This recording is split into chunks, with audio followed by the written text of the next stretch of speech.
Wished he was here today, because he took great pride in what we did.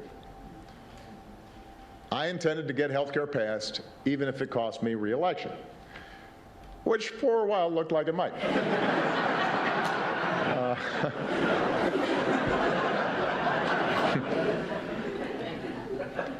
But for all of us, for Joe, for Harry, for Nancy Pelosi, for others, the ACA was an example of why you run.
Good morning and welcome into Live Now from Fox. I'm your host, Gabrielle Amato, live now from our Orlando studios, 6:01 here on the East Coast. Happy Wednesday. And we do want to get you started this morning with the top stories. We'll take you out to a triple view of what we are monitoring on this Wednesday morning.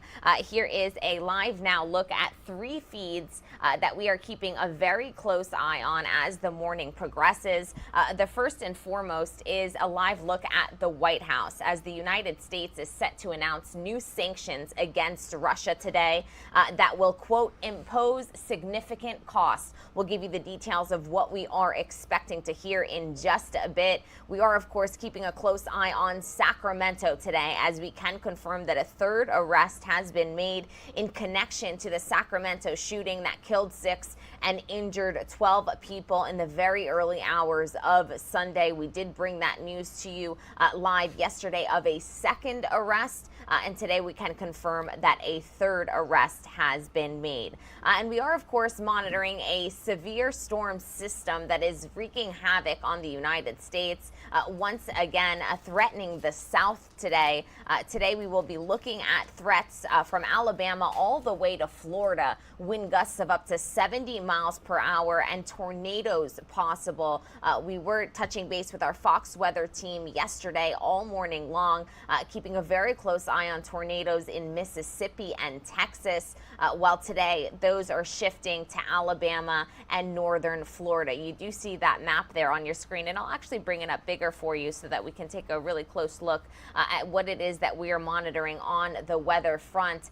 But here is that system populating, and of course all of those bands of green are your flood watches. So we'll be once again touching base with our Fox weather team to get a closer look at what it is that those areas can expect today. But we will, of course, begin with the top story, which brings us live to the White House. Let's bring in that feed nice and big for you so that we can all take a look here. In the United States, as I mentioned before, expected to announce a new batch of sanctions, quote, additional sweeping sanctions that will impose significant costs on Russia and send it further down the road of economic, financial, and technological isolation. These are the reports coming into our newsroom as per a source to Fox. Quote, this will include a ban on all new investment in Russia, increased sanctions on financial institutions and state-owned enterprises in Russia, also sanctions on Russian government officials and their family members. These measures are expected to begin today. We are expecting an announcement from the United States in coordination with G7 and also the European Union. So today will be a big day of reporting on those sanctions. As soon as we have the details on that, we will be sure to bring that to you live, raw, and unfiltered here on Live Now from Fox. I'm actually going to change the panel on your screens as well because we do want to get you updated on the latest coming out of Russia and Ukraine itself. Secretary of State Antony Blinken has announced new aid to Ukraine yesterday as well. $100 million will be sent to Ukraine in Javelin missiles. We also want to note that Secretary of State Antony Blinken has touched down in Brussels. He is going to attend a NATO meeting today. We'll bring you images from that meeting later on this morning. We also did hear from President Zelensky of Ukraine yesterday, who addressed the United Nations. He said that the United Nations should remove Russia or, quote, dissolve itself after entire families were killed in Bucha. I am going to play, Bucha that is, I am going to play that full address for you here on the show, but we did just get a feed in earlier this morning that I want to bring you into, and I'll just show it to you because a bit here. But there you are seeing a standing ovation that President Zelensky did receive from Ireland's Parliament. This just happened about 40 minutes ago. President Zelensky addressing Parliament there on his desire to be part of the European Union. And there you see the Irish Parliament, a standing ovation for the President of Ukraine. As promised, I do want to play for you that full address from President Zelensky at the United Nations yesterday. It was an address that continues to make headlines today. Let's take a listen. Representatives of the United Nations member states will hear me today. Yesterday, I returned from our city of Bucha, recently liberated from Russian troops, not far from Kiev. So there is not a single crime that they would not commit there. The Russian military searched for and purposefully killed anyone who served our country. They shot and killed women outside their houses when they just tried to call someone who is alive. They killed entire families, adults, and children, and they try to burn the bodies. I am addressing you on behalf of the people who honor the memory of the deceased every single day, in the memory of the civilians who died, who were shot and killed in the back of their head after being tortured. Some of them were shot on the streets, others were thrown into the wells, so they died there in suffering. They were killed in their apartments, houses, blowing up grenades. The civilians were crushed by tanks while sitting in their cars in the middle of the road, just for their pleasure. They cut off limbs, cut their throats, slashed their throats. Women were raped and killed in front of their children. Their tongues were pulled out only because the aggressor did not hear what they wanted to hear from them. So this is no different from other terrorists such as Daesh, who occupied some territories. And here it is done by a member of the United Nations Security Council, destroying internal unity, borders, countries, and taking the right of more than a dozen of countries who are self-determined and independent. They pursue a consistent policy of destroying ethnic and religious diversity. They inflame wars and deliberately lead them in such a way that to kill as many regular civilians and cities, to leave the country where they deploy their troops in ruins and filled with mass graves. You all see that.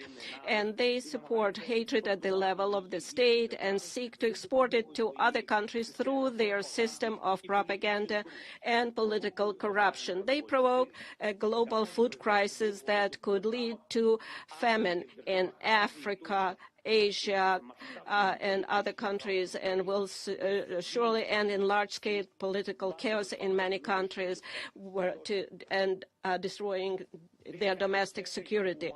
So where is the security that the Security Council needs to guarantee? It's not there, although there is a Security Council.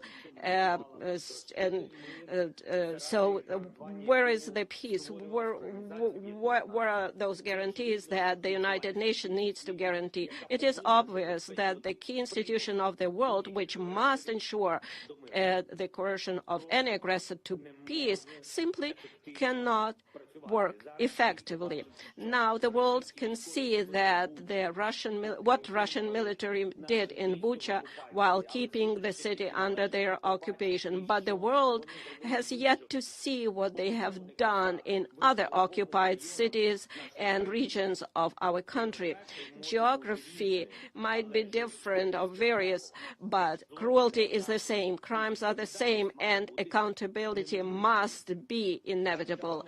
Ladies and gentlemen, I would like to remind you of Article 1, Chapter 1 of the UN Charter. What is the purpose of our organization? Its purpose is to maintain peace and make sure that peace is adhered to. And now the UN Charter is violated literally, starting with Article 1.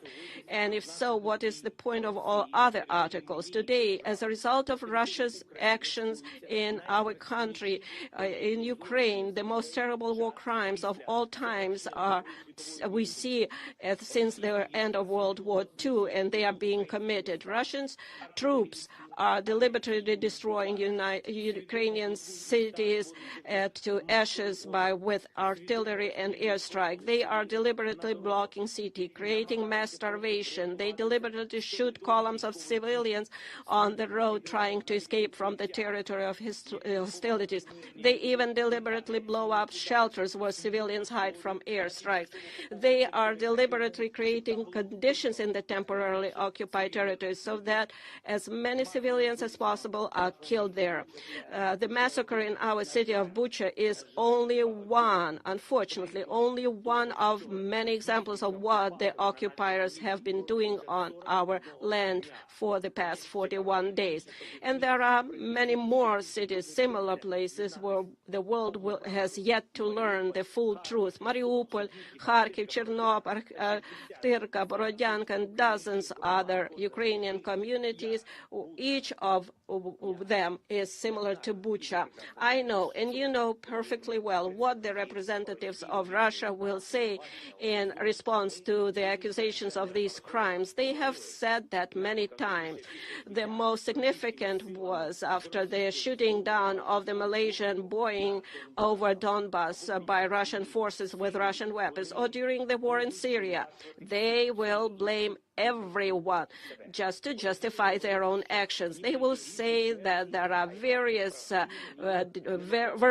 different versions, and it is impossible to establish which one of those versions is true. They will even say that the bodies of those kills were allegedly thrown away, and all videos are staged. But It is 2022 now. We have conclusive evidence, so there are satellite images. We can conduct full and transparent investigation. That is what we are interested in.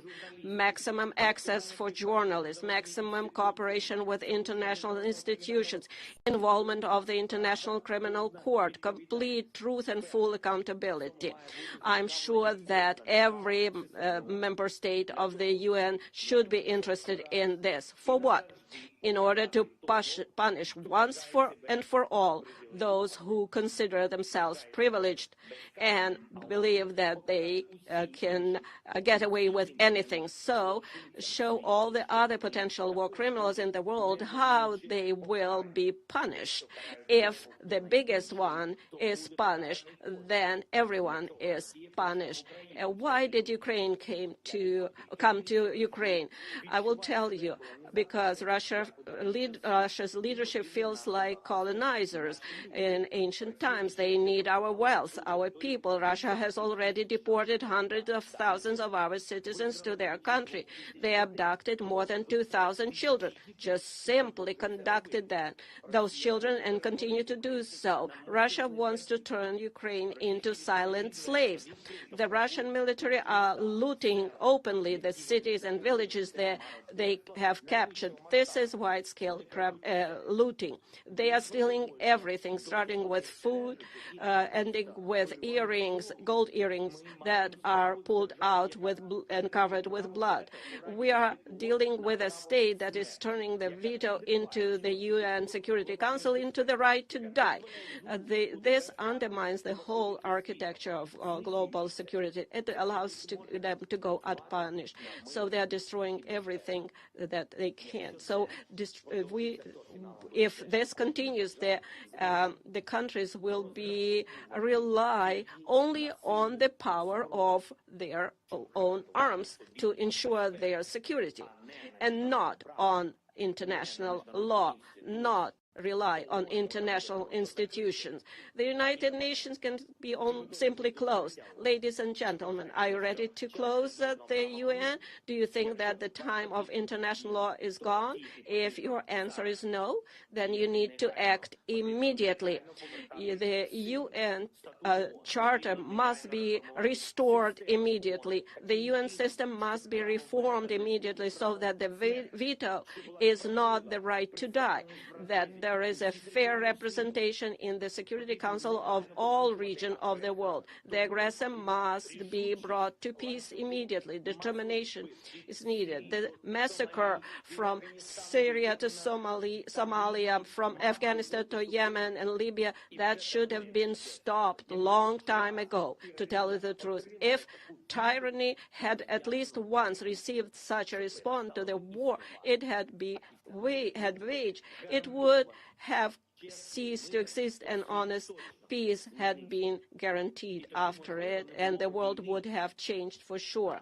And then perhaps there would not be war in my country against our people, against Ukrainian people, against our citizens. But the world watched and did not want to see either the occupation of Crimea or the war against Georgia or taking the entire Transnistria from Moldova, and how Russia was preparing the basis for other conflicts and wars near their borders.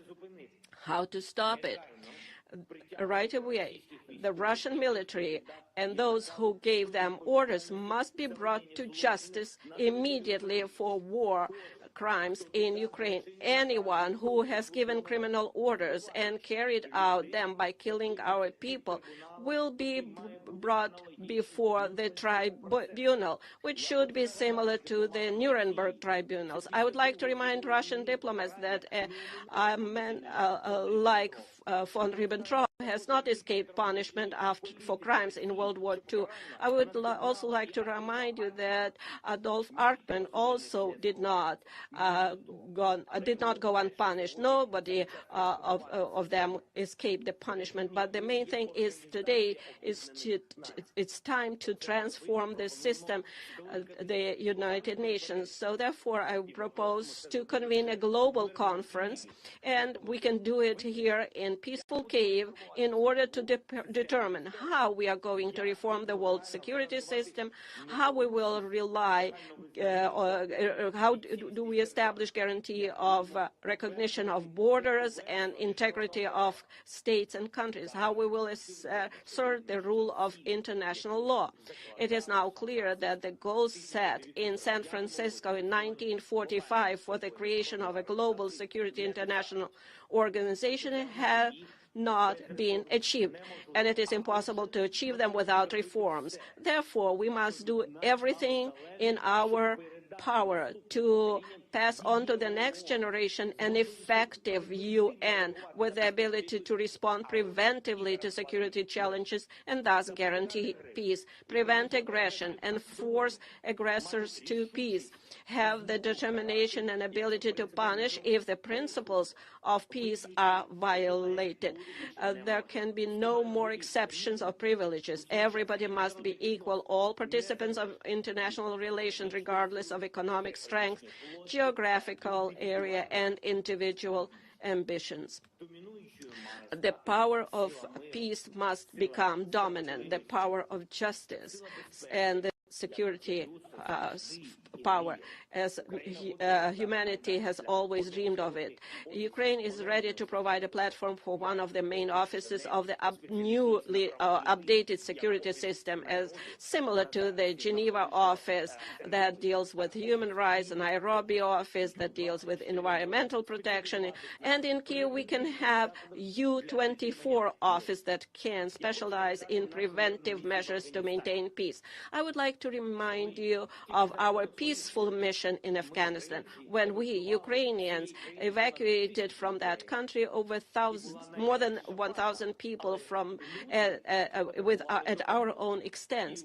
It was a very difficult phase, and Ukraine came to their help. We took in people of different nationalities, ethnic groups, different faiths, Afghan citizens of European countries, U.S., Canada. We did not look who needed help. Was it one of our own or somebody else? We helped all of them. We saved everyone. If every time there was a need, everyone in the world would be confident that help would come, the world would be definitely safer. Therefore, Ukraine has the moral right to propose a reform of the world security system. We have proven that we helped others not only happy time, but in dark times too. And now we need decisions from the Security Council for peace in Ukraine. If you do not know how to make this decision, you can do two things. Either remove Russia as an aggressor and a source of war, so it cannot block decisions about its own aggression, its own war, and then do everything that we can do to establish peace. Or the other option is, please show how we can reform or change, dissolve yourself and work for peace. Or if there is no alternative and no option, then the next option would be dissolve yourself altogether. And I know that you can admit that if there is nothing that you can do besides conversation, we need peace. Ukraine needs peace, Europe needs peace, and the world needs peace. And finally, I would kindly ask you very much to watch this short video. Please give us 1 more minute of your time, the video that we want to show that one country can violate rights, and that's the result of being unpunished. If possible, please watch this video, because it is impossible to get everyone to come to our country and see it with your own eyes. Therefore, I would ask you to watch this video. Thank you very much. President Zelensky does later on in this UN address show a 1-minute video of the atrocities that were discovered not only in Bucha but all around Ukraine as Russian forces do retreat from certain cities and are now fully concentrated on the southern and eastern portions of Ukraine. But there we just heard a very powerful speech from President Zelensky where he outlined like I said, atrocities that were discovered when he paid a visit to Bucha on Monday. He outlines that entire families were killed, including children. Women were raped, their tongues pulled out. Civilians were crushed by tanks. And he continues to call on the United Nations to stand up, to act immediately. He asked, where is the peace that the United Nations was created to guarantee? He calls on Russia being the aggressor. He says that Article 1, Chapter 1 of the United Nations essentially guarantees that peace is kept around the world. And he asks, what is the point of all other articles if the first one is not upheld? He also outlines looting in the streets. And so it was a very powerful speech that did make headlines around the world. And today, as a result of this speech, and why this speech is so relevant in today's news, is because the United States is set to announce a new batch of sanctions along with the G7 and also the European Union as a result of not only this speech, but of the findings this week out of Bucha. We do want to take you through some new video that has come into our newsroom of the situation currently on the ground. And we do, as always, want to warn you that this video is very graphic. And so viewer discretion is advised. But let's take a look at the latest video that has come into our newsroom. We'll keep this sound low because, once again, this is coming into our newsroom from Current Time via Storyful. But these are the aftermath of what Ukrainian forces and what members of the media are uncovering at these sites. These are, of course, unfortunately, dead bodies that were found. These were found inside of a children's summer camp in Bucha that was used as some kind of torture chamber. As you're seeing, these civilians who were killed had their hands tied behind their backs. This footage, once again, was released by Current Time on April 5th, so just yesterday. And this is the proof of the atrocities that Zelensky was outlining in his speech yesterday to the United Nations, and also what he showed in his own video. The bodies were those of the mayor, her husband, and also son of a small town called Motsihin. And so those were the bodies discovered. Deputy Prime Minister said on Sunday that mayor and her husband, who were reported to have been kidnapped by Russian troops, were killed in captivity. And that is what you just saw there, them being removed from the basement of a children's summer home where some other bodies were discovered. We do want to continue to take you through the images coming into our newsroom. And this is dramatic footage showing civilians escaping bombardment in Mariupol. Now, Mariupol continues to be a huge topic of discussion because Mariupol was one of the first cities hit very hard by Russian forces. And the latest intel coming into Western officials is that Russia are changing their tactics. They are retreating from the northern and western portions of the country and are now focusing on the eastern and southern portions. Well, Mariupol is in southern Ukraine. It is a port city. And so Mariupol evacuation corridors have been unsuccessful in this city. And this is what life is like here on the ground. This footage was recovered and recorded by Mr. Rudolph, who told Storyful that he was only able to leave the city in the middle of March, more than 2 weeks after communications and basic services were cut in that city. So let's just take a moment. Mariupol has been without basic services and communications, without electricity, running out of food and water, an absolute humanitarian crisis since the beginning of March. It is now April 6th. And so 160,000 people are still stuck in this city with no way out. Zelensky himself and many Western officials are predicting that the situation and the images that will emerge from Mariupol will be even worse than those seen out of Bucha that have made headlines around the world already. This is a strike that has damaged an ambulance at a hospital in Mykolaiv. This is video that came into our newsroom courtesy of the governor of Mykolaiv, Vitaly Kim, and there you are seeing that ambulance being blown up by a missile. Hospitals were among civilian buildings damaged by shelling in the Ukrainian city of Mykolaiv. This occurred on Monday, and this video was released by Ukrainian officials. The images continue to come in, and amid the sadness and the horror that we see, there are moments of happiness. And here we are seeing medical volunteers marry in Kharkiv. A Kharkiv couple who volunteered as medics since the start of Russia's invasion of Ukraine. They got married over the weekend. And so there are moments of happiness, moments of joy during these very tough times. And it does appear that this video actually has subtitles.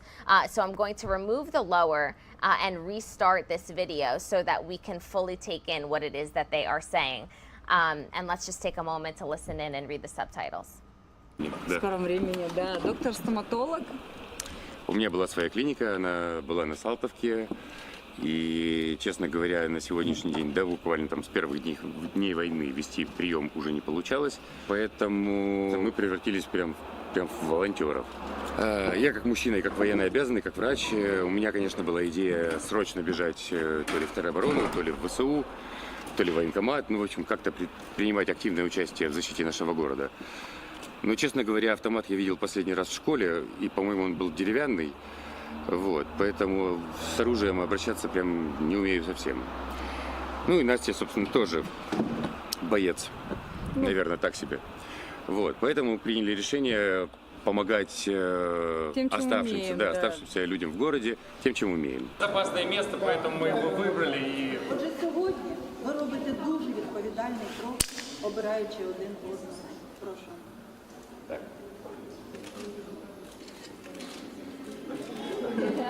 Раз и навсегда просто. Да. Once and forever, a beautiful moment during times where it's perhaps very difficult for these people to find some joy. After seeing all of these images, it's very easy to understand why the United States is gearing up to put forth a new set of sanctions that will hit Russia where it hurts the most. We're expecting these new sanctions to be announced at some point today, and this comes just 24 hours after the United States has already announced more aid to Ukraine, $100 million in Javelin missiles. We have our reporters on the ground in Ukraine covering this story from the very beginning, and as Russia could be facing more sanctions from the West, the EU is also warning that they are going to take their sanctions to the next level as well. Fox News correspondent Jeff Paul, he has the latest from Lviv, Ukraine. Let's listen into his report.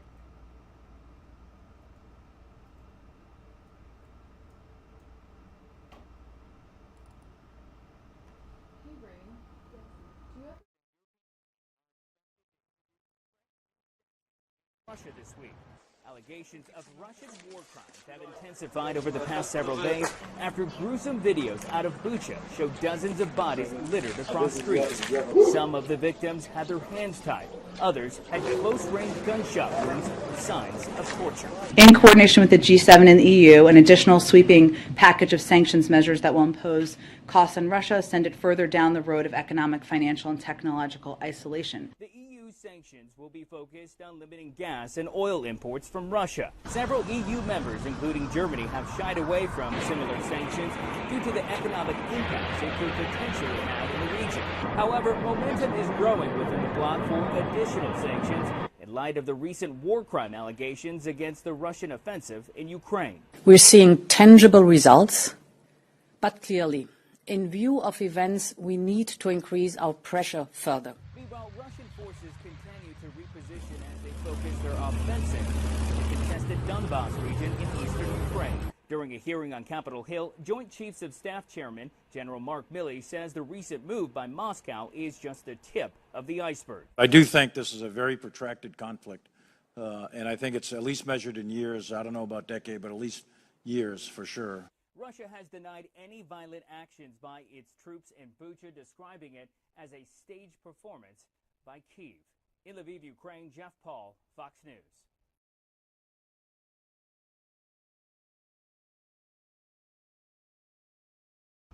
And it was a busy day at the White House yesterday, as it's expected to be a busy day today ahead of those new sanctions being announced. Here's a live look at the nation's capital as the sun is just beginning to rise. Still very early here on the East Coast, 6:33 here from our Orlando studios. But as I was saying, it was also a very busy day yesterday for the President of the United States and the former President of the United States, Barack Obama. The administration continues to assess what to do about the alleged Russian atrocities, which the president has called a war crime, but not labeled a genocide.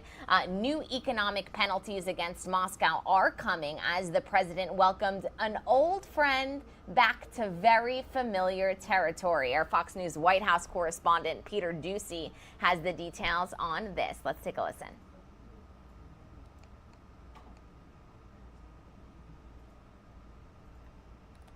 He's a pariah in the world. Economic sanctions haven't stopped Putin so far, but more sanctions are on the way, even as the White House admits they'll take time to work. How much time do you guys think that these innocent Ukrainians have? Sanctions are just one component of the tools that we have at our disposal.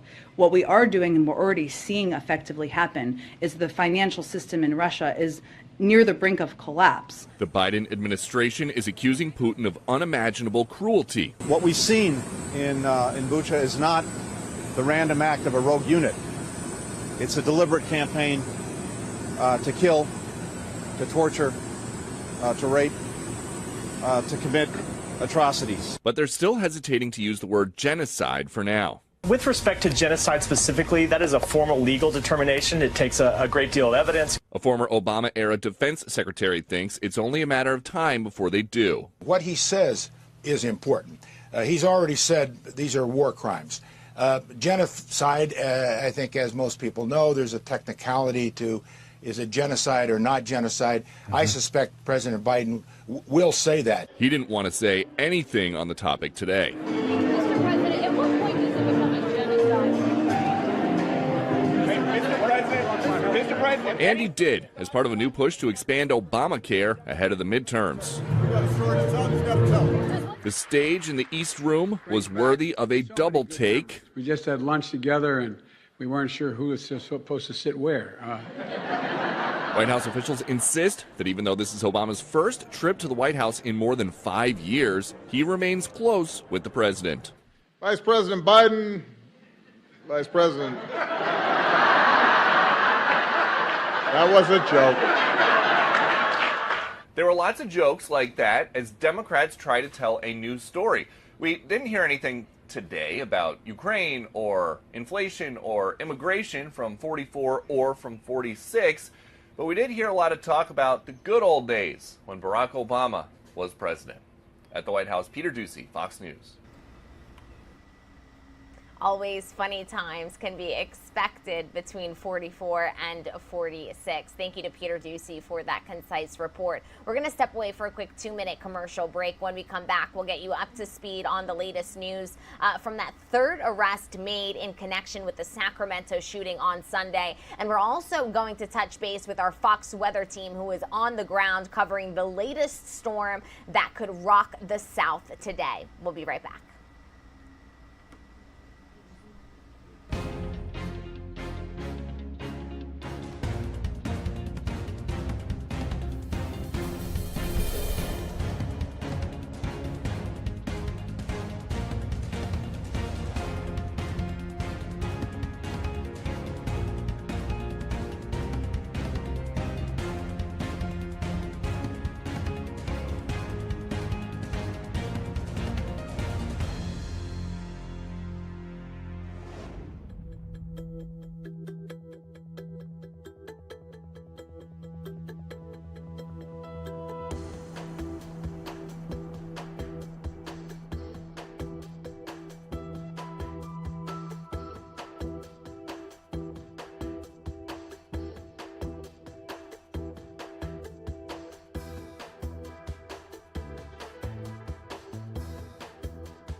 Welcome back into Live Now from Fox. I'm your host, Gabrielle Amato, live now from our Orlando studios. 6:39 here on the East Coast on this April 6, 2022. And on your screen is all of the stories that we are monitoring this morning. The United States set to announce new sanctions against Russia today that will, quote, impose significant costs, which is why we are taking a live look at the White House this morning as the sun is beginning to rise here on the East Coast.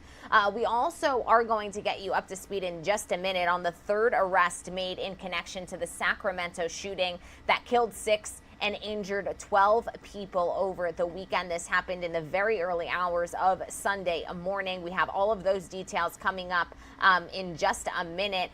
And in a little bit later on in the show, in about 10 minutes time, we are going to touch base with our Fox weather team who are on the ground right now in Tennessee as a severe storm threat from Alabama all the way to Florida is threatening wind gusts up to 70 miles per hour and tornadoes possible. We touched base with our Fox weather team yesterday and kept a very close eye on the tornadoes happening in Texas and also in Mississippi.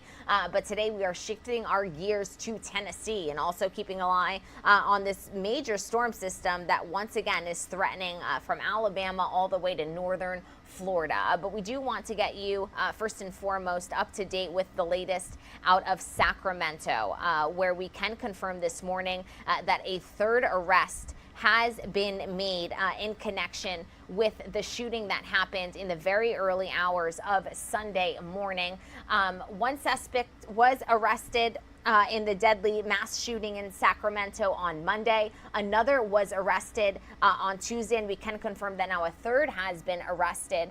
One did appear in court on Tuesday. We'll give you that footage in just a moment, but to get you up to speed on this third arrest, a third arrest has been made in connection with that mass shooting. Sacramento police announcing late on Tuesday that they had arrested 31-year-old Davion Dawson late on Monday night. So this was an arrest that was only announced on Tuesday but was actually made back on Monday night. Police say that Dawson was seen carrying a gun in the area immediately after the shooting on Sunday morning. He was arrested on charges of being a prohibited person in possession of a firearm, but as of yet, he has not been charged with crimes related to the shooting. So it is worth noting that he's been arrested, but he has not been charged with crimes related to this shooting. Police say they don't believe the gun they retrieved from Dawson was used in the shooting either. But once again, it is our job to keep you up to date on all of the information coming out surrounding this investigation. And so we do want to let you know that this third arrest has been made. Earlier this week, we brought you the news that brothers Dondre Martin, 26 years old, and Smiley Martin, who is 27 years old, once again, they are brothers. They were both arrested. Dondre Martin faces charges of assault with a firearm, and both brothers face possession charges. So as soon as we have updates, we'll be sure to bring those to you live, raw, and unfiltered here on the show. But we do have video that came into our newsroom from yesterday. And this was 26-year-old Dondre Martin, who appeared in court on Tuesday. He has been booked into the Sacramento County main jail, facing multiple charges. So far, none for murder. It is worth noting that. He is facing multiple charges, but none for murder. Investigators say they are uncertain if he shot first or fired back at someone else after they had opened fire first. Authorities say Martin, who has a long criminal history, is just one of the assailants involved in the violence over the weekend that left 6 dead and 12 injured. His brother, 27-year-old Smiley Martin, has also been arrested. He faces multiple charges, including possession of a firearm by a prohibited person and possession of a machine gun. Our Fox News senior correspondent, Claudia Cohen, she has the details on this case. Let's take a listen.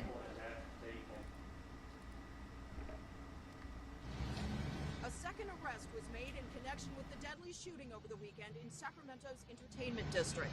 Police announcing the arrest of 27-year-old Smiley Martin.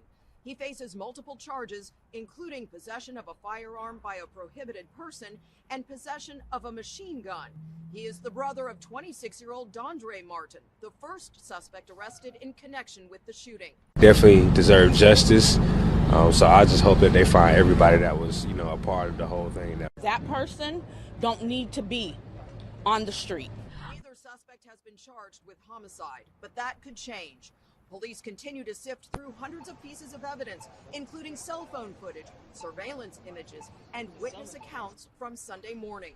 Investigators have already served at least 3 search warrants at multiple homes in connection with the case. Are we Sacramento family? Yes. Meanwhile, family and friends gathered Monday night for a vigil near the scene of Sunday morning's shooting.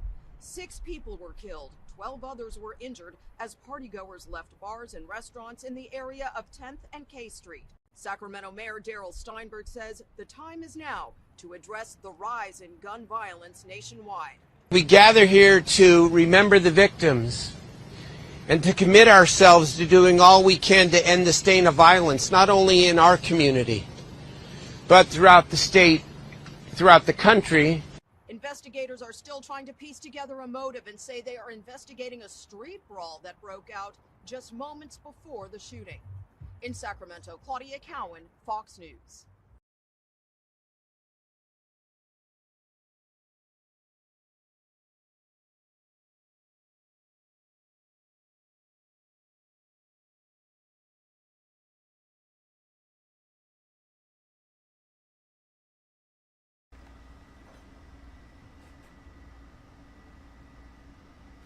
And thank you for that report. As soon as we do have details on more arrests being made or more charges that come forth, we will be sure to bring those to you live, raw, and unfiltered here on Live Now from Fox. We are going to shift our gears because, as you are seeing on your screens, we are monitoring yet another round of winter weather, severe weather that threatens the South today. Our Fox weather team have done a sensational job keeping us all up to date.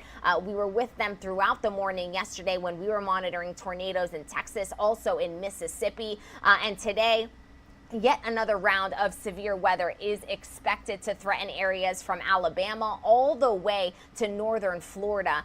We actually have our Fox weather team on the ground. Nicole Valdez joins us from Chattanooga, Tennessee. Nicole, first and foremost, welcome into the show. Thank you so much for taking the time to join us. This is obviously a major system that we've been monitoring for a couple of days now. What is the latest?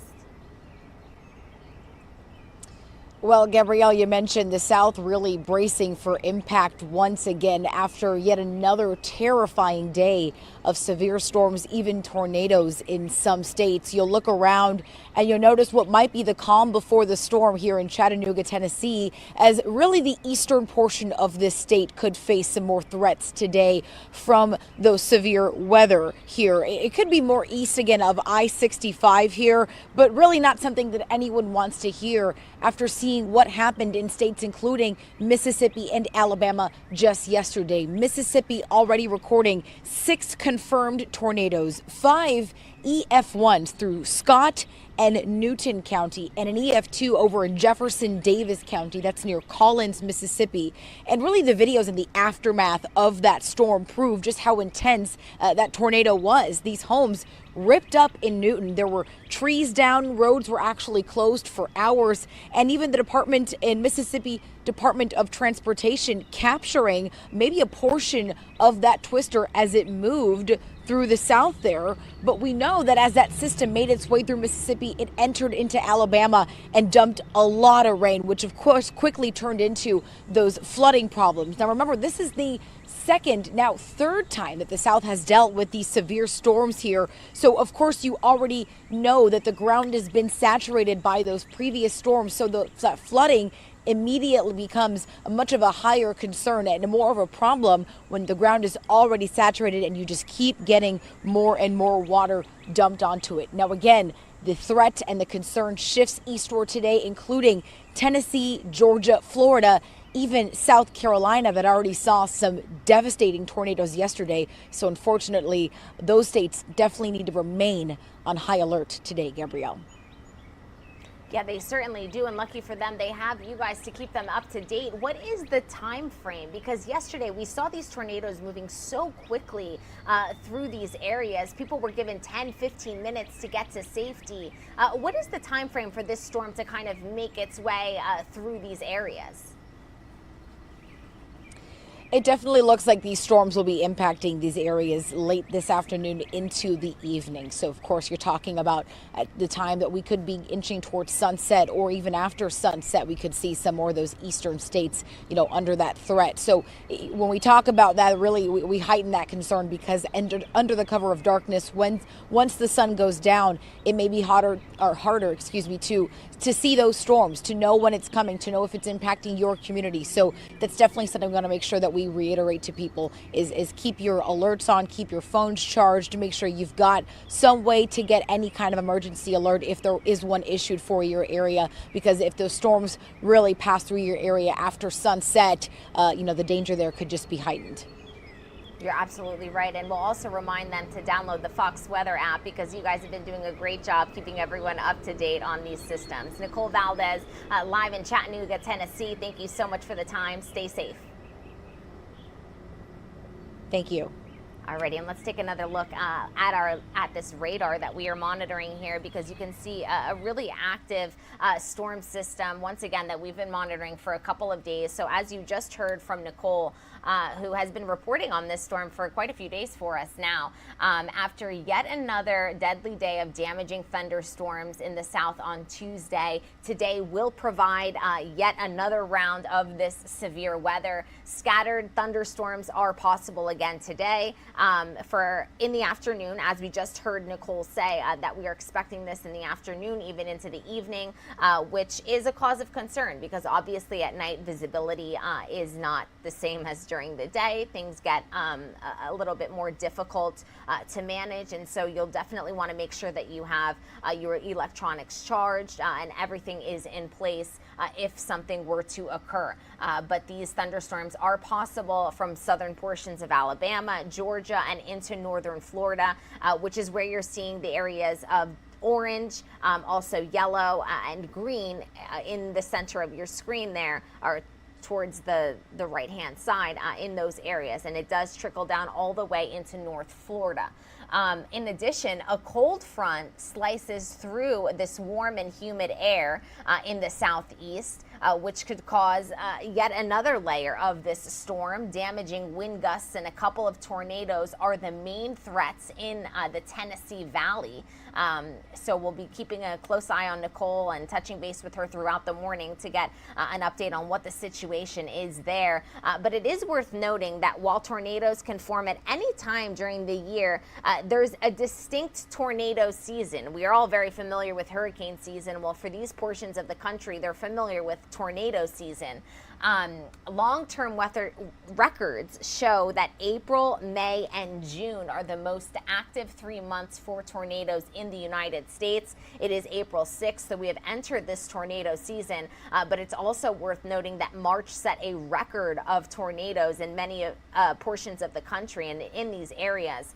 And so these are, once again, communities that have been dealing with tornadoes for quite some time now, and it appears that yet another day of keeping a very close eye on these weather systems is upon them. We're going to step away for a quick 2-minute commercial break.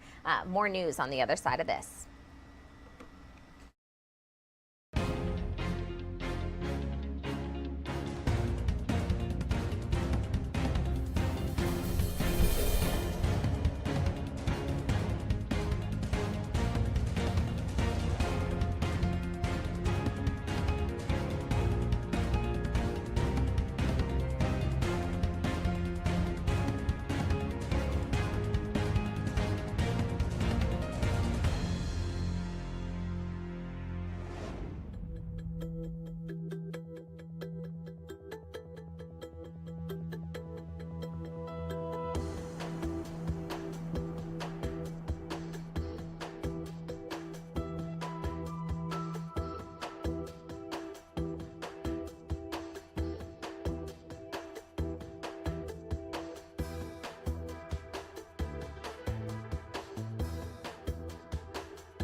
Good morning and welcome into Live Now from Fox. I'm your host, Gabrielle Amato, live now from our Orlando studios just before the 7 o'clock hour here on the East Coast. And if you are just joining us, happy Wednesday. Today is April 6th, and we do want to get you started and out the door this morning with your top stories. We are monitoring three major stories in addition to keeping you up to speed with everything that is going on, not only in the country, but around the world. But this is what we are keeping a close eye on this morning. The United States is set to announce new sanctions against Russia today. Here is a live look at the White House as the sun is beginning to rise here on the East Coast.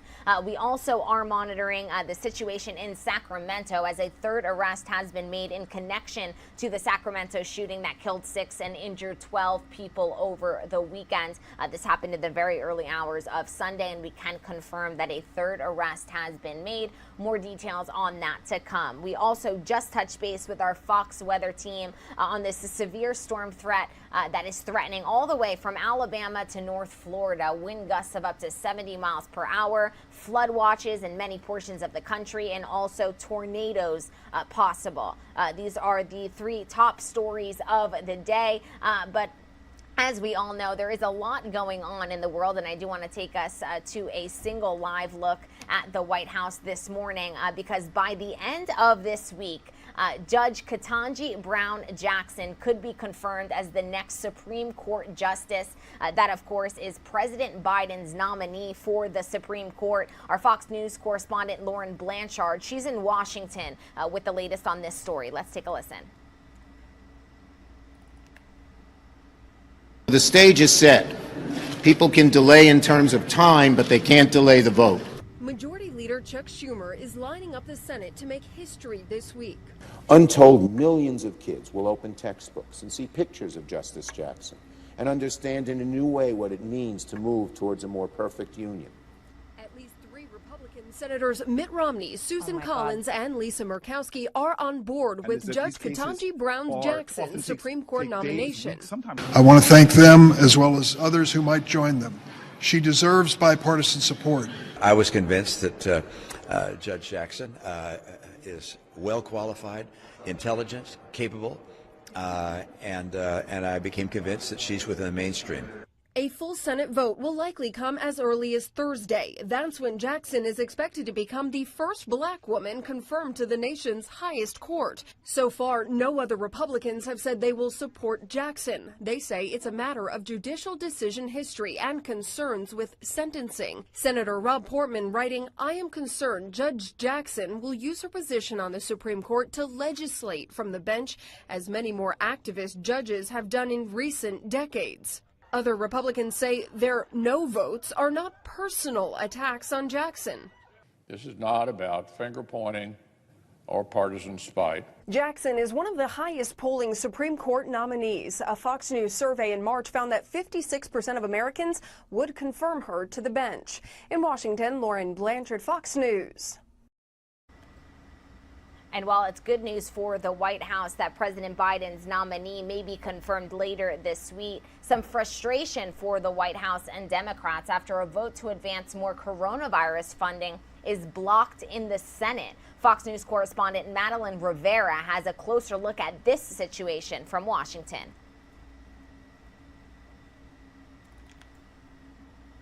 The motion is not agreed to. In a major setback for COVID relief, the Senate voted 52 to 47 Tuesday against a procedural step that would have advanced a $10 billion bipartisan bill for treatments, vaccines, and testing.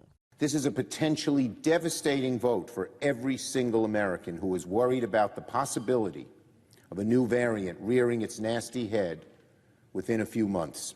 The sticking point? Immigration. GOP senators are holding back their votes unless Democrats agree to votes on an amendment on Title 42, a public health order that allowed the federal government to quickly turn away migrants at the border during the pandemic.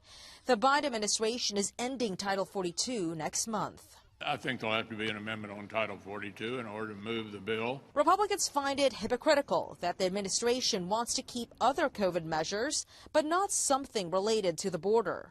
But then they're telling us there's no reason to worry about COVID among those coming here illegally who have a much lower rate of immunization than do we. You can't have it both ways. But a growing number of Democrats also oppose the administration's decision to lift Title 42. In a new letter to Homeland Security Secretary Alejandro Mayorkas, Senator John Tester says ending the measure would only add strain to an already broken immigration system. The White House says while it's disappointed in the Senate vote, calling it a step backward in the country's response to the virus, it will continue to work with the House and the Senate to move the COVID bill forward. In Washington, Mala Rivera, Fox News. And from the White House to Silicon Valley we go, where Elon Musk is making headlines. He is not only Twitter's largest stakeholder now, but he's also a member of their board. Our reporter Kevin Cork has this story. Let's take a listen.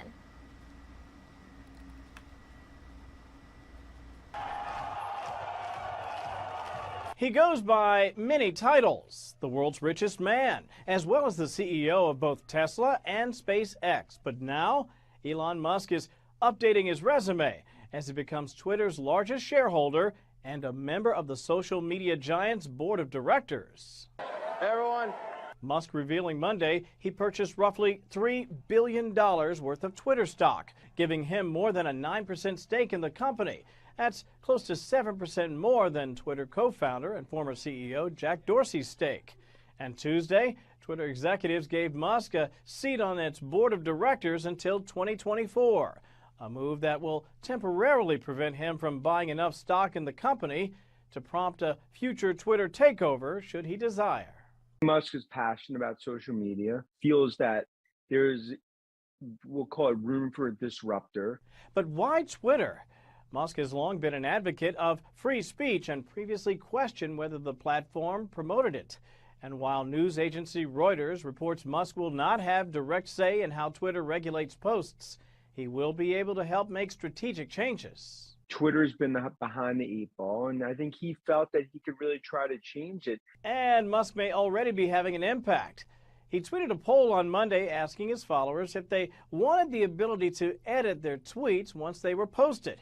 And Twitter is now experimenting with that function, but they claim it's been in the works for a while.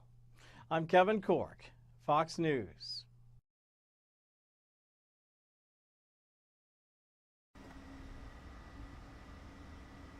And thank you to Kevin for that report. It appears Elon Musk should also add Dancer to his resume. Those were some moves at the beginning of that piece.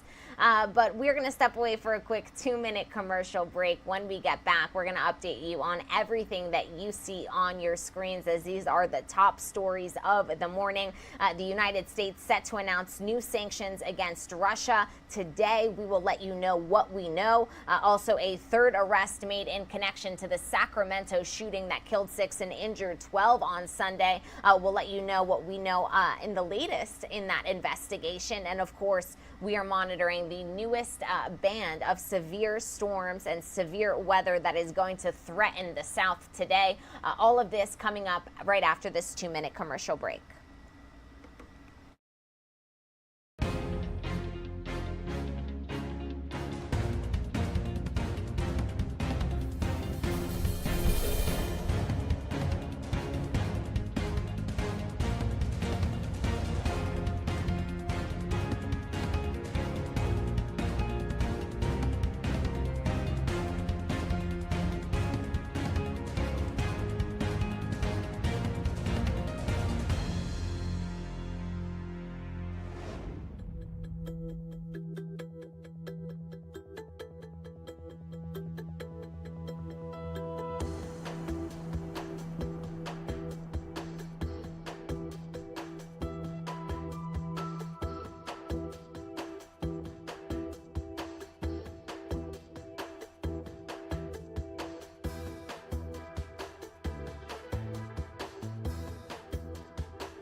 Good morning and welcome into Live Now from Fox. I'm your host, Gabrielle Amato, live now from our Orlando studios, 7:05 here on the East Coast. And happy Wednesday if you are just joining us.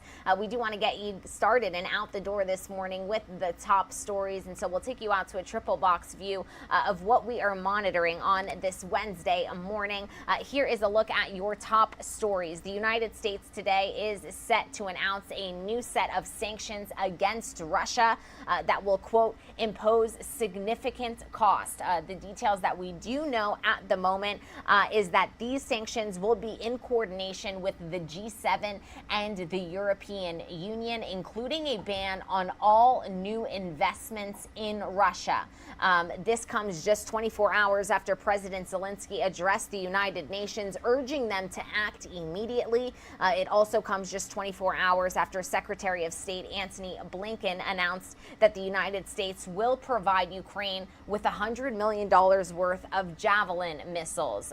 The Secretary of State, he is in Brussels today for a Nato meeting. We'll bring you that meeting, any images that come out of that meeting live here on the show.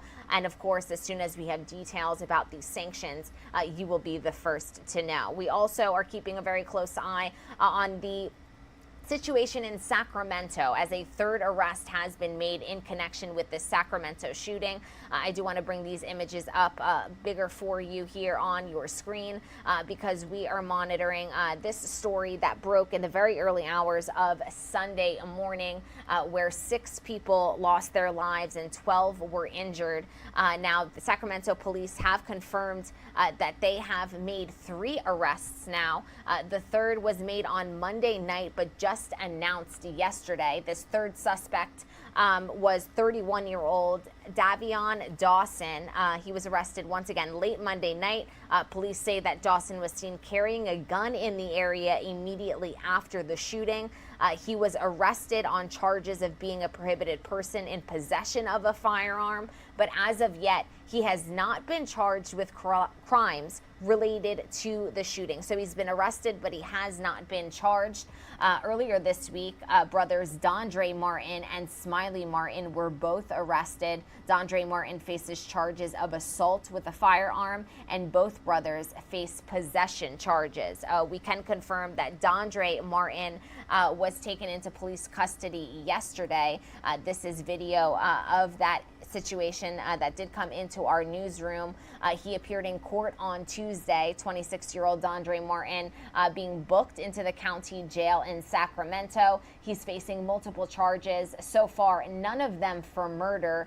Investigators say they are uncertain if he shot first or fired back after someone else opened fire. As soon as we have more details on this situation, we will be sure to bring it to you live, raw, and unfiltered here on Live Now from Fox. We also are keeping a very close eye on this storm system as another round of severe weather is threatening the South today. This comes just a day after much of the South was under a tornado warning. 7 million people under that tornado watch yesterday.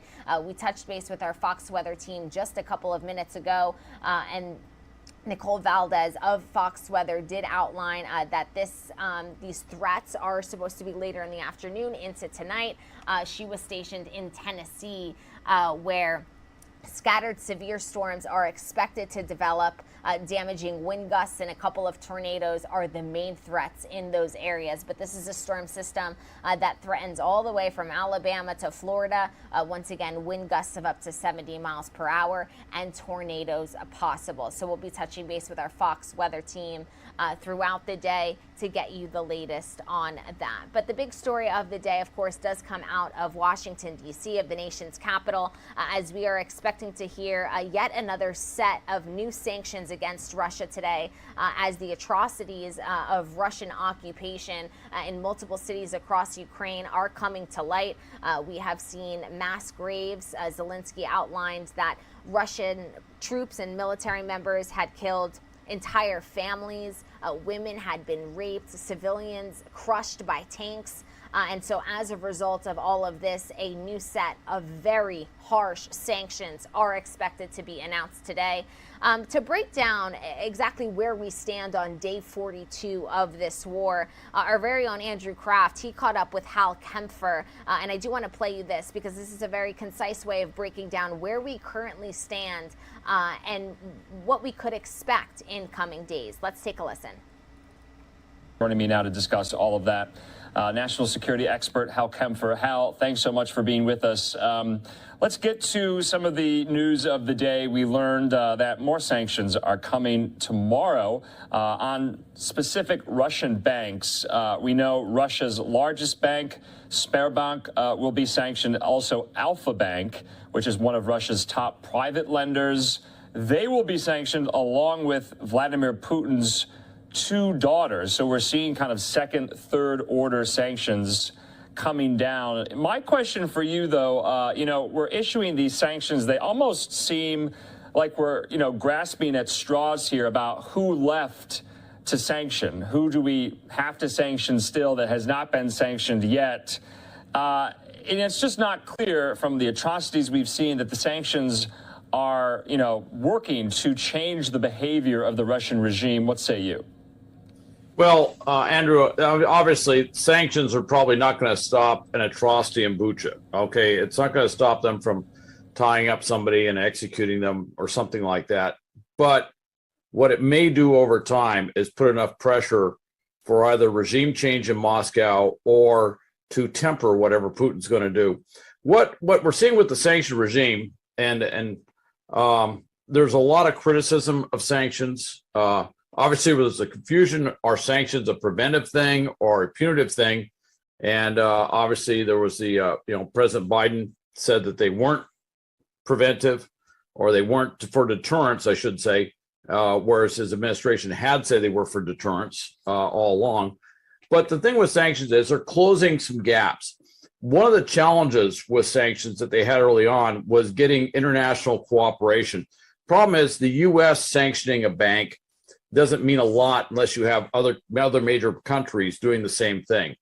And what you're seeing is a hardening of position with the G7, certainly with NATO and the European Union. In fact, the European Union has become a very articulate force in terms of dealing with Russia and addressing these economic sanctions regime, I should say, across the board with Russia.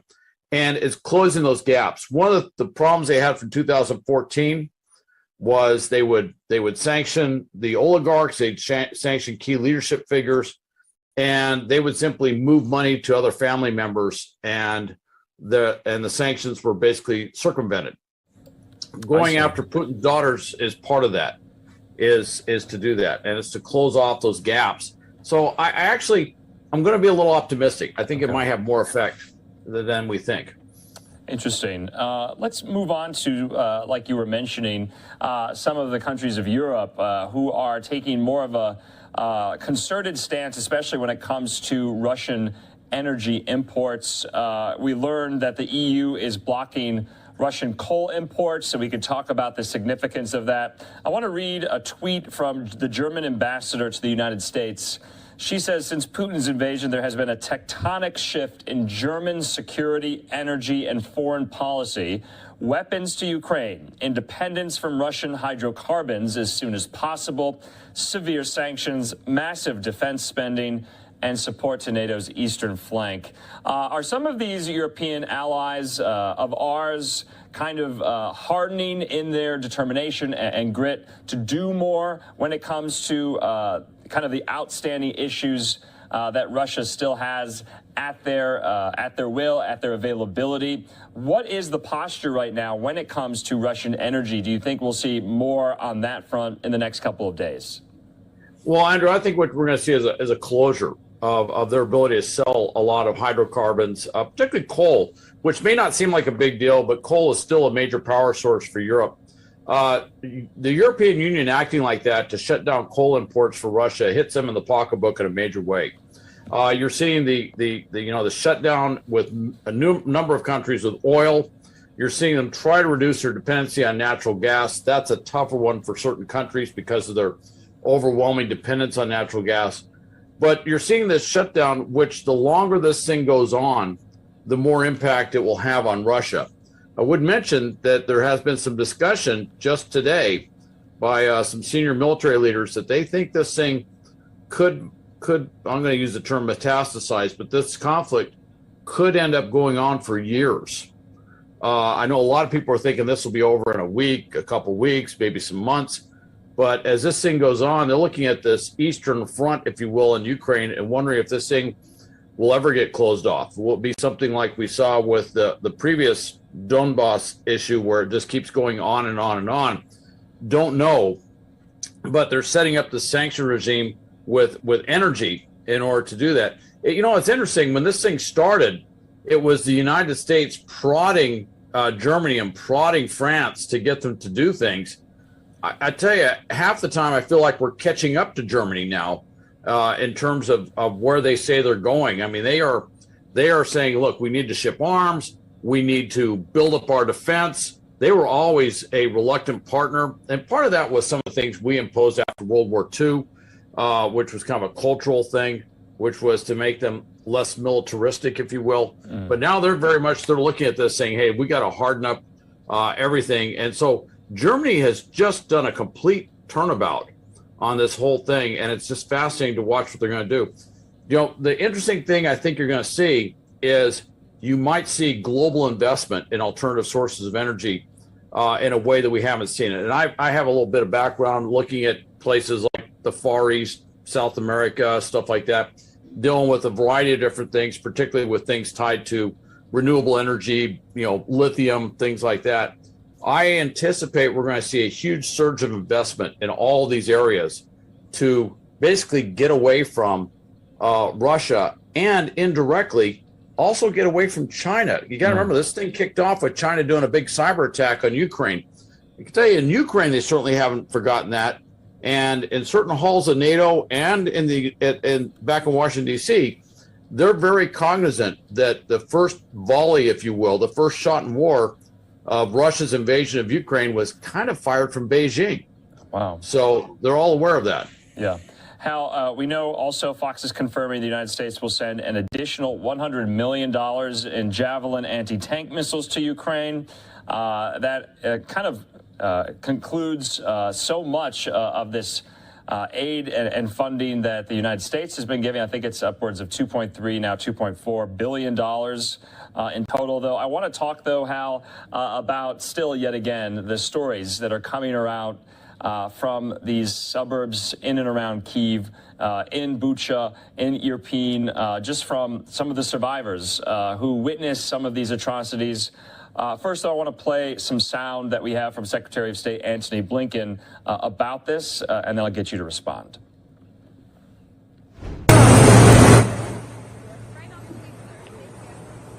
Morning, everyone.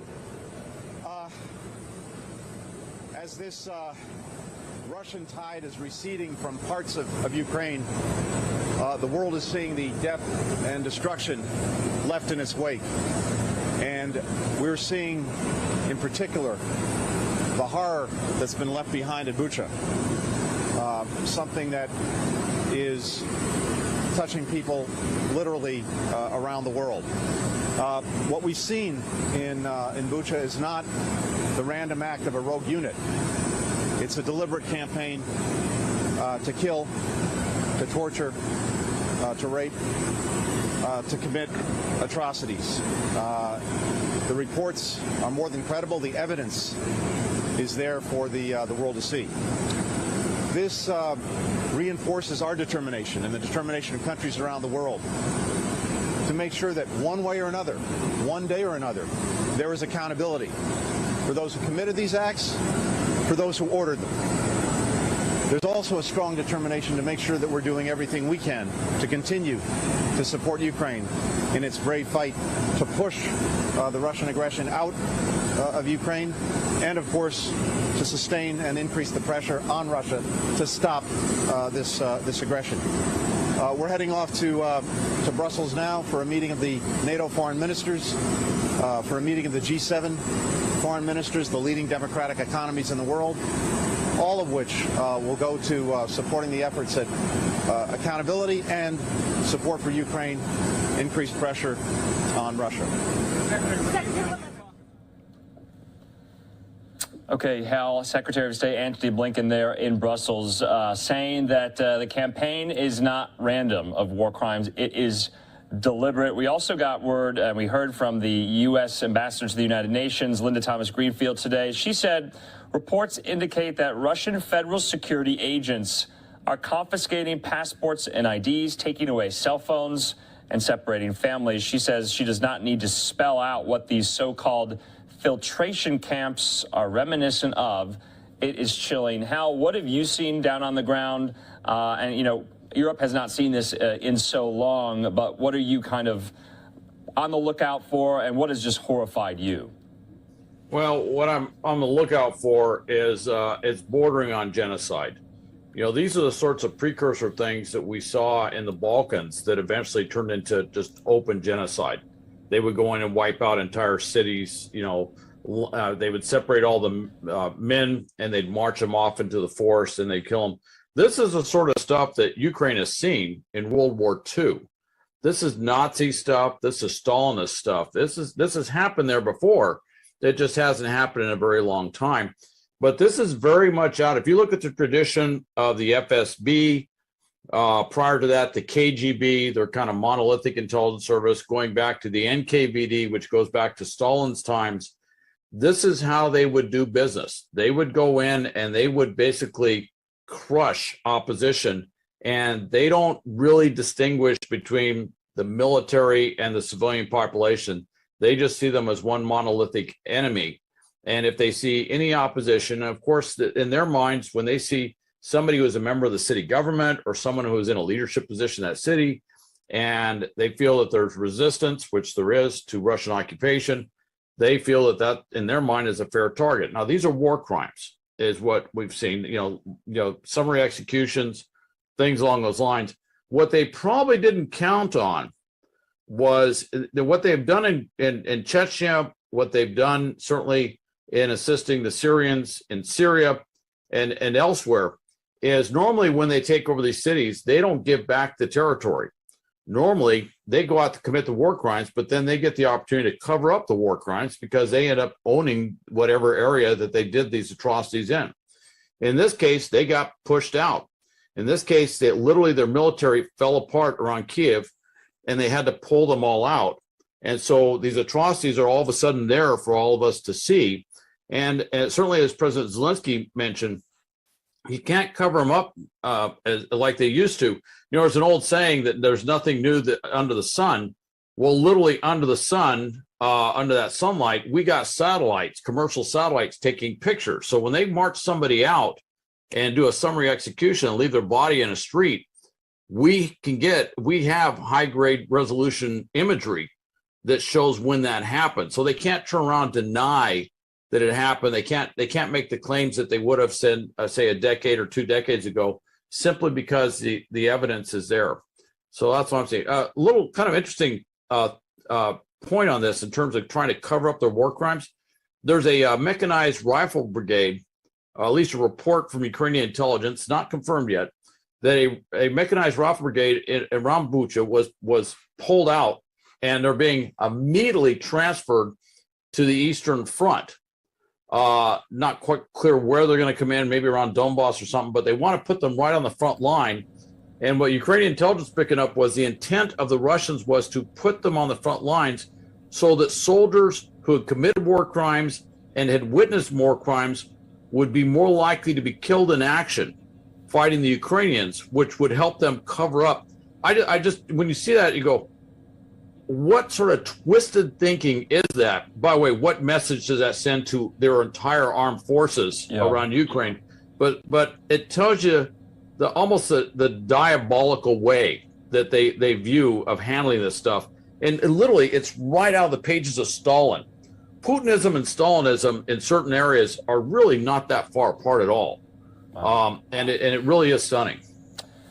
Hal, you know, they will go to the greatest lengths, like you just mentioned, to hide what is really happening, to suppress the truth, and it is really the work of so many to make sure that does not happen. Let's game out some of these scenarios because, like you mentioned, the war is still only in its 5th or 6th week.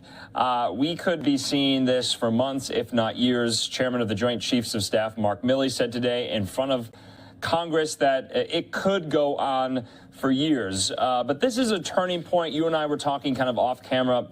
These massacres are a turning point. It just so depends on what happens next. And it's so hard to kind of foreshadow that or forecast that into the future. We just don't know.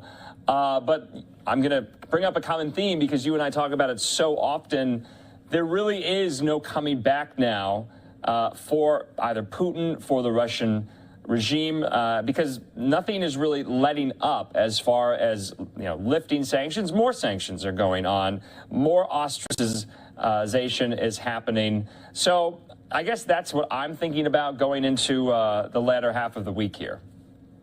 I think what we're going to look at, you know, it's interesting if you, in Ukraine and certainly some areas around there, they don't see it as just Putin or the Putin regime. They're fiercely, they blame the Russian people for this. So we are seeing some deep set anger here, which could go on for literally generations.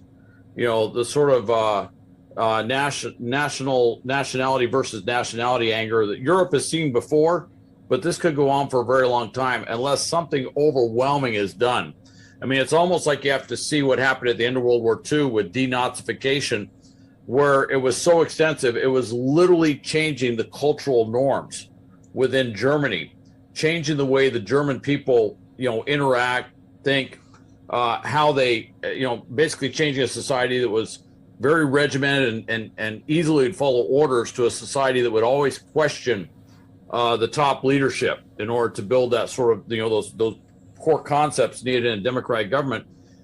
It's almost, you're looking at Russia saying they'd almost have to do the same thing just to reinstill some sort of credibility on the international system, certainly with some of the neighboring countries around there. And if you certainly talk to the Baltic countries, I don't think their view of the Russians is really that much different than what you see in Ukraine, even though they have not been attacked yet, but they're looking at it very closely. So I think what you're going to see is a greater isolation of Russia. And the interesting thing on that is it's going to isolate China more too. You know, at some point, China's going to feel tremendous pressure to get out the fence, and that may be tied to sanctions regime. You're also going to see India, which has always had a close relationship with Russia, have to figure out where it stands in this whole thing. By the way, in Europe right now, you may have seen that Serbia and Hungary just had elections. Yes. And both pro-Putin strongmen got reelected. Correct. Well, yeah. The next day, the European Union said, okay, we've got a whole list of things that we're going to do to Hungary because we feel that you're not maintaining the standards of European Union membership. You're being undemocratic. And they did not hesitate to start putting those things in place just to make their pressure felt about any regime that aligns along Putin. So you're going to see a lot more of that around the world, be further isolation, and it's going to make it much more difficult for Putin's regime to basically withstand the pressure. Yeah. You know, what that turns into, I don't know, but the pressure is going to be incredible on the regime.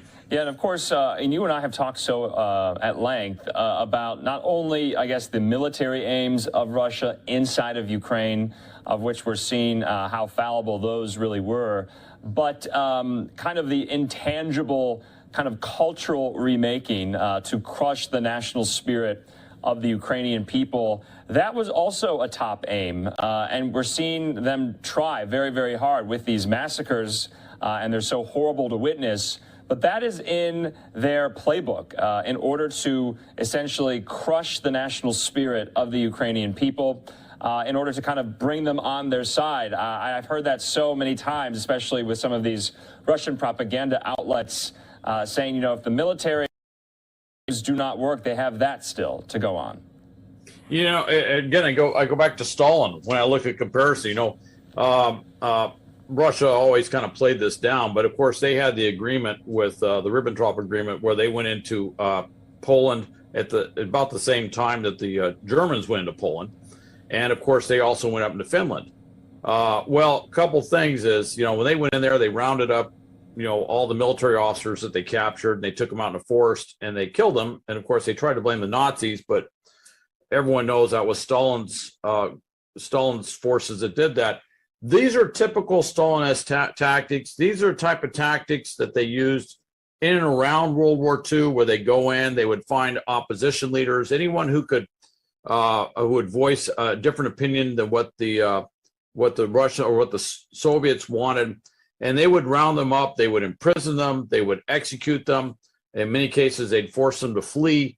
But this is just standard way they do that, and they've done this forever. This is just kind of the way they think. They've done it within the former Soviet republics. They did it in the Warsaw Pact when they went in there to establish the Warsaw Pact. They would just keep ratcheting down to try and eliminate any opposition to the regime.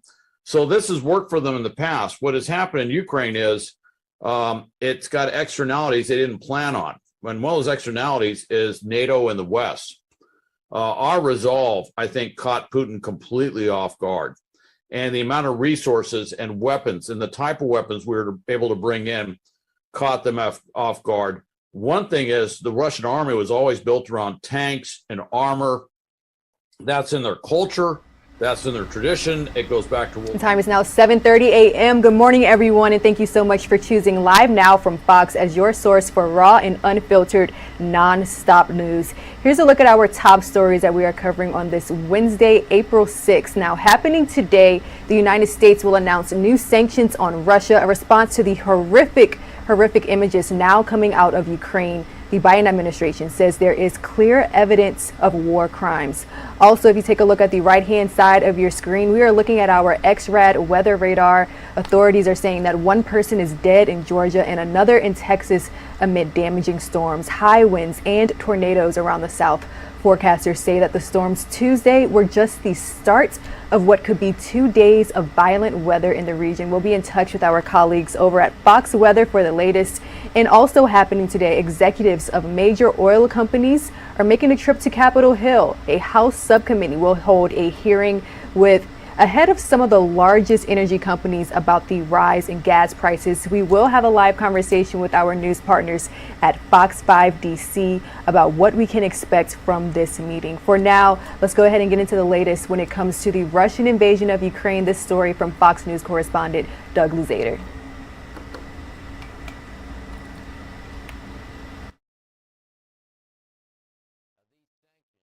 In conjunction with U.S. allies are meant to further destabilize the Russian economy as Ukrainians mourn what they have lost. A candlelight vigil in Lviv, Ukrainians forming the shape of their country, showing both grief and resolve. Evidence of Russian atrocities continues to stun much of the world, including images of charred bodies found after Russian forces retreated from the city of Bucha. One may be a child. Talk to Vladimir Putin when his forces do this. Go to hell. Ukraine's interior minister had a message for Russian President Vladimir Putin, and the White House today with a message of its own, announcing a new round of sanctions to crack down on investments in Russia as well as financial institutions there. What we are doing and we're already seeing effectively happen is the financial system in Russia is near the brink of collapse. Ukrainian President Volodymyr Zelensky lashed out while addressing the United Nations Security Council and called for a tribunal to investigate war crimes. Anyone who has given criminal orders and carried them out on our people will be brought before the tribunal. It should be similar to the Nuremberg tribunals. And a sobering assessment from the Pentagon about how long this war may last. I do think this is a very protracted conflict. And I think it's at least measured in years. I don't know about decade, but at least years for sure. Years of unimaginable loss. This searing image showing a young boy standing in front of his mother's grave. Another casualty in a war that grinds on and on. And the White House has announced another transfer of arms to Ukraine, about $100 million worth. That's part of the $13 billion aid package already approved by Congress. In Washington, Doug Luzader, Fox News. Just truly heartbreaking to see those images. Again, we will have the latest as the Biden administration is set to announce new sanctions against Russia today. For now, let's take a live now look from Washington, D.C. This next story coming from the White House as well. Frustration for the White House and Democrats after a vote to advance more coronavirus funding is blocked in the Senate. Republicans are asking for a chance to vote on amendments, primarily to have a chance to get Democrats on the record over Title 42, which is a public health order that is blocking people who are seeking asylum at the United States-Mexico border over COVID-19 precautions. Now, the Biden administration recently announced that they will do away with it next month. However, it's still causing a lot of concern amongst advocates for the bill and lawmakers who oppose it. Here's the latest from Fox News correspondent Madeline Rivera. She's bringing us a closer look. The motion is not agreed to. In a major setback for COVID relief, the Senate voted 52 to 47 Tuesday against a procedural step that would have advanced a $10 billion bipartisan bill for treatments, vaccines, and testing. This is a potentially devastating vote for every single American who is worried about the possibility of a new variant rearing its nasty head within a few months. The sticking point? Immigration. GOP senators are holding back their votes unless Democrats agree to votes on an amendment on Title 42, a public health order that allowed the federal government to quickly turn away migrants at the border during the pandemic. The Biden administration is ending Title 42 next month. I think there'll have to be an amendment on Title 42 in order to move the bill. Republicans find it hypocritical that the administration wants to keep other COVID measures, but not something related to the border. But then they're telling us there's no reason to worry about COVID among those coming here illegally who have a much lower rate of immunization than do we. You can't have it both ways. But a growing number of Democrats also oppose the administration's decision to lift Title 42. In a new letter to Homeland Security Secretary Alejandro Mayorkas, Senator John Tester says ending the measure would only add strain to an already broken immigration system. The White House says while it's disappointed in the Senate vote, calling it a step backward in the country's response to the virus, it will continue to work with the House and the Senate to move the COVID bill forward. In Washington, Madeline Rivera, Fox News. Thanks, Madeline, for that report. Staying on top of the coronavirus, 2 years into the pandemic, we are still learning more about the virus. Here's the latest from Fox 11 Los Angeles. They're breaking down exactly what we've learned and how far we need to go when it comes to COVID-19. A few months into the pandemic, we began hearing this term of long COVID and so-called long haulers, people who suffered from health problems for months after contracting COVID. Early on, it was hard to define, but now, 2 years into the pandemic, we're starting to get a clearer picture of the symptoms and how to treat it. One place here in Southern California committed to helping those that suffer from long COVID is Keck Medicine's COVID Recovery Clinic at USC. Dr. Adupa Rao is a pulmonologist there and was kind enough out of his busy schedule to join us to chat a little bit about long COVID. Doctor, thank you so much for joining us this morning. Thank you. It's a pleasure to be with you this morning. So tell us where we stand now, 2 years into the pandemic. Do we understand long haul COVID better than we did before? We're starting to understand it better. We know that it exists and people are suffering from symptoms after their initial infection with COVID. And we're sort of defining long COVID as people that are having symptoms that are unexplained after COVID infection that persist after 4 to 6 weeks after their recovery. And it presents differently, and it's probably on a spectrum as well, correct? Absolutely correct, Michaela. There is a huge spectrum of illness. It can affect not only the heart, the lungs, it can affect the nervous system, causing numbness and tingling. And we're hearing of these effects on the psychological profile of people where they feel foggy and they're just not functioning as well as they did before. Do we have any understanding of why this is happening to them, why this disease will last longer in some more than others? We're not quite there yet. We're still trying to understand who gets it, why they get it, and how we can best treat it. At this particular point in time, we're trying to control the symptoms as they arise and identify what's causing those symptoms along the way. So let's talk about the treatment, because that is the greatest thing, that we have a center in our area, because we hear of people dealing with long haul and you hear of their suffering and you hope that there's some sort of treatment for them. How are you treating them? Well, we're really looking at a multiple different approaches to treating them, identifying which is the major symptom that they're suffering from and going after that symptom. We're looking at whether it involves the heart or the lungs in terms of developing shortness of breath or fatigue.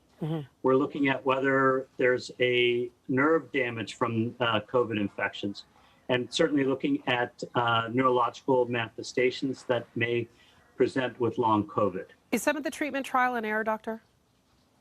Unfortunately, at this point it is. We have a multidisciplinary approach to this, and getting input from all members of the medical community here at USC to try to understand and best provide a treatment approach to these symptoms. And I imagine that you're sharing the research and the treatment and the discoveries with your colleagues around the globe. I mean, I know that there must be these kind of facilities around the world, and they're finding success with certain treatments. And is that a collaborative effort? We certainly are reaching out to other members of the community and saying, hey, what's working for you? What's not working? And we're sharing our experience about how we're approaching people with long COVID and how we are able to help them or not help them with certain symptoms. As you mentioned earlier, it's still a very much trial and error basis, and we're using best practices amongst the community to establish a care routine that works for everybody. The Keck Medicine COVID Recovery Clinic, it sounds like such a jewel for us in our area. Who's eligible for treatment there? So anybody that has had an infection with COVID-19 and has persistent symptoms that last beyond 4 to 6 weeks. We try to get everybody in, but we have a large number of people waiting to get in, but we're going to get to everybody and try to get these symptoms under control. Yeah. Do you have hope that they will be able to get some semblance of normal back? Yeah, we're seeing some recoveries now. We're seeing, as we get therapies on board and be aggressive with any of the disciplines in physical therapy, occupational therapy, with the neurologist, the cardiologist, and the pulmonologist like myself, we're trying to understand and get treatments on board so people can return back to normal activities before COVID. And that's our hope. I think all of us know somebody who is, I have a sister in Canada who's dealing with long haul, and it's a difficult thing to know that they're going through, but I think we're buoyed by the fact that there's folks just like you, doctor, working to make sure that these folks get some treatment, get some recovery, and get some of this behind them. Thanks so much for joining us, and we wish you continued success. Maybe we'll check in with you as we learn more again about long haul and maybe why some patients have a rougher go with it. And a huge thank you again to Fox 11 Los Angeles, bringing us the latest when it comes to long haul COVID-19. Now, COVID-19 cases are beginning to spike across the U.S. as the BA.2 variant spreads. Now, the subvariant is already driving a surge of infectious disease overseas. So let's check in with Fox News correspondent Jonathan Siri, who has more. Millions of Shanghai residents lined up for COVID testing this week as the BA.2 subvariant fuels a surge of cases. An ongoing lockdown has confined around 26 million people to their homes, while over in the UK, health officials are trying to curb their own outbreak. The overseas surge putting health officials here in the U.S. on alert. BA.2 does appear to be more transmissible than BA.1. We strongly encourage everyone to be up to date on their COVID-19 vaccines. As the pandemic evolves, scientists anticipate the process for distributing COVID boosters to become like the flu shot. FDA vaccine advisors will meet Wednesday to work on developing a long-term booster strategy. Some health experts say the framework is needed, with fewer than half of eligible adults receiving their first booster shot. The idea that we're selling a booster every 3 or 4 or 6 months, not everybody over 50 needs that fourth shot. That kind of messaging is what turns people off. Meanwhile, the Biden administration announcing a new strategy to prevent and treat prolonged illness from COVID-19. The plan includes expanding long COVID clinics and strengthening health insurance coverage for people with post-COVID conditions. We must ensure that no one is left behind as we work to move forward in the fight against COVID-19. The CDC says most people who become ill with COVID-19 recover within weeks of infection. In Atlanta, Jonathan Seri, Fox News. Good morning, everyone. You're streaming live now from Fox. The time is now 7:44 a.m. Let's take a 2-minute commercial break, and when we return, we'll have the latest on the Russian invasion of Ukraine.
Welcome back to Live Now from Fox. My name is Rain Augustine. I'll be your host for the next few hours here as we continue to cover top stories, breaking news, and live events.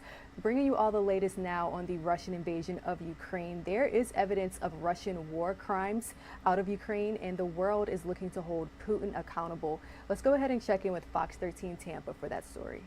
Russia's claims allegations of war crimes in Ukraine are a hoax. But the evidence is piling up, including satellite images showing a mass grave where civilians were massacred under Russian occupation. Fox 13 political editor Craig Patrick has the new revelations and Ukraine's call for help at the UN Security Council. And Craig, countries all over the world are expressing outrage over the real brutality of the Russian army. Yes, and they are discussing and in some ways struggling with ways to step up support for Ukraine and punishment against Russia as well. That's what's provoking a big response throughout the world and also a great deal of debate because, among other things, the United Nations saw many more pictures of bodies in the streets, of the civilian massacre that the Russians left behind when they withdrew from Bucha and surrounding communities around the capital. Video and pictures of individuals, civilians bound, executed in the streets, others thrown in wells. We once again have to warn you that the accounts and the images are quite graphic and disturbing. And we'll start with just a couple of examples from Ukraine's President Zelensky as he addressed the UN Security Council. The civilians were crushed by tanks while sitting in their cars in the middle of the road, just for their pleasure. They cut off limbs. Women were raped and killed in front of their children. Their tongues were pulled out only because the aggressor did not hear what they wanted to hear from them. Well, Zelensky said, how is that different from what ISIS did to civilians in Syria and Iraq? We struck back against ISIS and drove them out.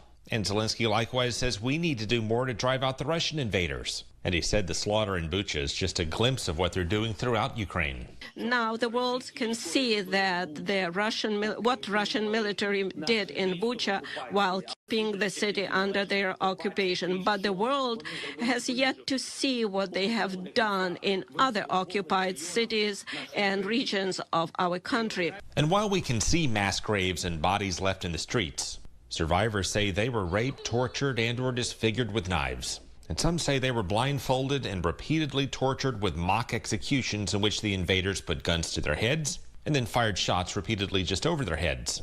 And we don't know exactly what's happened to many of the survivors. U.S. Ambassador Linda Thomas Greenfield said the invaders took their identification records, rounded them up, and sent them to Russia in what are called filtration camps. I do not need to spell out what these so-called filtration camps are reminiscent of. It's chilling, and we cannot look away.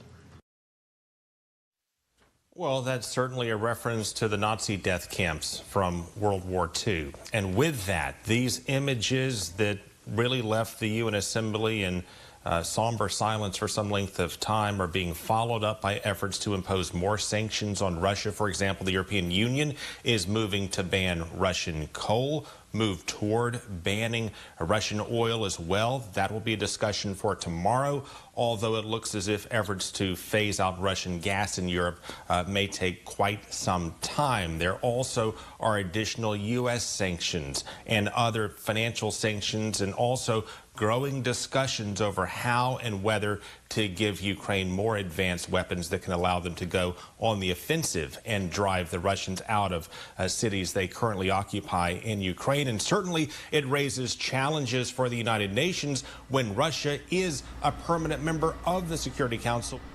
Russia's claims All right, that was Fox 13 Tampa bringing us the latest when it comes to the Russian invasion of Ukraine. Turning our attention now to another top story. By the end of the week, Judge Ketanji Brown Jackson could be confirmed as a United States Supreme Court justice. Here's that story from Fox News correspondent Lauren Blanchard.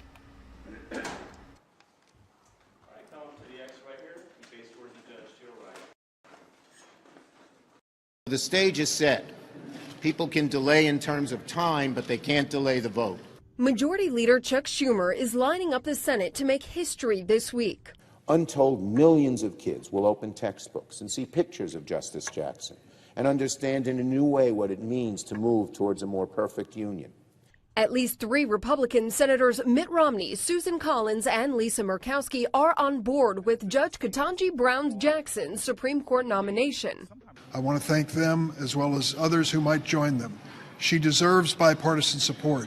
I was convinced that Judge Jackson is well qualified, intelligent, capable, and I became convinced that she's within the mainstream.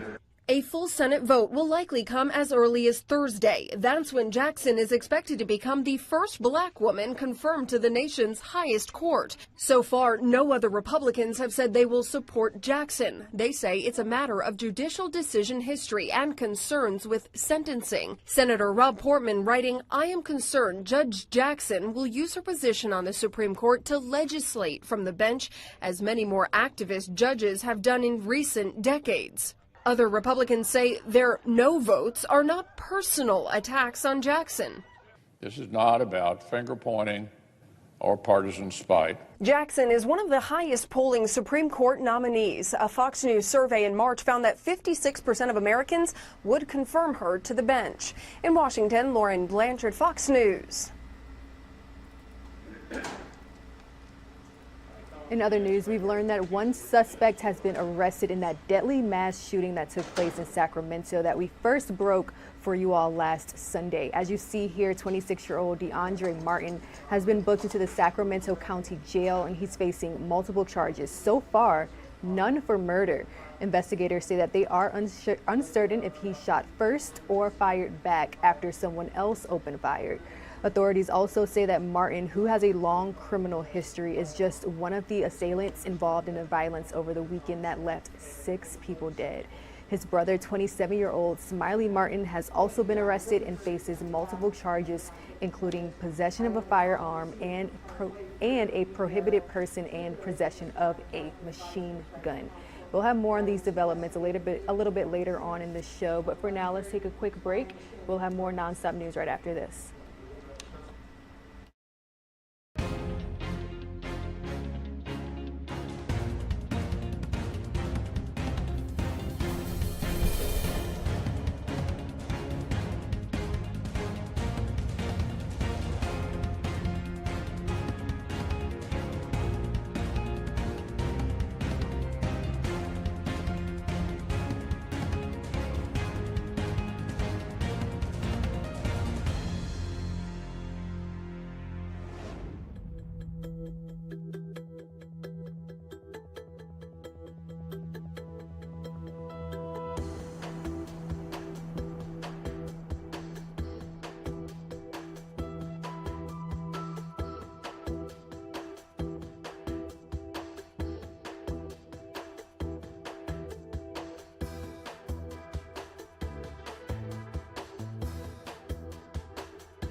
It's 7:55 a.m. Welcome back to Live Now from Fox. Continuing our coverage of the Russian invasion of Ukraine, we continue to report many service-based initiatives, people all over the world doing their part to help out those who have been displaced because of the war.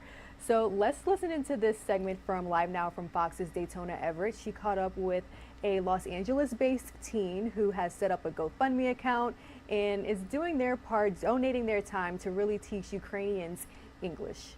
You're watching Live Now from Fox. I have a very special guest joining us from Los Angeles, Lexi Pendola, the 17-year-old who has been teaching Ukrainian children for about a year. And then, of course, war came along and that communication is still there. Lexi, I'm just blown away by what you've been doing for all of these kids, for students out there who had a desire to learn English. And now you have been kind of an outlet for them to be able to speak to someone in the United States and be able to tell their stories. So I want to hear those stories. And if you could, just explain what that relationship has been like, speaking to them, not only teaching them, but now talking to them about what they're having to undergo.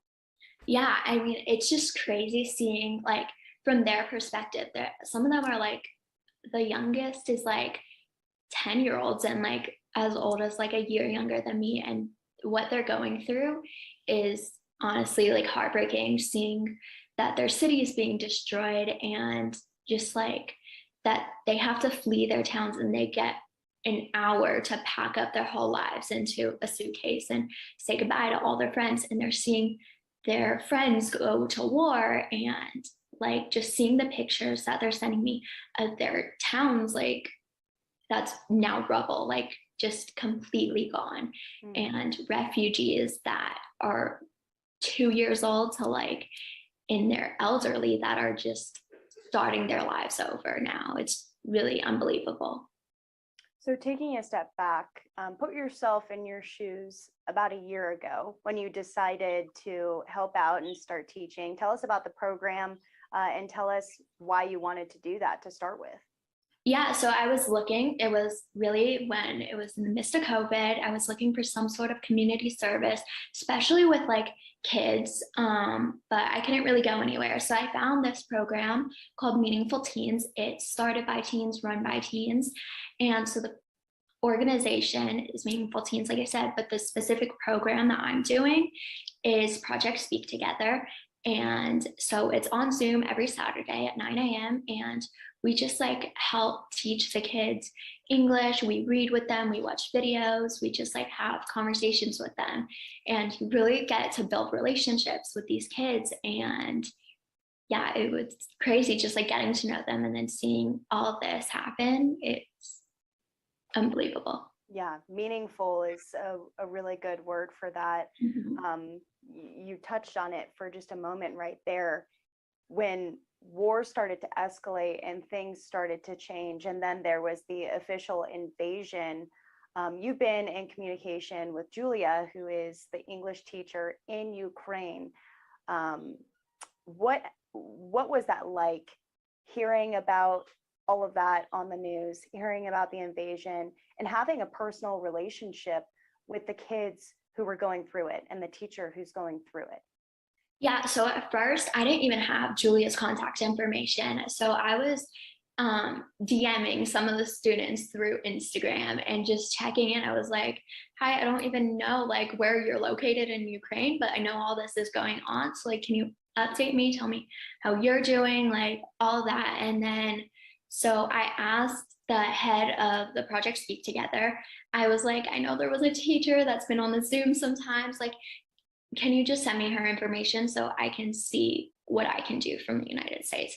And so when I got in contact with her, she was kind of like, yeah, like we can try and work something out, but I don't really know what's gonna come from it. Like kind of had very low expectations. And so I was like, what do you need? Because I didn't know they couldn't get packages or anything. So the only way to really send anything was just money. And so I started GoFundMe, checked it, and saw that some money was able to be sent. And after that, it's really just gone from there. Wow. So you've been sending money, and you mentioned the fact that at this time, those kids can't really be going to school. They're missing out on a lot of learning opportunities. So have you continued in your teaching? Yeah, so for the kids that can log on to Zoom, it's still happening every Saturday. There was one weekend that just, they were like, we don't think they're going to be able to log on. So it just like is hit or miss. Every weekend you just try and log on, and if they're there, they're there. But a lot of them aren't able to log on. And just last weekend, actually, I was on Zoom with some of them. Like one was still in Ukraine in their house, another one was in Poland. So they're really just like scattered all over the world right now, but still trying their best to get an education. What's the attitude like of these kids, you know, since you got to know them for the past year and now have gotten to know them through this trial, through this conflict? How have they been doing? They're honestly so brave. Like I couldn't even put myself in their shoes and like even think that I would be anywhere as brave as them. They are like so inspirational because they like are just like handling this so well, even though it's like such a crazy situation, but they're really so brave. And I know one of them that's just a year younger than me that's volunteering in hospitals where her, like she's with kids that are, their parents are either injured in the war or dying in the war. And she's just like taking care of them. Like I can't imagine what they're seeing on a daily basis. Yeah, I mean, I look at you and I think what you're doing is so amazing, and I'm so proud of you to step up at your age and be able to be making such a big difference. But watching what they've been through, what kind of perspective has that given you? What lessons have you learned from these kids who are around the same age as you, going through something totally different across the world? Yeah, it really shows like how connected you really are through social media, through the internet, and that they like have had to grow up so much in these past just few weeks with obviously such short notice, and just seeing how they've just taken that and gone with it is really like, it's inspirational. It's crazy. Yeah, you hit the nail on the head. Really makes you grow up fast. Yeah. Yeah. Definitely. Well, I know there's a lot of people who are watching this right now who are inspired by your story and inspired by the stories of these students out in Ukraine who, like you said, are still trying to learn and trying to keep up with their schoolwork and just be kids too. Your GoFundMe has really blown up. It's gotten a lot bigger. And if people want to donate or reach out or help out, what should they do? Yeah, so it's called Help Ukraine, and I think honestly, if you just look at my name, Lexi Pendola, it should be one of the first links that comes up. And yeah, we started with the initial goal of $500. We like really didn't expect it to reach. It's almost at $18,000. We really never expected this, and what the money is doing, it's crazy. We were like, maybe it will buy like some food, some like just like toiletries, that type of stuff, but what they've used the money obviously for that stuff, but they've also used it to repair a bus that was bringing refugees from like the most dangerous places to refugee centers. And they bought washing machines for these refugee centers that are housing like overcrowded and like need to like clean up after so many people, and making food for everyone. And they're buying toys for these kids that have no idea what's really going on. And I mean, seeing what the money's going to, since I post updates on the GoFundMe as often as I get them, I'm in touch with Julia about every day. And she sends me pictures and thank you letters. And her accountability is just insane. She sends me receipts of every penny she spends. Wow. So it's really crazy like how brave she is to go out, and just like she's going out to these stores when there are air sirens going off and you can hear shooting in the background. It's insane what they're going through right now.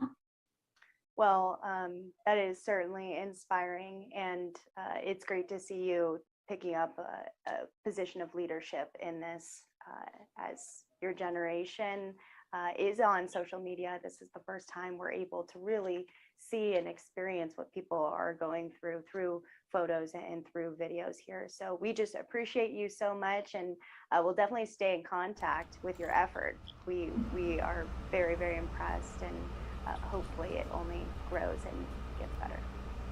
Thank you so much. Thank you. Lexi Pendola out in Los Angeles for us. Thanks for joining us. All right, we're currently taking a live now look from the Ukraine-Poland border. This is a humanitarian corridor that we are taking a look from, and we're learning that one of the world's biggest humanitarian efforts is now unfolding as World Central Kitchen. They've already served more than 1 million meals to Ukrainian refugees. Here's that story from Fox 11 Los Angeles. Ukrainians continue to flee that country in order to escape the war with Russia. They are seeking shelter, they're seeking safety, a new place to call home. But they also, frankly, just need to be fed. World Central Kitchen, as you know, has opened a kitchen and food supply depot in Poland very close to the border with Ukraine. At least 1 million meals have already been served to fleeing refugees thus far. Chef and TV personality Mark Murphy is joining us live from World Central Kitchen's main kitchen there in Poland, very close to the border. And Chef, I'm so grateful to you for jumping on with us. You're at the end of your day. Tell us about what you've been doing there. We'll get to the backstory of what led you there. You're just wrapping things up for the day today. Yeah, we've probably got another 2 hours here. We're in the process. We have a lot of people here. We have a whole bunch of volunteers. I'm one of the volunteers. We have a bunch of volunteers in the back of the kitchen here. We're probably going to produce about 5,000 sandwiches today. We have these large kettles right over here behind me. We call them big paella pans. We're cooking warm, hot food there. We can serve about 1,500 people at each one of those. We have 6 of them going most of the day. And we're just supplying food to the different border crossings, getting people fed when they get across the border. It's still cold here. It was snowing here yesterday. So making some hot chocolate for the kids, applesauce for the kids. And then there's also refugee centers. We're also producing food for that. So there we try to change the menu, daily, because some people are there for more than one day before they can find a place to go. So yeah, we're feeding a lot of people out of this. This was just I guess it was an empty warehouse, and the World Central Kitchen, Jose Andreas' team came in here and built it out. I got here close to a month ago. The walk-in refrigerator in the back was halfway built. We only had 3 kettles going, and now we're full steam ahead. It got organized pretty darn quickly. The folks at World Central Kitchen really know how to just scramble and do things in a real way, and that's what makes this effort so really impressive. Let me ask you about what drew you there, Mark, because you could be doing a number of things, and I know you've got your hands in a number of pots here in America, podcasting, author, judging on Chopped, all the things you do, but you felt compelled to drop everything and go. Right. Yeah, no, I was compelled. I felt, I had to go, and I couldn't deal with it anymore. I was just watching everything on the news. I decided I could cancel a few shows that I was supposed to be on the Food Network. Other people found me. They filled in for me. And I decided, I have the skills that can help. So I came here, and it's been very rewarding. I'm very happy I did it. It's a learning experience. I'm not used to making chicken salad with 600 kilos of chicken, but you figure it out. You figure out how to get it done, and you have to be able. They have to be able to lead a team. There's a lot of people here that are not chefs, and we have to try to get. Everybody's working and pitching in, and everybody's here, helping out and volunteering, and everybody wants to do stuff, and it's really great. But that's the thing at its core, right? It's very important to feed and nourish these people, but it's also about the spirit of allowing them to feel some security, some safety after all of this anxiety and uncertainty and violence they've faced. The idea that you're giving them a warm meal and a safe landing place, you all feel that, and that's your purpose there. Yeah, look, it's a human right to be able to have a meal, and we're trying to, make people feel like people care about them when they get across the border. They're fleeing and they come in, we're trying to greet them with open arms and a nice warm maybe a bowl of goulash or whatever we're making that day. We're definitely trying to make a little bit of a difference. What has the experience been like with you collaborating with all these different people? You mentioned there are some professionals, other chefs, et cetera, but we know there's just people that said, look, I want to be part of this effort. Regular folks just there giving of their own time. Yeah, no, it's been, first of all, you can just imagine the people that are going to drop everything and buy a plane ticket and find their own housing and come here and help. They're huge hearts. Everybody here is wonderful. And we've also hired some local people, some Polish people that are helping with the driving and the organization and everything. Everybody is just, it's just the nicest group of people. There's, we actually have some refugees that are here that are hired and work with us from Ukraine, which is hard to talk about, but yeah, it's, yeah, you know, we're doing what we can do. Tell me about those people. Tell me about those Ukrainians that have stood beside you. You Tell me know, about them. it's just amazing. There's a woman who's helping with distribution. I can see her standing right over there now. And, you know, she left her husband, her mother, her father. They're all back in Ukraine. She came across the border to be a refugee, and she got a job here, basically. And she is, you know, helping the efforts, getting it done. Gives you a different perspective on life, doesn't it, Mark? Yeah, you know what? There's people have problems, but this is really these are beautiful people, and they're you know, they've been chased out of their home, they've been chased out of their country. It's a sad reality. You will be forever changed by this experience, and I know for the better. You're learning how to cook massive quantities of things, but you're also learning about the strength and resilience of the human spirit and how we can work to help those in need together. I know you've been doing some fundraising efforts online. What we'll do is we'll link to our website, or you can see that little QR code or big QR code on the side of the screen.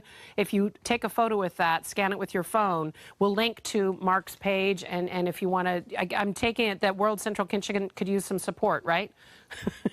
Absolutely. I mean, and that's the great thing about Instagram, Facebook, all this social media stuff. It's like I decided to come over here.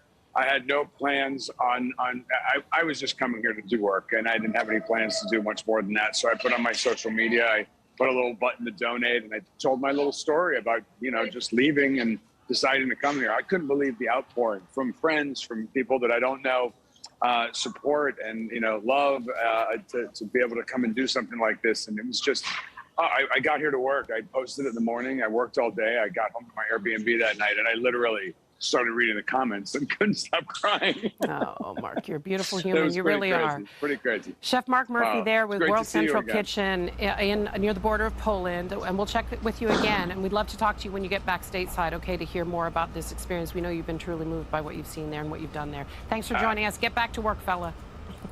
Coming up right after the break, executives of a major oil company will make a trip to Capitol Hill today. A House subcommittee will hold a hearing with heads of some of the largest energy companies about the rise in gas prices. Right after this break, we'll check in with Fox 5 DC. They're bringing us more details.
8:15 a.m. Welcome back to Live Now from Fox. We're staying on top of the severe weather that we are seeing across the country.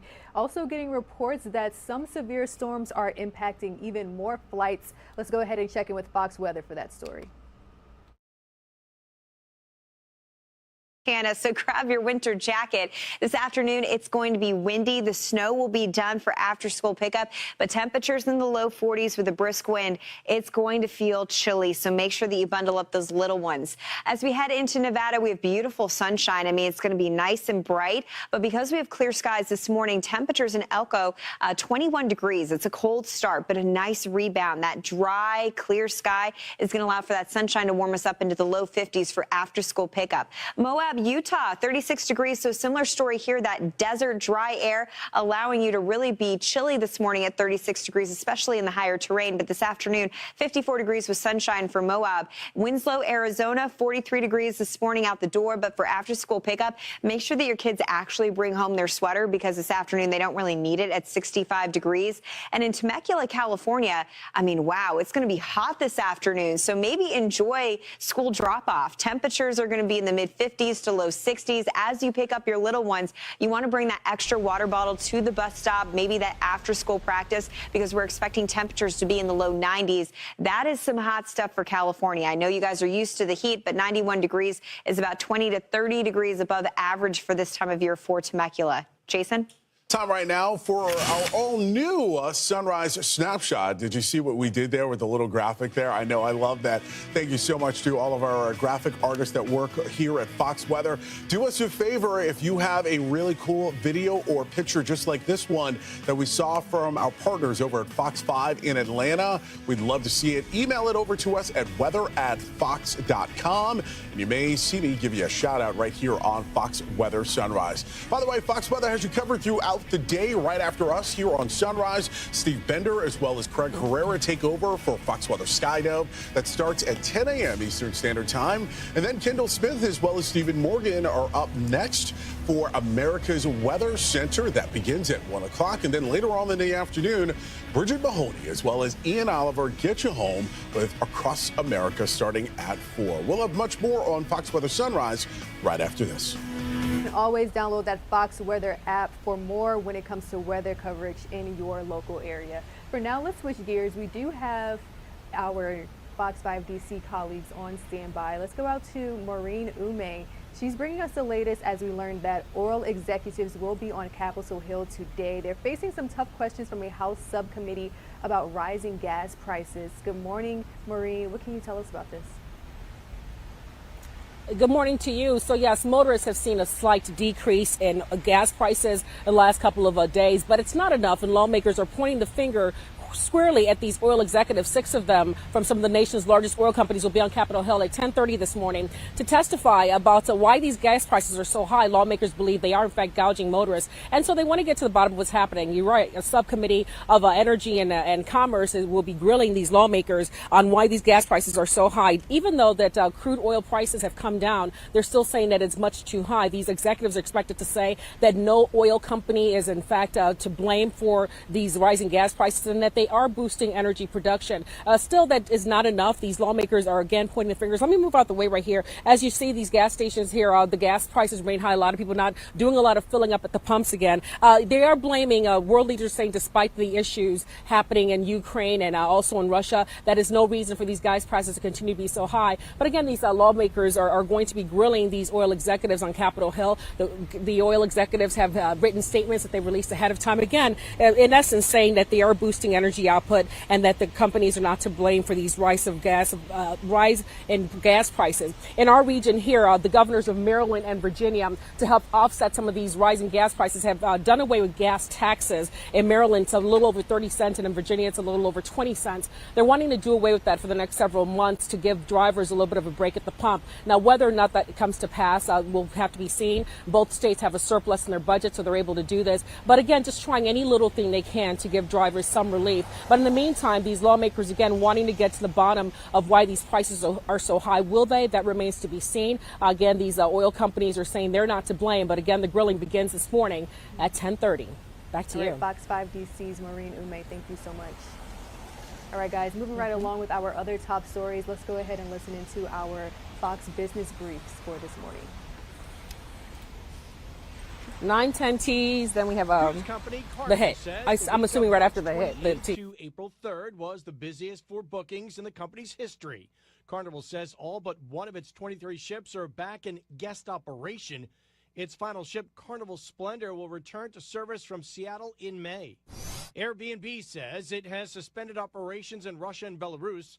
The action was planned because Airbnb says it is not able to process transactions with some financial institutions because of sanctions against Russia. All upcoming reservations have been canceled.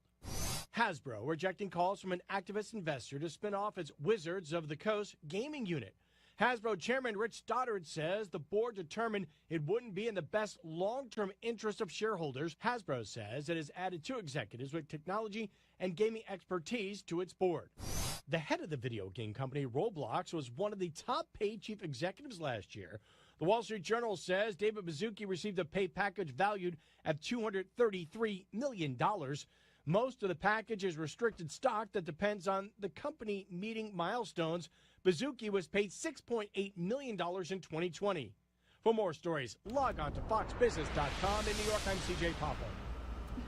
And a new update to a popular navigation app will help users in more than a few new ways. Google Maps is releasing new updates in the coming weeks, which will roll out a number of new features. This includes one that shows you an estimate of how much tolls will cost for your next trip, and one that shows traffic lights, stop signs, and building outlines. For Apple users, this new update will allow you to begin your trip through your Apple Watch. That's kind of cool.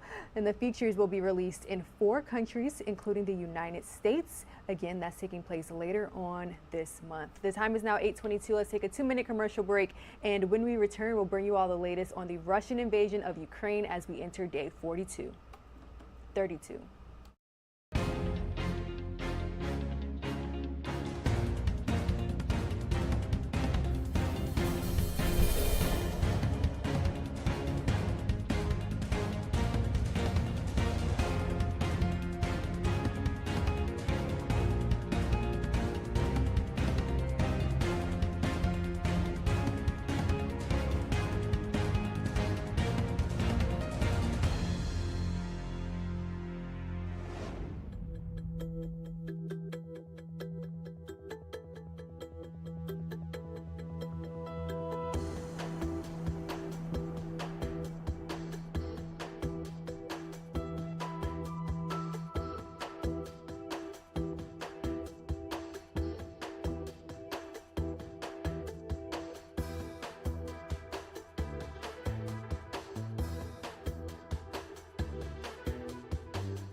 Welcome back to Live Now from Fox.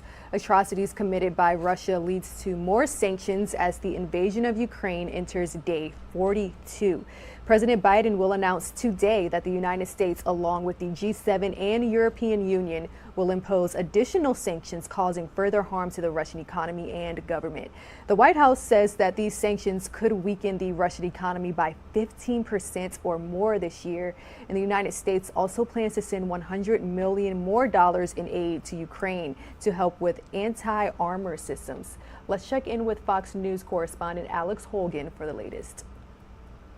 Ukraine needs peace, Europe needs peace, and the world needs peace. Ukrainian President Volodymyr Zelensky addressing the UN Security Council on day 41 of Russia's invasion. They killed entire families, adults and children, and they tried to burn the bodies. Zelensky demanding justice for the civilians brutally killed in Bucha. Accountability must be inevitable. Ukrainian troops cleaned up the regained land outside of the capital of Kyiv and collected the corpses of the men and women said to have been tortured, their bodies with nowhere else to go other than a mass grave. Handcuffed them and executed them. Russia continues to deny these claims.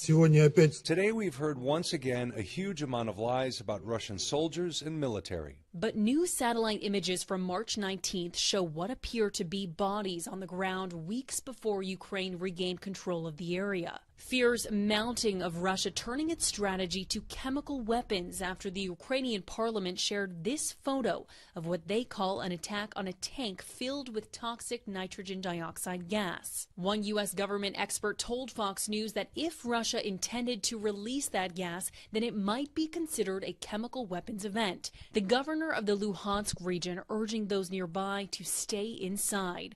As the military shifts its offensive, Russian troops are pulling out of the north and regrouping in Belarus. We expect a further Russian push in the eastern and southern Ukraine. Civilian evacuations once again being blocked from the eastern city of Mariupol, according to Ukraine's deputy prime minister. The nearly 100,000 trapped residents have been rationing food or starving, with no access to humanitarian aid. The amount of destruction, the amount of human suffering that we are seeing in places that we can reach is really shocking. Yet none of the country remains untouched by the toll of the invasion. Here in Lviv, families stood in the rain, grieving the latest casualties of war. In response, nations are kicking out foreign dignitaries. France, Germany, Sweden, Spain, and Portugal are on the growing list of countries expelling their Russian diplomats. In Lviv, Ukraine, Alex Hogan, Fox News. And here we're taking yet another live now look at that humanitarian corridor on the Poland-Ukraine border. You can see here families crossing into Poland, receiving warm meals from volunteers there as the Russian invasion continues. This next story is going to be from our colleagues over at Fox 13 Tampa. We've learned, of course, that leaders around the world, including President Biden and Ukrainian President Zelensky, are still accusing Russian troops of war crimes and even genocide at this point. So again, let's check in with Fox 13 Tampa's political editor, Craig Patrick. As Russian troops repositioned in Ukraine, they revealed horrific and sickening attacks on civilians. The images of bodies in the streets are driving shock and outrage around the world. Our political editor, Craig Patrick, is here with mounting evidence of war crimes and crimes against humanity. Craig. We'll start with the circumstances, and they are certainly grim. The Russian invaders we see have failed to capture the capital city of Kyiv, and with that have been pushed out of the outskirts of the capital city by the Ukrainian resistance. And though they failed to capture the capital, though, the Russian invaders certainly succeeded in carrying out a reign of terror and torture and murder that is very difficult to describe, really. And with that, of course, the images that we're about to show you are very graphic and very disturbing as well. But they may also be a turning point in the war in amassing support for Ukraine and in providing important evidence in a future trial against Russia. For the past 40 days, we've seen the Russian invaders maim and kill Ukrainian civilians with the fury of bombs and missiles. We've also seen Russia encircle and trap civilians, cutting off their flow of food and water for weeks. And now we can see evidence of Russia also killing civilians execution style, with their hands tied and shot in the head. As the invaders left Bucha and other cities in the outskirts of Kyiv, they left behind hundreds of bodies, many of them civilians who appear to have been bound and shot at point-blank range. Then they shot him all over this side, the chest, and another shot went slightly below the temple. It was a controlled shot to the head. It's horrific and chilling, and exactly what intelligence sources knew the Russian invaders would do. Richard Moore, the head of British intelligence, said we knew Putin's invasion plans included executions by his military and intelligence services. And Human Rights Watch has also documented cases of Russians inflicting a rampage of rape and torture in addition to the point-blank executions. Such things I don't understand, I don't comprehend. The kids who were killed and tortured, so it wasn't enough just to kill. Ukraine, the United States, EU, and UN all say it's very important to carefully document all of this, as it could be evidence in a coming international war crimes or genocide trial against Russia. He is a war criminal, but we have to gather the information. We have to continue to provide Ukraine with the weapons they need to continue the fight, and we have to gather all the detail so this can be have a war crime trial. You have several entities from the government of Ukraine to Poland to much of the media in Europe describing what we're seeing now as genocide.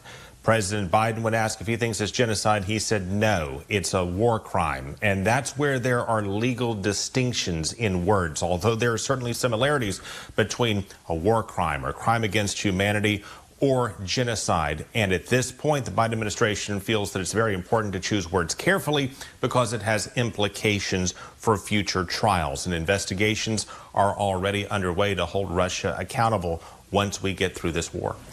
So, Craig, how is Russia responding to the discoveries in Bucha and the other communities outside the capital? By denying it, by saying it didn't happen, that Russia had nothing to do with it. And in follow-up, Russia contends that it withdrew from those areas, Bucha in particular, on March 30th, and that somehow bodies were placed there after the Russians left, perhaps.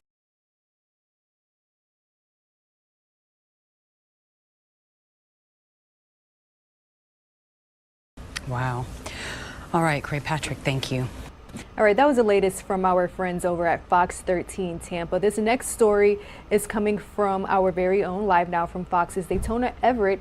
She actually had the chance to catch up with a Tampa Bay area family who is hosting Ukrainian refugees. Talking about the humanitarian crisis underway, millions of Ukrainians seeking refuge across the country, including out in Tampa Bay. Fox 13's Evan Axelbank able to sit down and speak with a mother and father, their two children, about the harrowing journey to come back to the United States after escalation of war in Ukraine. They speak through a translator here. Here's just bites of that conversation. The first question that I have for them is, what is it like to suddenly be in a place like this when their country is in the middle of a war? So Julia said we are very worried about our country. We are safe here. And Julia said we are very worried about our country. For those who stayed, we are very glad that we have come here, that we have our children out of this horror. Can you describe exactly what you were seeing around you in your town and what has happened to your homes and streets? Julia said we packed our bags and were ready to leave on February 24th. They started bombing us and we left. The roads were broken and we drove for 4 days. When we were driving, one bomb exploded very close and the car staggered.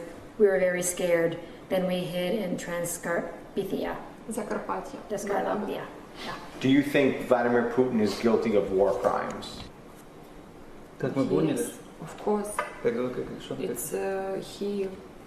It's his war. War criminal? Yes. On February 24th at 5 a.m. we were awakened by explosions. The windows in our house shook. We looked into them and saw a glow, so we realized that the war had begun. On February 24th at 5 a.m. we were awakened by explosions. The windows in our house shook. We looked into them and saw a glow, so we realized that the war had begun. When sirens started in the city, we were hiding. We hid in a cold basement. The children were scared and did not understand what was happening. We decided to leave Ukraine. What is it like to be in a place that's so comfortable knowing what's happening back home? Okay, and the other thing to answer to your last question, they said we are safe, but we have a stone in our soul the size of the whole Ukraine. It's terrible, everything that Putin does with our people. You asked what their plan in America is? She says we really want our children not to get psychological trauma from what is happening. We will work and provide a normal life for them. Can you ask how how the Ukrainians are putting up such a valiant fight or brave fight? Okay.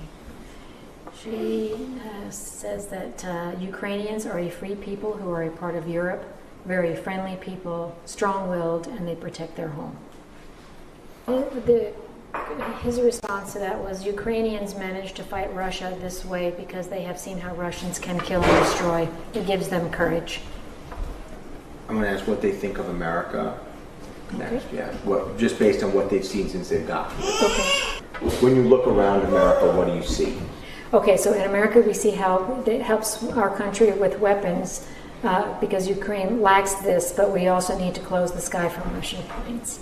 He has such a high profile now. He's speaking to all these world leaders. I just want to find out what they think of how he's doing and whether they consider him a hero. And she does think Zelensky is a hero and that he is a very good and kind man. How long does he think this is going to go on for? So he said that the war ends only when the regime in Russia changes.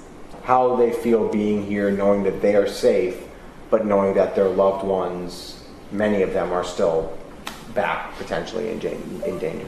My parents stayed at home and I suffer a lot. I fear for their lives, but they don't want to leave. This is their choice. I cannot convince them. Do they feel happy to be out of here, or sad to be gone? That's a good question. I am very afraid to return. Even in Europe, I felt uneasy. The farther from Russia, the calmer I am. My kids shouldn't feel this way. I want to ask that. How are their kids? How do they explain this to their children, and how are they doing? So Mark is the littlest one, is 3.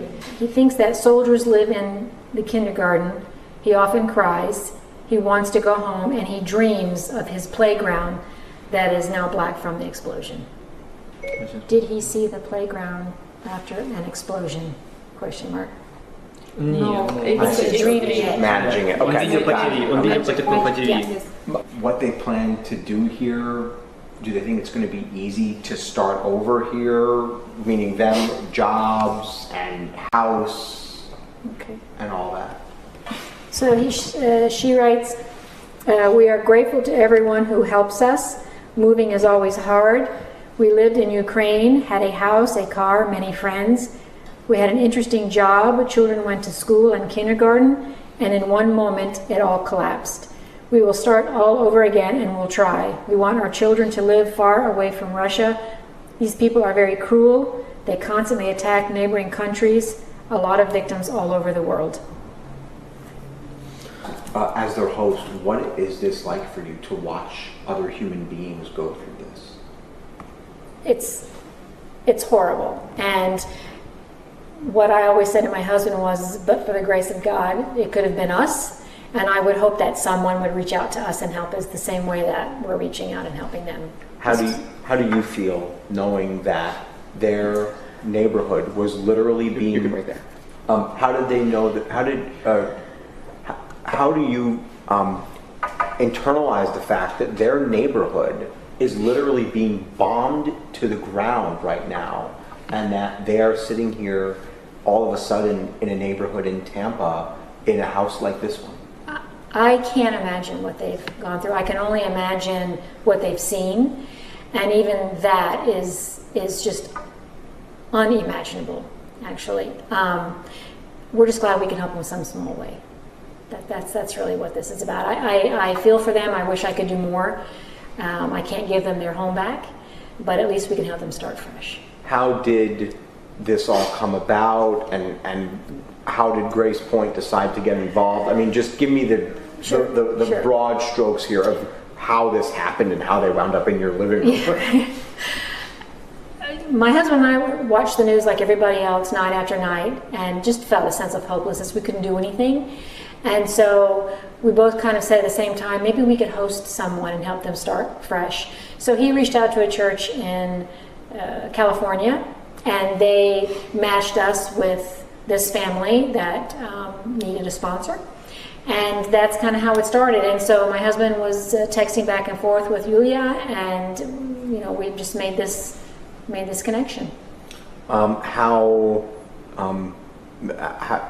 how important is it to you to know that they are sleeping somewhere safe, even though you hadn't even met them more than 3 days ago, 2 days ago? Again, it's just one small thing that we can do, and if everybody did something similar, imagine the impact we could have. And Grace Point has homeless services and so many other kinds of services, so we are working in tandem to get them housing and get their visas in order and that kind of thing. I couldn't do it without the folks at Grace Point. What are your hopes for their future? I hope that they orient and live like you and I do, and they have jobs they love and are raising their children in prosperity and have a peaceful life. So once again, Sergey and Yulia seeking refuge in Tampa Bay. You can see them arriving at the airport there, happy and stoked. The host family kind of translating in that interview with Fox 13's Evan Axelbank. I want to bring him in right now. Evan, you got to sit down and ask some of those questions, some more difficult than others, about their situation, resettling in America. What were your biggest takeaways with that? Well, imagine what it would be like to find out that a neighboring country that has a giant military was about to invade the country or the state that you were in, and that you had to pick up everything that you owned, or as much as you could carry, at least all the important things, and take your loved ones with you and walk away from your house and from your other loved ones, and your job and your neighborhood and your community and your neighbors, and leave forever. Right. To go to a place that you had never been to, and that you don't know the language, and you don't know what you're going to do when you get there, and you don't know if you're going to be taken in by potentially dangerous, crazy people. I mean, you just don't know. It's easy to say, it's certainly at this point, this little moment worked out for them, but they're going to have a long road here in the United States, and they're going to have a long time to get used to a new country and to a new way of life, as we all would. Yeah. So again, just imagine, literally putting everything down and grabbing your loved ones and taking enough clothes for a few days and a toothbrush and leaving forever. You're not coming back. And after you leave, a bulldozer and a tank might come with bombs and machine guns and knock the building down that you lived in, and knock your office down, and knock your neighbors' houses down, and their factories and offices and workplaces down. And those armies would do it without any care in the world of what impact they're having on you, simply because they're doing it simply because they got an order from Vladimir Putin to do it. Yeah, and this is just one. That's my reflection. Yeah. Sorry, it's blunt, but no, I'm with you. I'm with you on that. This is just one story of many. This Millions, family. 4 million refugees. 4 million refugees. And I actually was curious, Sergey, how did he get out of Ukraine without having to serve in the military? Because so many of the husbands did have to stick behind and say goodbye to their wives and to their children.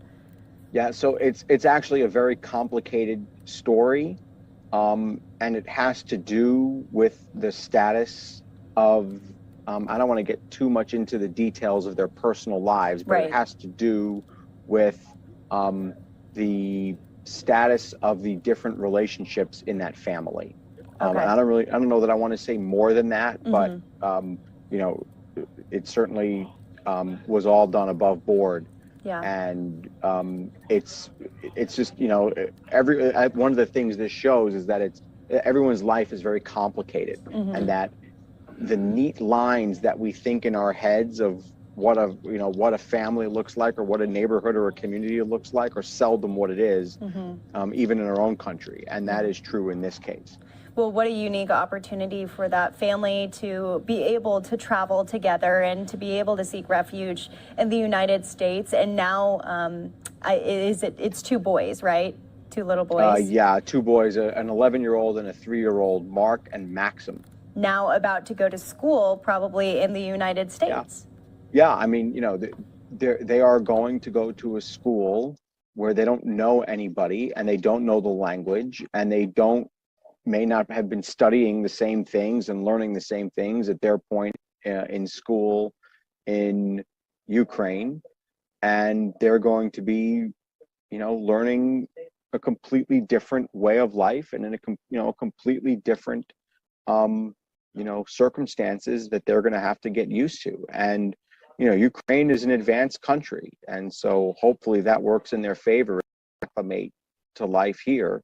Refugees certainly come from countries that don't always have some of the things that Ukraine has when it comes to acclimating to the United States, and refugees from many countries very often do well here in the United States, most often do well in the United States because of the gumption that they've had to just make it here in the first place. Yeah. It's an incredible story. I mean, it's an incredible story, and it's an incredible journey that they have just made. And now here they are. They live very close right now. They're staying very close to where my own family lives in Tampa Bay. And that is moving for me to know that our community is hosting people who have been through complete and utter, if I may use the word, hell. Yeah. Well, just really sweet images of their youngest holding up the Ukrainian flag, holding up the American flag, now coming here. And like we kind of said, I want to circle back to that. They're not the only family that is seeking refuge in the United States, but explain to us the circumstances in Tampa Bay, the resources that you guys specifically have for families like this. Well, the bottom line is Grace Point is one of many agencies working to bring refugees here from Ukraine. There are many outfits and many agencies, and Tampa Bay is a big community, and there are lots of people of Ukrainian descent here. I know of another family in Clearwater that is preparing to host somebody, and that family is going through a journey right now to get here. And there are a number of agencies in our area that work to keep to get people here from not just Ukraine, but from many countries where there are difficult things going on. Tampa Bay is, I wish I knew the exact stats, but Tampa Bay has a number of refugees from many different countries in every continent in the world, except Antarctica. So, there is certainly a home, and the mayors of our communities make a point of saying there's a home for refugees in Tampa Bay. Yeah. And Ukrainian refugees now being probably the main focus, I would imagine. Well, you got the opportunity to ask them about some of the culture of Ukraine, some of the leadership, President Zelensky, and even President Putin. Did any of those answers come to you as a surprise? No, I mean, we've heard a number of people from Ukraine. I've interviewed a number of people here in Tampa Bay who have all spoken about Vladimir Putin as being a war criminal and as someone who they'd like to see brought to The Hague. I don't know that anybody thinks that's actually realistic, but they do harbor a tremendous amount of hatred for Vladimir Putin. I mean, look at what he's done to them during this war of choice. I was struck by their answer as to what the main difference was between the Ukrainian culture and the American culture. They found that they have gotten lots and lots of smiles. I don't know if it was on that tape you just played, but they've gotten lots and lots of smiles from here on the street, from people here on the street. And of course, people wouldn't know that they were Ukrainian refugees unless you stopped and spoke to them and found out who they were. And so I thought that was moving, that they found friendly faces in our community to be very helpful. They also said our streets were clean, which I thought was interesting. We probably look around and go, boy, what filth we see. I wish the street sweeper would come by a little more often. But they view our streets as being very clean and very well put together. So I thought that was interesting. And, they also made it very clear that they find this to be a land of opportunity and a place where they're going to be able to restart their lives as best they can. Right now, they're going through medical testing and procedures, and they're going through visa issues and all the other things you would have to do to start a life in a completely new place. Yeah, yeah. Well, last question for you, Evan. You asked about them getting on their own 2 feet, going to school, jobs, money, everything. What are their hopes in replanting in the U.S.? What do they foresee as their future? So what's super interesting is these are professional people. You know, Ukraine is an advanced society, an advanced country, and they have, they had what we would find to be ordinary 9-to-5 jobs here in the United States. They worked in the agriculture business. It sounds to me like they were, some may have been lost in translation, but quite literally, but they are workers in factories and coordinators in logistics. And so I would assume that they would try to get work in that area, in those areas. But, at this point, I think they're mostly just trying to get their feet under them and are going to, take a few minutes at least to learn some English because, no matter how advanced you are, if business is done in English and not in Russian, it's going to be difficult to work. Yeah. So, they're going to take some time here. The kids are going to get into school and they're going to have to pick up the language really quickly. And I'm sure they're capable of that. They were smart, bright, sweet, nice kids. Without a doubt, they were really great to meet and talk to. And so, at least as best we could, again, they speak almost no English, maybe a little bit, among one of them. But for the most part of the 4 of them, the English capabilities were not there yet, and understandably so. Why should they be? They lived in Ukraine and spoke Russian. So it's going to be quite a journey for them, and I wish them good luck. They undoubtedly miss their country and miss their society and miss the way things were just 6 weeks ago. Right. And all of it was taken from them, as she said in that piece of tape you just played. All of it was taken from them in the blink of an eye. Yep. And you never know when or how that could happen to your own family at home. I love to hear that from the host family saying that this could have been us. So we would hope that someone would lend a hand. So amazing to hear those stories. Fox 13's Evan Axelbank, thank you so much for breaking it down for us. Good to see you, Daytona. Good to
Good morning and welcome back to Live Now from Fox. My name is Mackenzie Stasko and I am joining you live from our studios in Orlando, Florida. The time here on the East Coast is just before 9 o'clock in the morning. We, of course, want to bring you up to speed on several live feeds that we are currently following today. First, we do want to bring you out to the White House today, where we do know President Joe Biden is expected to announce a new round of sanctions against Russian President Vladimir Putin and Russia in general. Now, again, that is expected to come down today. We do know that those sanctions in particular are expected to ban all new investment in Russia. And this comes after the killings of Ukrainian civilians, again, could likely bring more sanctions against Russian President Vladimir Putin and Russian banks as well. So another top story that we are following today here on Live Now from Fox. We do want to get this sidebar up for you here on Live Now from Fox. Once we get that up, we will, of course, bring that to you here. But we do know, again, that the United States is set to announce new sanctions against Russia. We are also following some other news coming out of Sacramento, California, where we do know that police have made a third arrest in that deadly mass shooting that happened Sunday morning in Sacramento that killed 6 people and injured 12 others, again, early Sunday morning. Also, we are tracking severe weather in the south again. We do know that there is a severe storm threat all the way from Alabama to Florida, with wind gusts up to 70 miles an hour and tornadoes possible. But now we do, again, want to get back to this video that we do have coming into our desk, where we did just tell you those atrocities with the Ukraine war by Russia, those atrocities committed by Russia, again, leading to more sanctions as the invasion of Ukraine enters day 42 today. So we do want to get this graphic up for you right there. Again, President Biden will be announcing that the United States, along with the G7 and European Union, will be imposing those additional sanctions with the hope of causing further harm to the Russian economy and government. White House sources say these sanctions could weaken the Russian economy by about 15% or more.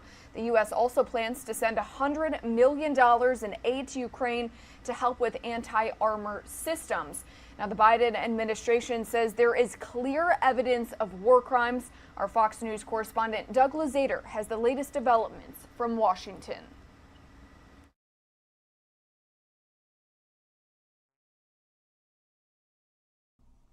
Now, these sanctions, in conjunction with U.S. allies, are meant to further destabilize the Russian economy as Ukrainians mourn what they have lost. A candlelight vigil in Lviv, Ukrainians forming the shape of their country, showing both grief and resolve. Evidence of Russian atrocities continues to stun much of the world, including images of charred bodies found after Russian forces retreated from the city of Bucha. One may be a child. Talk to Vladimir Putin when his forces do this.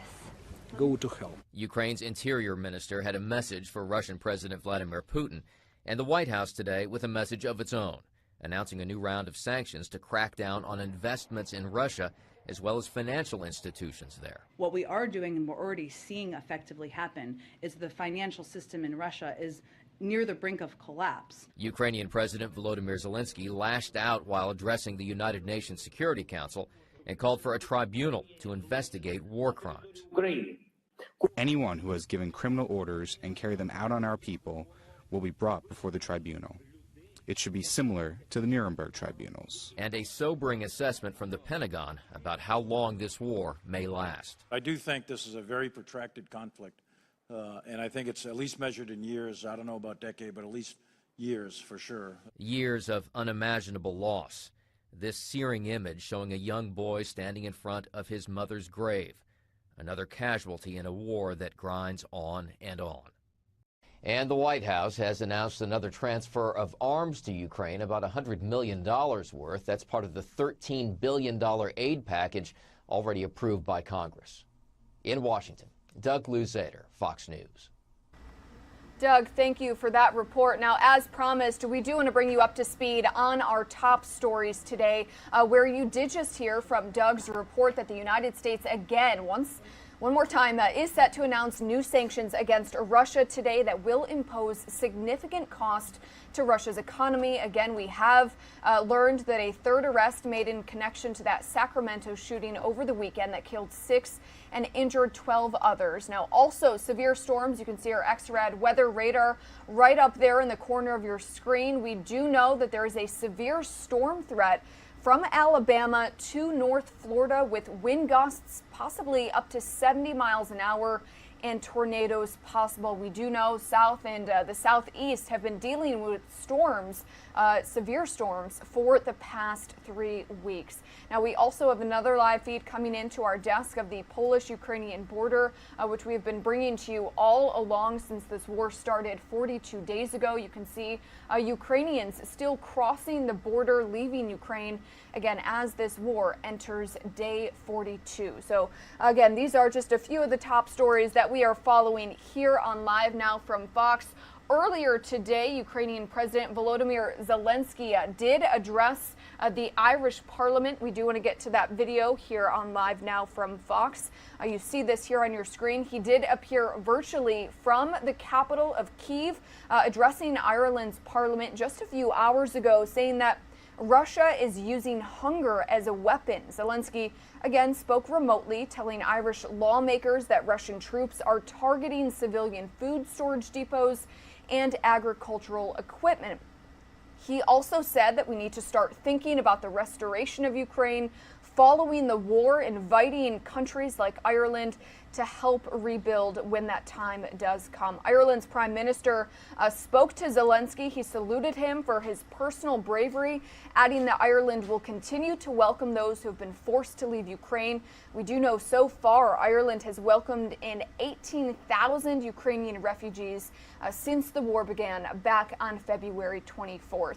The Irish Prime Minister also added that while Ireland might be neutral in terms of military, it is not when it comes to war crimes, and will continue to welcome and support Ukraine's application for European membership. And yesterday, Ukrainian President Volodymyr Zelensky speaking to the United Nations, saying that the Russian military must be held accountable for committing those war crimes. The accusations came during an emotional address to the UN Security Council. Speaking by video from Ukraine, Zelensky said civilians were tortured and massacred in Bucha, a suburb of Kyiv, and also said that in some cases women were raped. He compared Russia's actions to a terror group, saying that troops intentionally killed anyone who served or stood with Ukraine, and that the Russian military must be held accountable for those war crimes. Fox News correspondent Alex Hogan has more from Lviv. Ukraine needs peace, Europe needs peace, and the world needs peace. Ukrainian President Volodymyr Zelensky addressing the UN Security Council on day 41 of Russia's invasion. They killed entire families, adults and children, and they tried to burn the bodies. Zelensky demanding justice for the civilians brutally killed in Bucha. Accountability must be inevitable. Ukrainian troops cleaned up the regained land outside of the capital of Kyiv and collected the corpses of the men and women said to have been tortured, their bodies with nowhere else to go other than a mass grave. Handcuffed them and executed them. Russia continues to deny these claims. Today we've heard once again a huge amount of lies about Russian soldiers and military. But new satellite images from March 19th show what appear to be bodies on the ground weeks before Ukraine regained control of the area.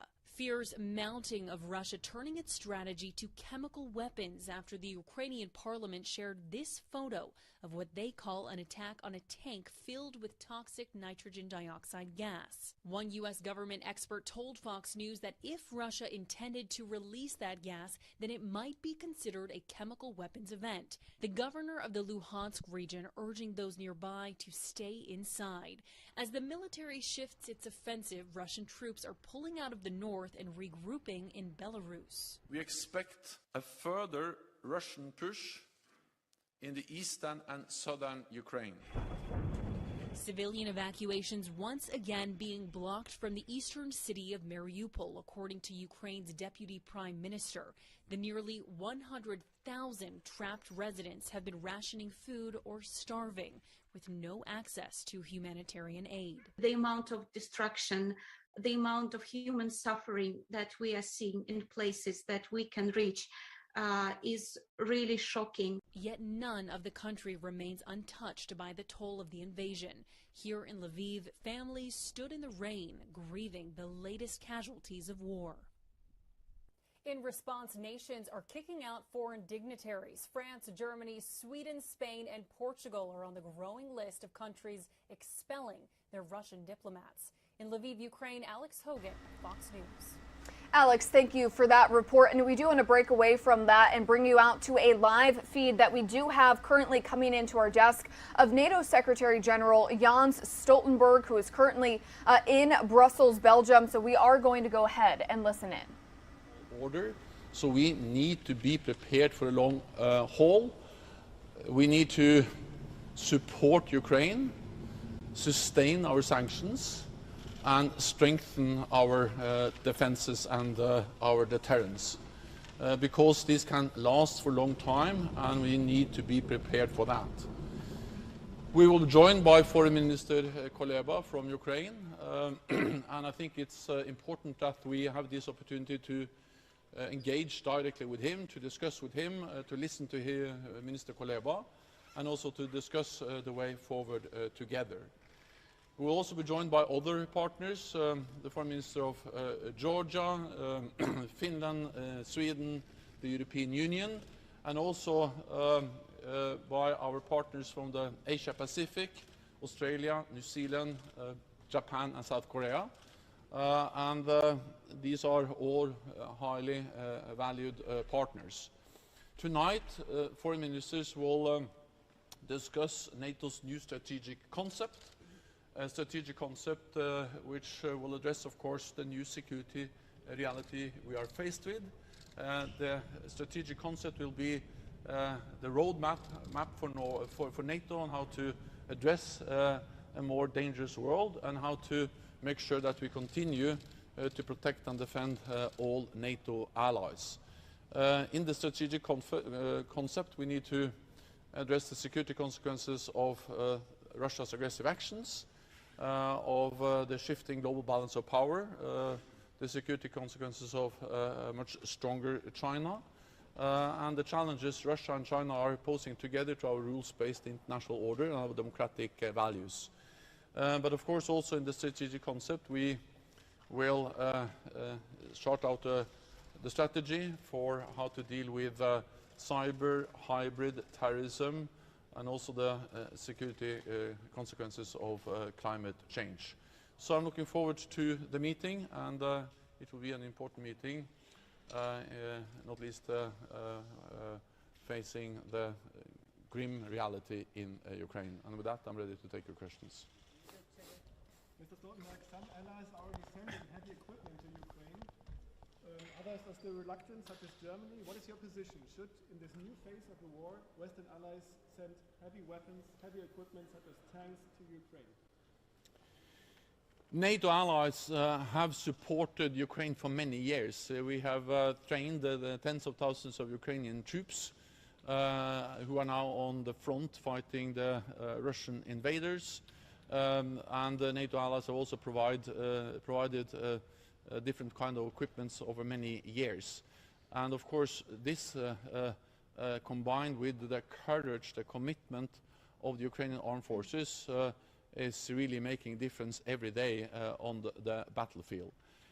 Since the invasion, allies have stepped up their support. I also expect that ministers, when they meet today and tomorrow, will discuss how we can further support Ukraine. Allies are providing both anti-tank, anti-air or air defense systems, but also different kinds of advanced weapon systems, and also both light and heavier weapon systems to Ukraine. I will not go into all details of exactly what kind of weapons, equipment allies are providing, but I can say that the totality of what allies are doing is significant, and that includes also some heavier systems combined with lighter systems.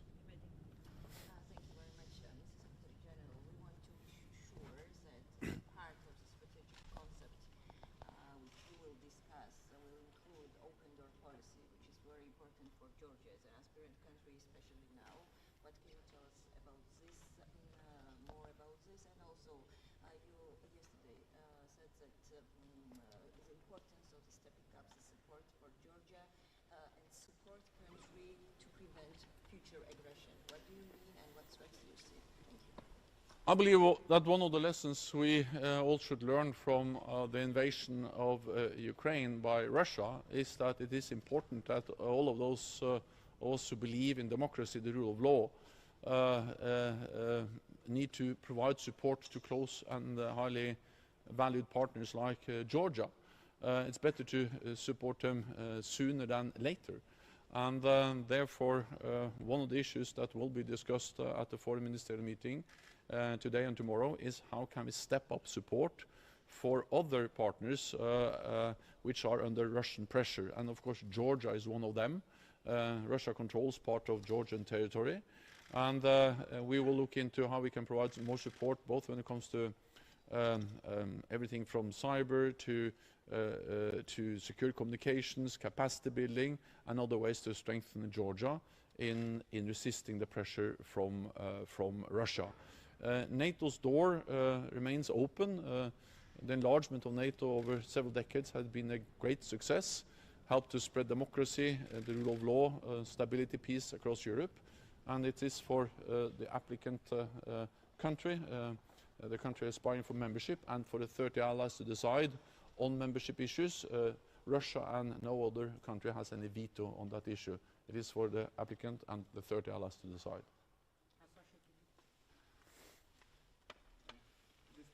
Partner countries such as Japan participate. What is the aim for that? We very much welcome that we have the Japanese foreign minister participating at the NATO meeting. It demonstrates the strong partnership between Japan and NATO. Japan has been a long-standing partner with NATO for many years. And I think that we all understand that even though Japan and NATO are geographically far apart from each other, we share the same values, we share the same challenges, and therefore we need to work closely together, both to protect our core values, democracy, the international rules-based order, but also, for instance, to address the challenges posed by more assertive China. And the fact that China now has the second largest defense budget in the world. It's investing heavily in new modern military equipments, and therefore we need also to work together with our partners in the Asia Pacific. Also to work together on issues like maritime security, cyber, and other areas where we have common interest, Japan and NATO, to work together. Thank you. Philip Lothar, how quickly does NATO countries need to supply Ukraine with heavy military equipment if it's going to be able to defend itself against the stronger onslaught from Russia in the east and the south? And secondly, what is your comment to Norway expelling 3 Russian diplomats today? Ukraine has an urgent need for military support, and that's the reason why it is so important that NATO allies agree to further support Ukraine with many different types of military equipment, both heavier equipment but also light weapon systems. And we have seen that this support is actually having an effect every day. We can see just the pictures of all the destroyed Russian armor. This is something which has been done with weapons, anti-tank weapons, anti-armor equipment delivered by NATO allies, and the US Congress just decided, the United States just decided to allocate more money for anti-armor systems, just one of many examples of how allies are stepping up. There is an urgent need, and therefore I also expect allies to provide further support of many different types of weapon systems. it is, of course, a Norwegian decision to expel Russian officials from the diplomatic mission or the embassy in Norway, but this is now a pattern where many allies have done that, because we see that many of those who say that they are conducting normal diplomatic activity are actually not doing that. They are intelligence officers for Russia, and therefore several allies have expelled several Russian officials from different NATO allied countries. You mentioned yesterday that if Finland and Sweden applied for NATO membership, allies would find ways to address security concerns over the interim period between application and ratification. Could you expand on that? What would that entail? It is for Finland and Sweden to decide whether they would like to apply for membership or not, and we will respect that decision. If they, regardless of the conclusion, if they decide to apply, I expect that all allies will welcome them, and that building on the fact that Sweden and Finland are our closest partners, we have worked together for many years. We know that they meet the NATO standards when it comes to interoperability, democratic control over the armed forces. We know that they can easily join this alliance if they decide to apply. Then on the interim period, I'm certain that we'll find ways to address concerns they may have regarding the period between the potential application and the final ratification. Again, I think it's not helpful if I start to speculate in the public exactly how we'll do that. First of all, we need to know whether Finland and Sweden would like to apply, but I'm confident that if they apply, we will sit down and we'll find a way to address that issue. Thank you. You said that we may be in this for the long haul, but the war may take a long time. Does that require NATO allies changing their approach and their strategy, and will you be discussing that? So first of all, this war must end now, and President Putin can end it by withdrawing his troops and forces and stop attacking independent sovereign country Ukraine, and sit down in good faith and to find a political solution. But at the same time, we have to be realistic and realize that this may last for a long time, for many months, for even years. And that's the reason why we need also to be prepared for long haul, both when it comes to supporting Ukraine, sustaining sanctions, and strengthening our defenses. And I expect ministers to address the long-term perspectives, the need to be prepared for long haul, both when it comes to support to Ukraine, sustaining sanctions, and strengthening our defenses. I also believe that regardless of when the war ends, this has long-term implications for our security, because we have seen the brutality, we have seen the willingness by President Putin to use military force to reach his objectives, and that has changed the security reality in Europe for many, many years. So therefore, we have started the process in NATO. We have tasked our military commanders to provide options for the political leaders to take decisions on how to reset our deterrence and defense for the long term. This will, of course, build on what we have already done. The invasion of Ukraine was a wake-up call, but that happened in 2014. So we have actually, since 2014, implemented the biggest reinforcement of our collective defense, increased readiness of our forces, tripled the size of the NATO response force, reformed the command structure, and started to invest more. All right, everybody, you are listening in to a live interview with NATO Secretary General Jens Stoltenberg, who is currently in Brussels, Belgium right now. He will be hosting several NATO foreign ministers in Brussels today. We do know that the Secretary General was saying that, again, that those foreign ministers will be discussing NATO's new strategic concept, which will address new security realities that NATO countries are faced with, of course, with this ongoing war in Ukraine. This new concept is going to be a roadmap, that's how he described it, on how to address a more dangerous world and addressing Russia's aggressions and shifting global power, including China's growing power as well. The Secretary General adding that NATO allies have supported Ukraine for many years by training thousands of Ukrainian troops who are now fighting against Russia, and also saying that NATO has provided Ukraine with weapons, but that Ukraine is currently in dire need of more military support, and saying that that is why it is important that NATO allies continue to further support Ukraine with military equipment, saying that we have seen that the photos, the pictures of the destroyed Russian armor, saying that this had been done with anti-tank equipment from NATO and the United States. So again, this is coming in live, raw, and unfiltered from NATO Secretary General Jens Stoltenberg, also adding that the war in Ukraine must end now, and that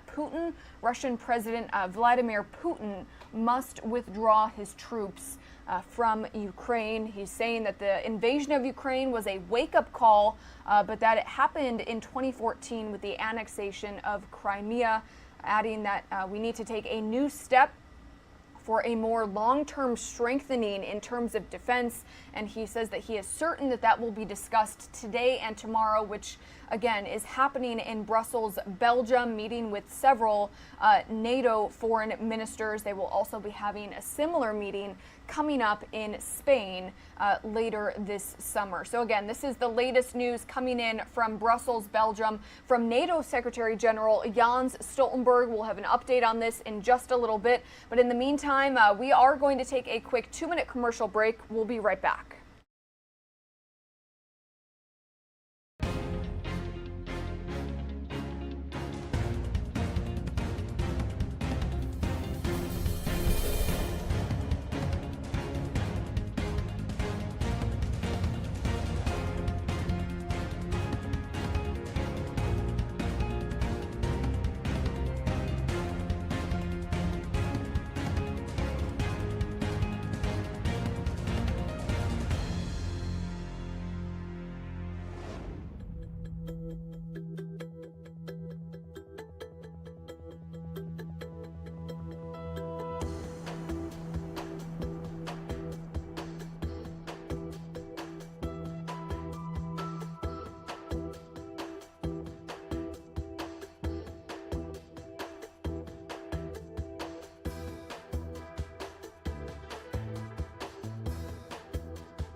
Welcome back to Live Now from Fox. Thank you so much for joining us here. It is just before 9:30 in the morning here on the East Coast, and we do want to let you know if you have federal student loans, the Biden administration is giving you a few more months to stop paying them. We do have a live report coming in from our Fox 13 Tampa's Elizabeth Fry, who is covering this story for us. Elizabeth, thank you so much for joining us this morning here on Live Now from Fox. This pertains to federal student loans, and this is really something that a lot of college grads were waiting to hear. Yeah, good morning to you, Mackenzie. This is a huge sigh of relief for millions of Americans, but experts still have their concerns as to how beneficial this delay actually will be. They say this is not a long-term solution, and at the end of the day, they fear that this is going to be doing more harm than good. Now, like you mentioned, the Biden administration announced yesterday that the president was once again pushing back the date for when student loan payments would resume, and this marks the 5th extension since the pause was put on student loan payments back in March of 2020. Now, the extensions come as gas prices are at an all-time high with inflation across the board. So the concern really was that millions of Americans would be unable to make their student loan payments next month and would ultimately end up falling behind from the get-go. But experts say while this does give folks a little extra time to get their finances together, they say these extensions are really only delaying the inevitable. The federal government is delaying collecting about $200 billion worth of payments. But despite this, experts say the number of those at risk for student loan delinquencies has actually gone up since March of 2020. Now, they also add that the payment pauses aren't really helping as much as you may think, as they're disproportionately benefiting those who make more, like doctors and lawyers more so than the average person. So that's why they say really long-term solutions need to be decided upon so that these benefits can continue for graduates. They say that right now this is really only delaying the inevitable, like I mentioned. Now, before this delay was once again put into effect yesterday, student loan payments were scheduled to resume in just a few weeks, May 1st. Now with this extension, they will not be starting back up until August 31st. So that's about 4 months for Americans to get their finances in order and get back on track. But the concern really is that even when we get to that August 31st date, Americans might still not be able to make that payment, especially with inflation the way it is right now. So definitely something to keep a very close eye on over these next few months. Mackenzie? All right, our Fox 13 Tampa's Elizabeth Fry live in Tampa, Florida, giving us that important report. Thank you so much. We appreciate it. In the meantime, we do want to head out to some other breaking news that we have today. We are getting a live feed into our desk that we do want to bring to you. This is coming into our desk from the Russia Foreign Ministry. So we do want to take this live for you. And it does appear as though there is an English translation. So let's go ahead and listen in.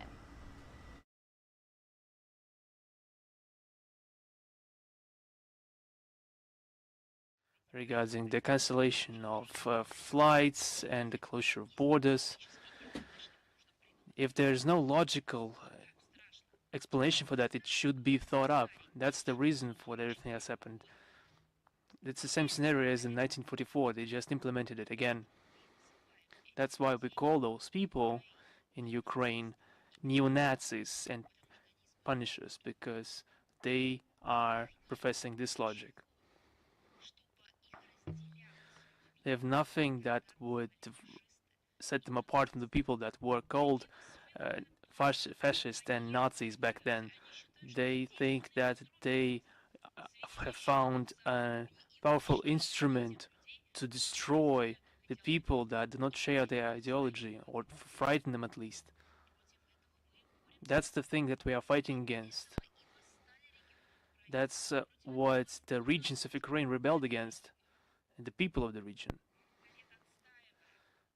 That for many years tried to defend their rights and tried to survive, and they were dying too during that fight by not being broken by this neo-Nazi ideology, because this could be accepted only once, and then this blackness will consume us all. There are crimes and there are punishments. All the people are not angels and not saints. Everyone can make a mistake. Everyone can do something wrong or commit some bad act in his life, including violating the law and suffering a punishment. But we are talking about another thing, entirely other thing. It's not about crime and punishment. It's about dehumanization. That this process has no way back, because people are afflicted by this ideology from head to toe. This is a fully comprehensive ideology for a person. There are no exclusions from it. And against the backdrop of these fakes regarding the actions of Russia, Ukrainian nationalists are continuing to commit war crimes, more and more of them. Another example that yesterday they blew up a tank containing chemicals in the town of Rubezno in the LPR, and they exploded it, taking into account the wind direction so that the poisonous cloud would move east towards the LPR. This is another act of genocide against the people of Donbass. As we are liberating Mariupol, our servicemen are evacuating locals, and they are sharing with us the information about the crimes of the neo-Nazis. They've also imparted to us information on the crimes in the secret prison called Biblioteka in the Mariupol airport, and where Ukrainian nationalists were torturing and killing people. And there's no information about that in the Western media.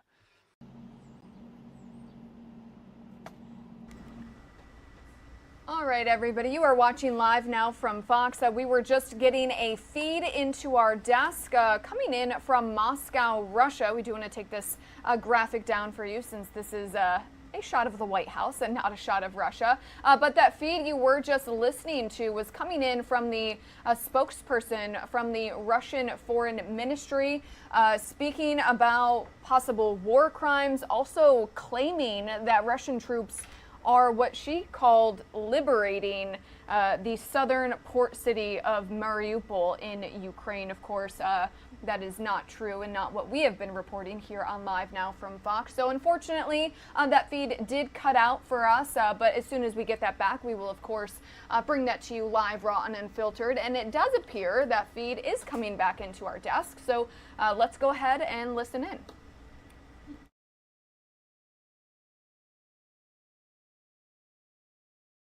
Public, but they will be tied with a tape like they do in Ukraine with marauders, and they will be ostracized if they allow themselves to contradict the official mainstream. It will not inform you about the massive disappearances of people that have been suspected of supporting or even being benign towards Russia.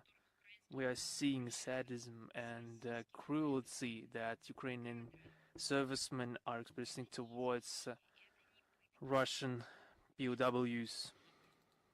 It is not even just killings and murders. This is a sacrifice to evil. Because we're talking about the 21st century, of course, when we live, the century that succeeded the terrible era of Nazism with the gas chambers and the mass murders, but everything begins anew.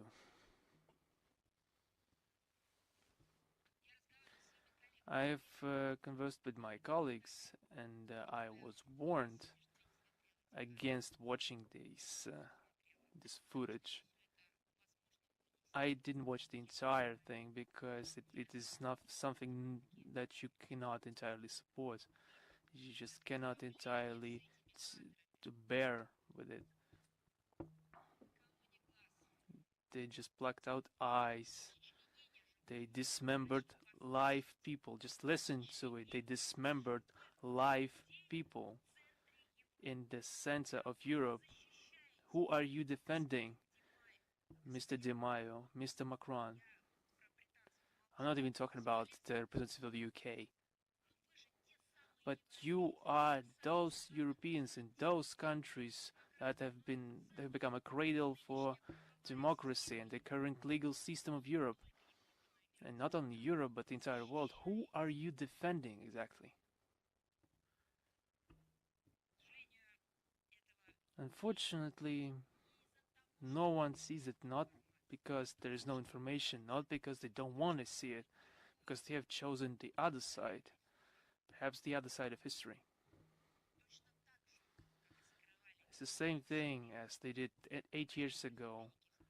They didn't see the war crimes in Donbass. They didn't want to see it. All right, everybody, you are watching Live Now from Fox, where we are bringing you a live feed from Moscow, Russia. This is a spokeswoman for the Russian Foreign Ministry, of course, discussing Russia's unprovoked war in Ukraine. We do want to dip out of this because what she is saying is not true. She is disputing war crime claims, saying that Russian troops are instead, quote, liberating the southern port city of Mariupol, where we do know a city of about 500,000 people has now been reduced to rubble by Russian troops. We also know that just over the past few days, we have learned that mass graves of civilians were found in the Ukrainian city of Bucha after Russian troops retreated. So again, we do want to cut out of this feed for you. We do bring you live feeds worldwide that are live, raw, and unfiltered.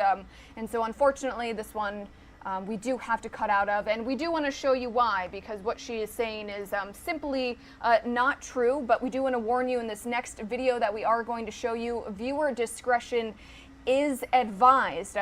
Again, so if you are sensitive to wartime video, this is your cue to look away. So again, this live feed coming to us from Moscow, Russia, that we are now going to cut out of. Instead, we do want to bring you this video here coming in from Ukraine, where we do know Ukrainian forces have discovered and uncovered bodies at a building that was previously used as a children's summer camp in Bucha after Russian forces withdrew from the Kyiv Oblast town.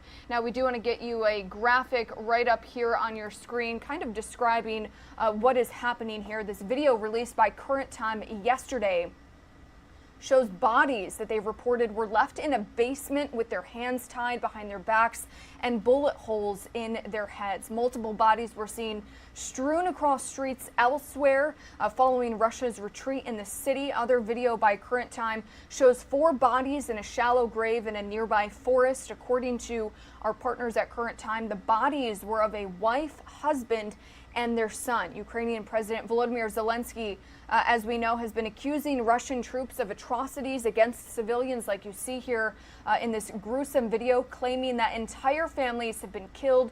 People have been thrown into wells or crushed by tanks while sitting in their cars, and that in some cases women were raped and killed by Russian soldiers. So again, this is part of the reason why we did want to cut out of that feed coming in from Moscow, Russia.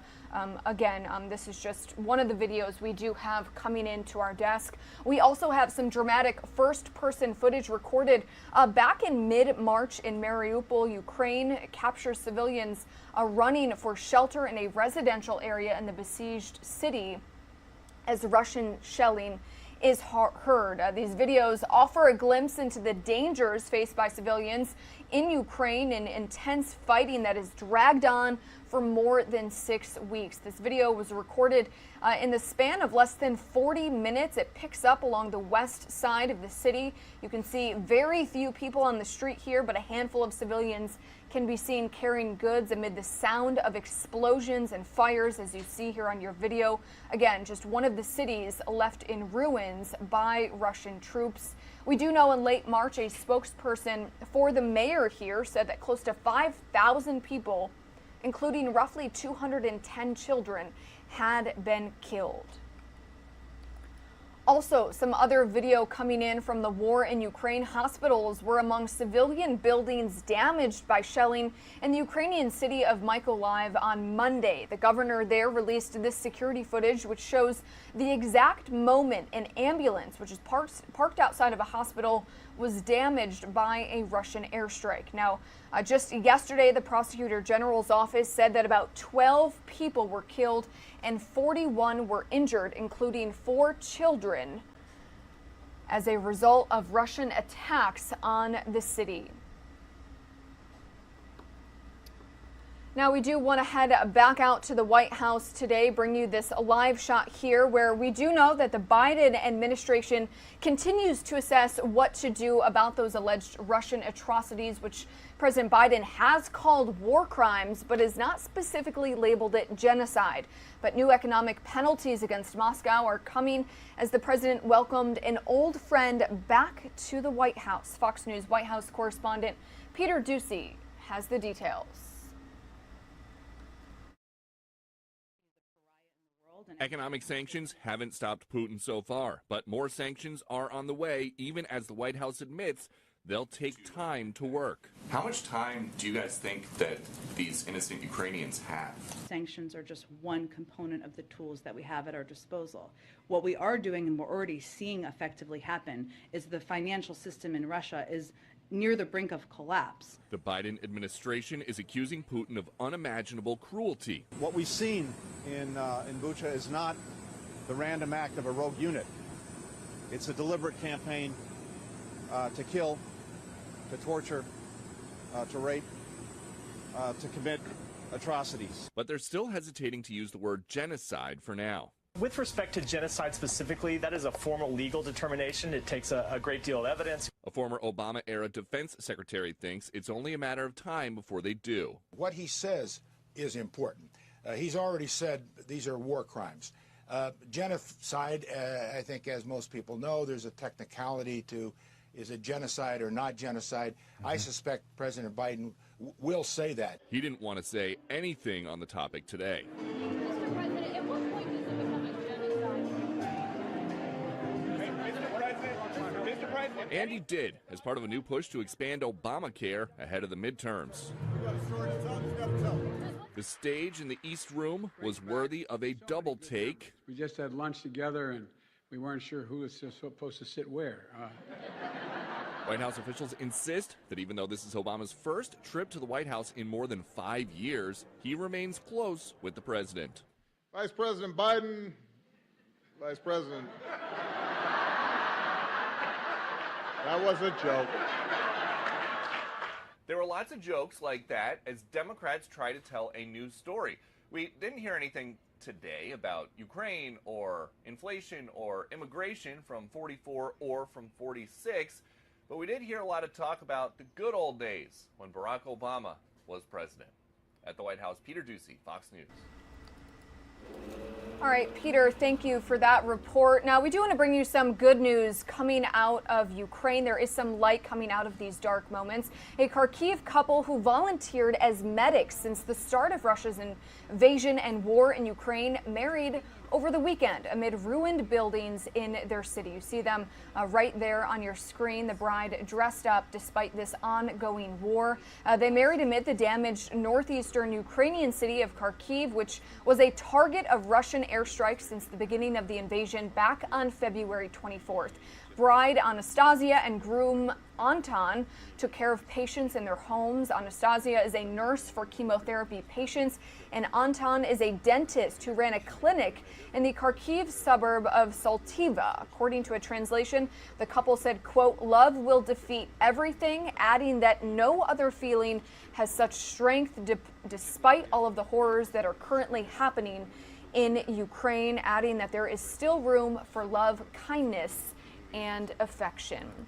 Now, some other positive news. A dog has been joyfully reunited with its owner after the pair was separated during the violence in Bucha. During the recapture of the city, volunteers with a battalion of Belarusians fighting with Ukraine found a stray dog named Nessie. You see him right there on your screen. They were able to reunite the dog with its owner, they said, leading to a joyful moment here in Kyiv, right there as you see on your screen.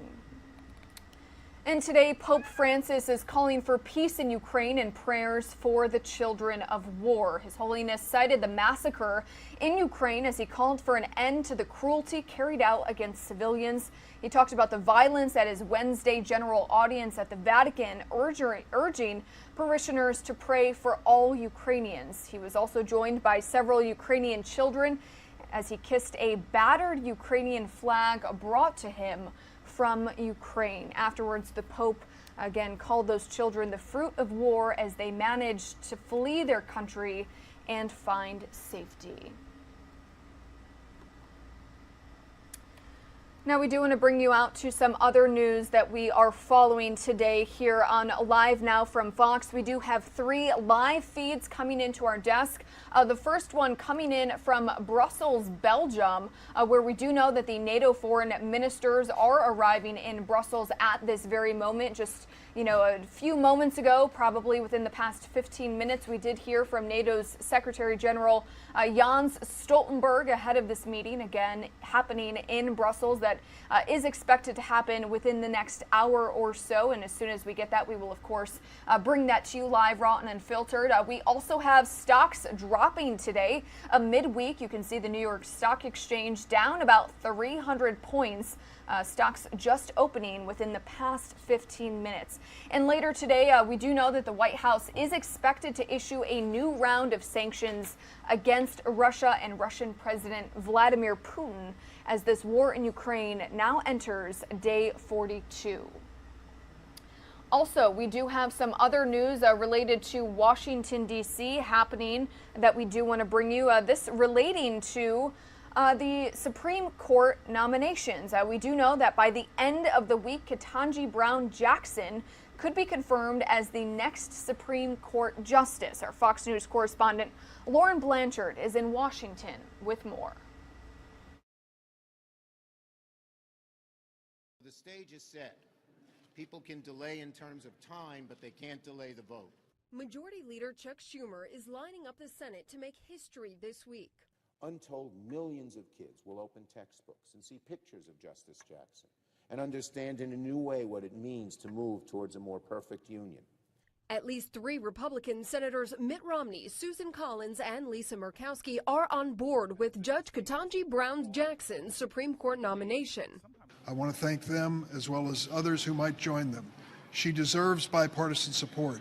I was convinced that Judge Jackson is well qualified, intelligent, capable, and I became convinced that she's within the mainstream. A full Senate vote will likely come as early as Thursday. That's when Jackson is expected to become the first black woman confirmed to the nation's highest court. So far, no other Republicans have said they will support Jackson. They say it's a matter of judicial decision history and concerns with sentencing. Senator Rob Portman writing, "I am concerned Judge Jackson will use her position on the Supreme Court to legislate from the bench, as many more activist judges have done in recent decades." Other Republicans say their no votes are not personal attacks on Jackson.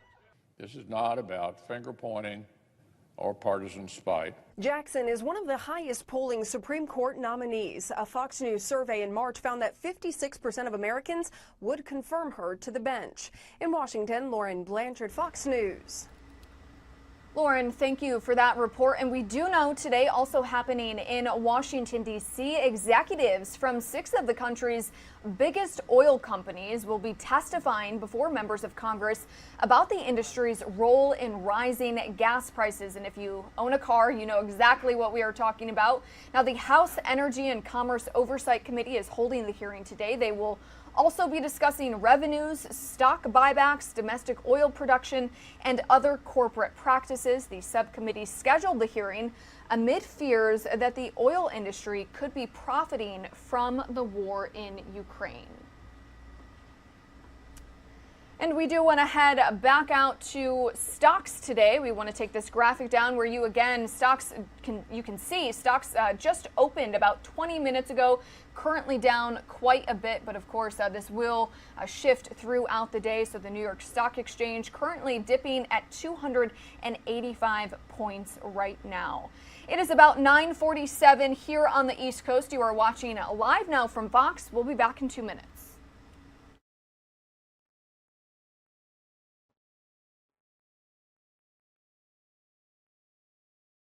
Right now that has just hit our desk. Updates as they were seeing it right there from the ground and up in the air. Let's move right along with other top stories that we are covering. The tear gas definitely came down. We did get hit with it. Bringing you all raw coverage of non-stop news. Right there goes the roof.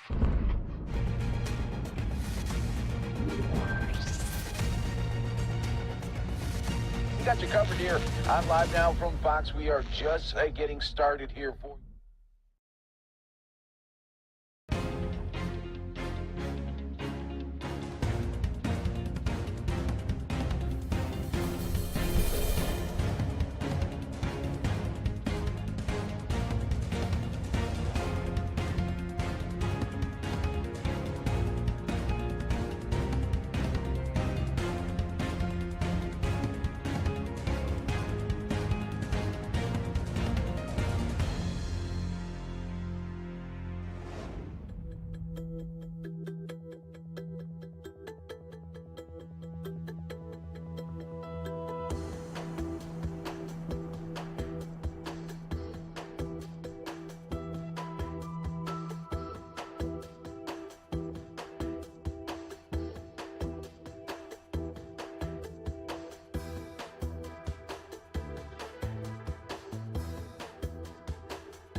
Welcome back into Live Now from Fox. I'm Mackenzie Stasko, and the time here on the East Coast is just before 10 o'clock in the morning. We do want to bring you up to speed with several top stories that we are following today. The first feed coming in from Brussels, Belgium, where in just a little bit we will have NATO meeting with several NATO foreign ministers, of course, to discuss the ongoing war in Ukraine. Also, we have a live feed coming in from Washington, D.C. of the White House, where we do know President Biden is expected to issue a new round of sanctions against Russia as this war now goes on day 42. Also, a live look at stocks. You can see they're dipping quite a bit, dropping about 275 points. So it does look like that feed from Brussels, Belgium did cut out for us here on Live Now from Fox, but we do want to get you another story that we are following today. This is the feed coming in from Brussels. We have another angle that we want to show you, but we do want to get to a speech from Ukrainian President Volodymyr Zelensky, who appeared virtually in front of Ireland's parliament just a few hours ago, saying that Russia is using hunger as a weapon, and also asking Ireland's parliament to help rebuild Ukraine when the war is over.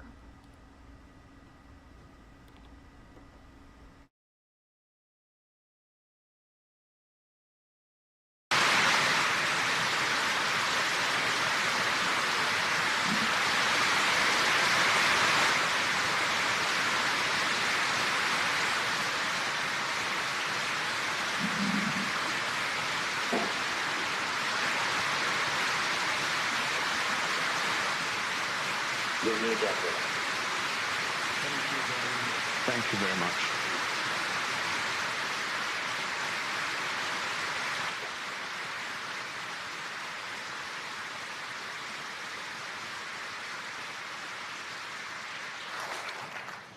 Excellency President Zelensky, thank you for your strong and inspiring words to us this morning. We have much to digest as this painful, awful war on our continent's mainland continues apace. As Ukrainian people continue to die, we must act. We have seen in recent days and the extent of the barbaric actions visited upon the people of Ukraine is simply horrendous. We need international courts to give a transparent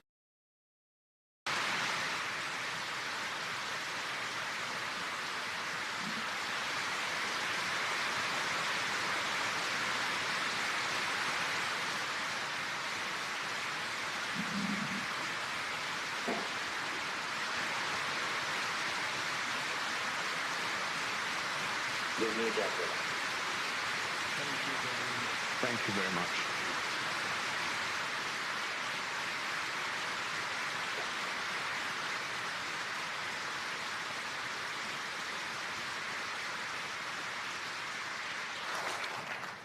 Excellency President Zelensky, thank you for your strong and inspiring words to us this morning. We have much to digest as this painful, awful war on our continent's mainland continues apace. As Ukrainian people continue to die, we must act. We have seen in recent days and the extent of the barbaric actions visited upon the people of Ukraine is simply horrendous. We need international courts to give a transparent and fair reckoning for the bloodshed in these heinous crimes. Excellency, we salute your own personal bravery over the past weeks, and we salute the outstanding bravery and resilience of the Ukrainian people in the face of unprovoked aggression. While Ireland is a militarily neutral country, we are not politically neutral. We do not stand idly by. We will not, as Yeats might have said, forsake the little streets hurled upon the great. We will continue to offer practical, on-the-ground support for our Ukrainian friends. We will also continue to welcome those forced to leave Ukraine seeking safety on foreign shores. Mr. President, we Irish are aware of the pain of separation, the loss of our people to distant lands. At this challenging time, those forced to leave Ukraine are welcome here in Ireland, and they will be supported and assisted until such time as they are free to return to rebuild their damaged homeland, an exercise that we will help you with.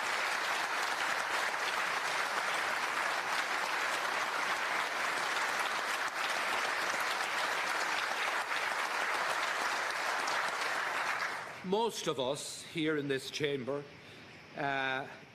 became involved in politics and public life because we trust in people and we believe that most people, are fundamentally good. Last Tuesday at the Conference of Speakers of the European Parliaments in Ljubljana, I called upon the members of the Duma, the 450 members of the Duma, to shoulder their responsibility. The law of averages would suggest that amongst the 450 members of that parliament, there must be people who can see through the lies, the fake news, the propaganda and the manipulation, and they must now find their courage that the Ukrainian people demonstrate on a daily basis. They must speak up, speak out, take their courage and reject the leadership that they currently have.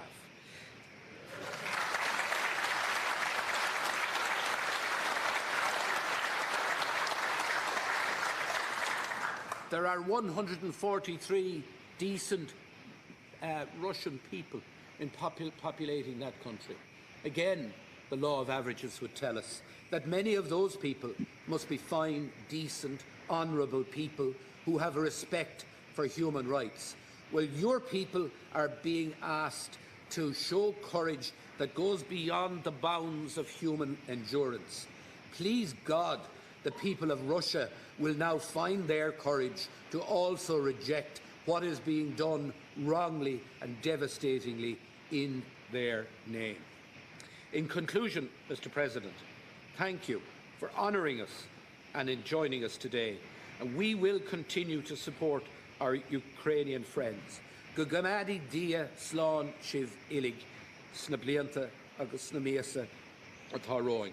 Iriminish an Taoiseach Laurtling le the Hull, a Taoiseach. Ceann Comhairle, Cathaoirligh, President Zelensky, Ireland is resolute in our solidarity and support for Ukraine. President Zelensky, we thank you for your heartfelt, your honest, clear and indeed historic address to our Parliament this morning. The strength of your commitment, President Zelensky, and that of the people of Ukraine to your country and to restoring it as a place free, safe, democratic and an independent country within the community of nations is both humbling and uplifting. We heard grave testimony from you this morning, and we've seen ourselves the most shocking and harrowing of images from Bucha, from Irpin, from Mariupol and from across Ukraine. Russia will have to live with the shame and ignominy of what they have done in Ukraine for generations. Those responsible will be held to account. We are with Ukraine, and I am certain that in the end, Ukraine will prevail. We are a military-neutral country. However, we are not politically or morally neutral in the face of war crimes. Quite the opposite. Our position is informed by the principles that drive our foreign policy: support for international human rights, for humanitarian law, and for a rules-based international order. We are not neutral when Russia disregards all of these principles. We are with Ukraine. Ukraine's political, economic and humanitarian needs are now manifold and pressing. Our efforts as a friend and as a partner of Ukraine are aimed at using all the levers at our disposal to bring a just end to this war, applying international pressure on Russia, pursuing accountability for violations of international law, and meeting the humanitarian needs of those caught now in the midst of this terrible and immoral war. Thousands of people have been killed. Millions have been driven from their homes. This is a humanitarian crisis, the likes of which Europe has not seen since the dark years of the Second World War. This war touches us all. And that is why Ireland is supporting further European Union sanctions at European level.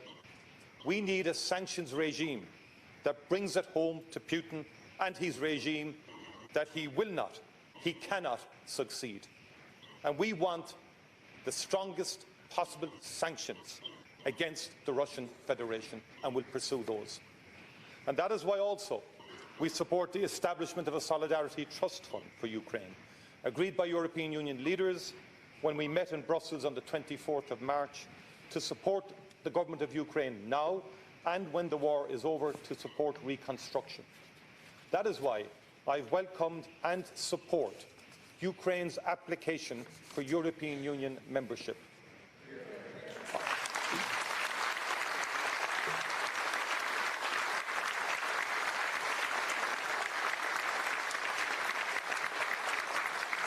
I welcome that application, and I reiterate our support again this morning in this House for it.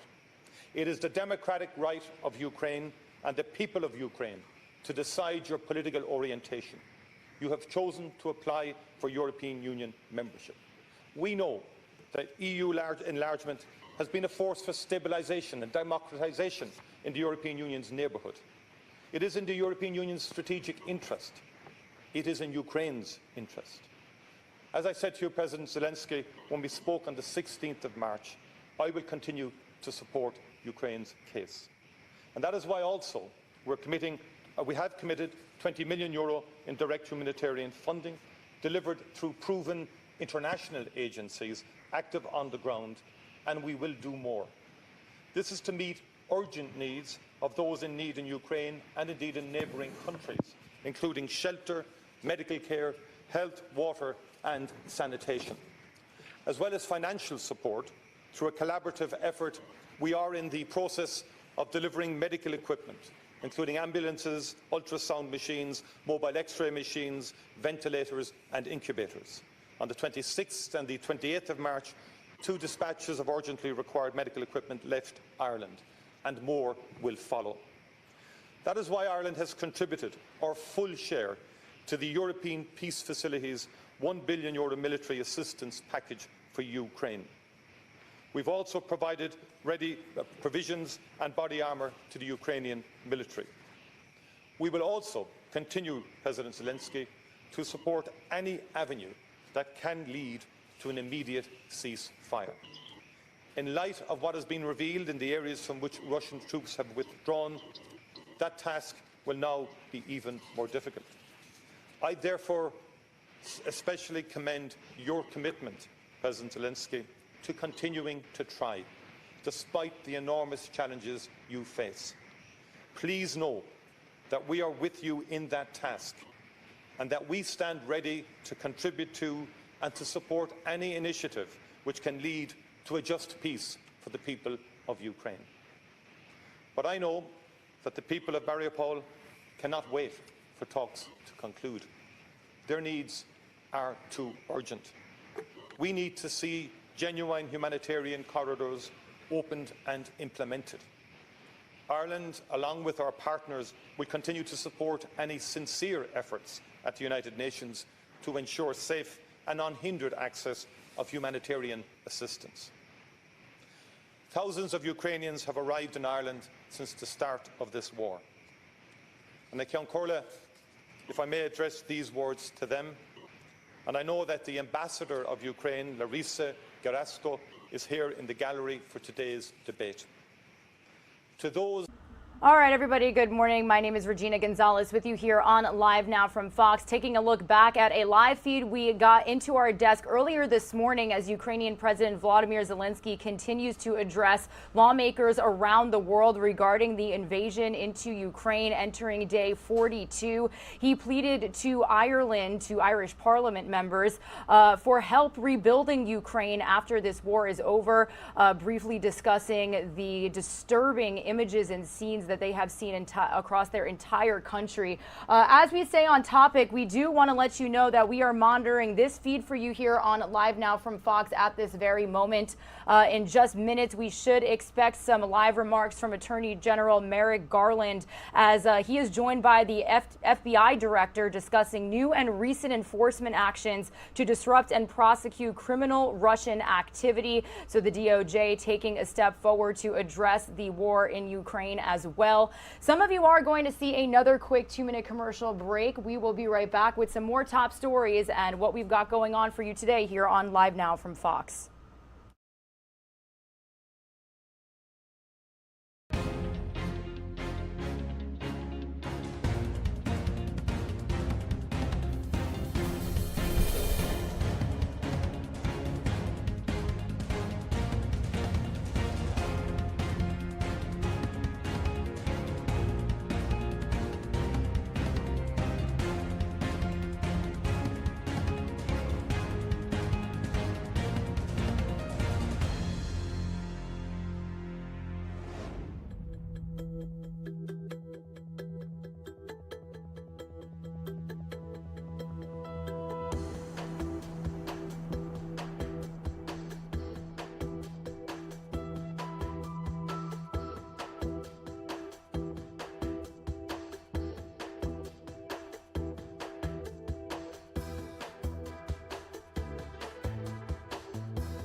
You are streaming live now from Fox, everybody. It is Wednesday, April 6th, and we have just gotten some breaking news to our desk. This is a live feed we've got coming in from the Department of Justice. Any moment now, we are expecting Attorney General Merrick Garland to be joined by FBI Director Wray, discussing new and recent enforcement actions to disrupt and prosecute criminal Russian activity. We've seen absolutely chilling and disturbing images coming out of Bucha and other suburbs of the capital in Kyiv of so many civilians killed, raped, bound by the hands. Very graphic images that we brought to you here on Live Now from Fox. And now there's investigations happening all over the world and within the United Nations Security Council on war crimes and how President Putin of Russia can be held responsible along with his troops. So we're going to get to this here in just a moment, but we are going to switch gears here entirely. Another major story that we have been following this week. So Elon Musk, right, the world's richest man and CEO of both Tesla and SpaceX, buying 9.2% of Twitter, becoming its largest shareholder.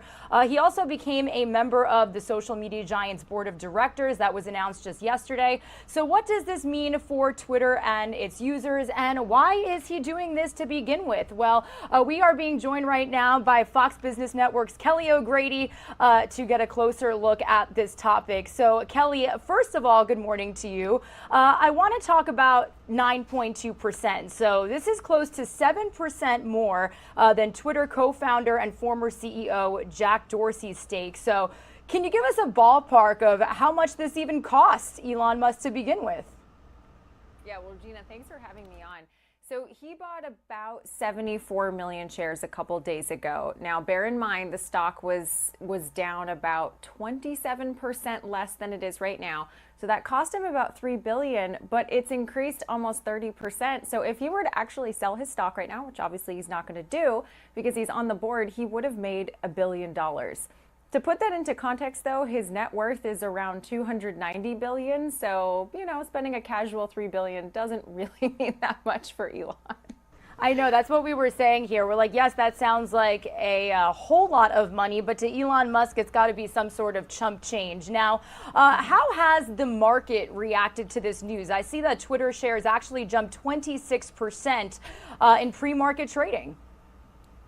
Yeah, so the market has been very positive. So Twitter is down a little bit this morning, though that's likely because of what's going on with the 10-year Treasury. All big tech stocks are down right now. But the market reacted very positively. It jumped nearly 30%, like you said.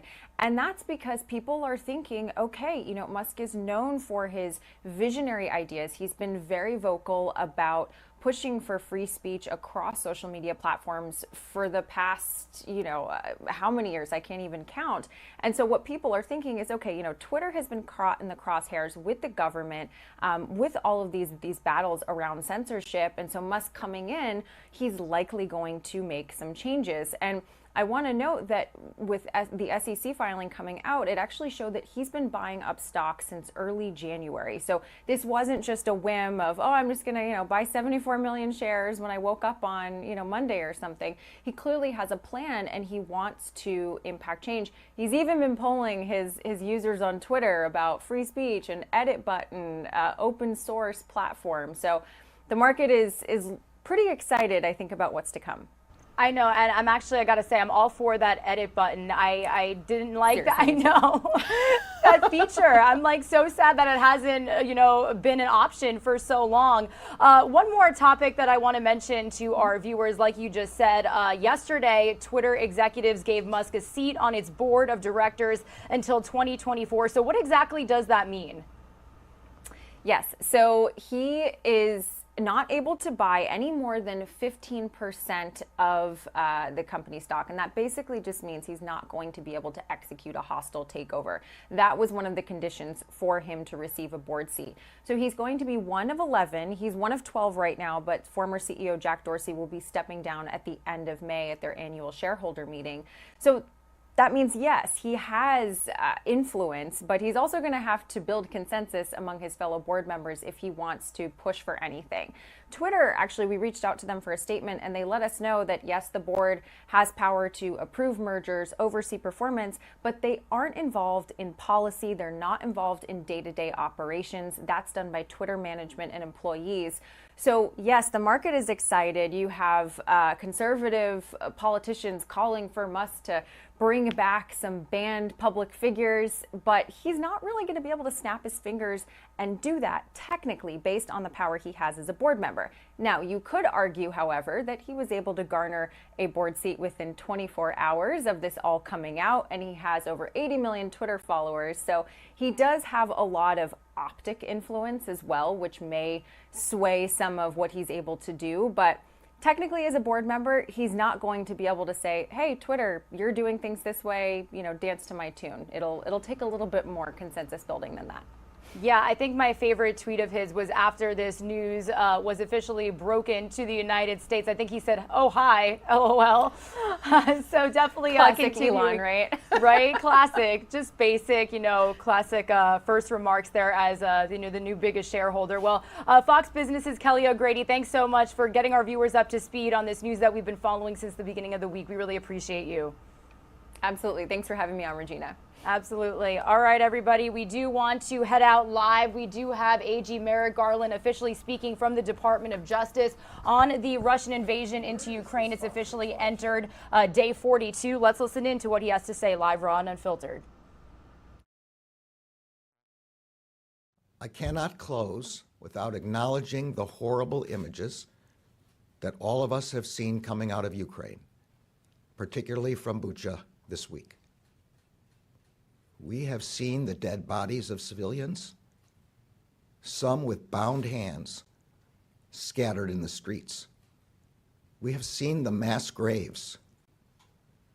We have seen the bombed hospital, theater, and residential apartment buildings. The world sees what is happening in Ukraine. The Justice Department sees what is happening in Ukraine.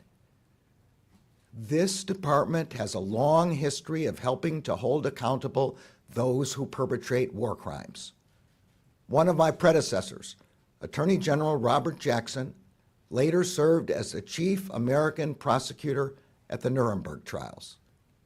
Today, we are assisting international efforts to identify and hold accountable those responsible for atrocities in Ukraine, and we will continue to do so. I'm now going to turn over the program to Deputy Attorney General Monaco, who will share more information about the indictment that was unsealed today.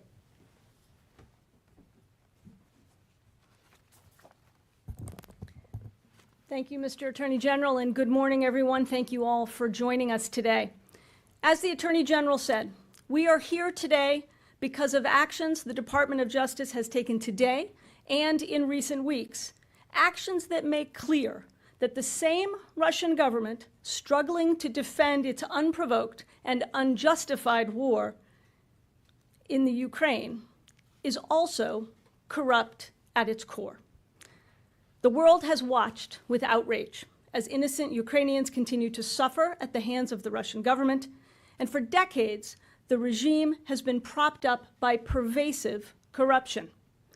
The corruption starts at the top with Vladimir Putin's oligarch cronies who earned billions of dollars by committing crimes, often at the expense of the Russian people. The crimes these billionaires facilitate, in fact, facilitate Russia's unprovoked aggression and fuel a life of luxury for the very few.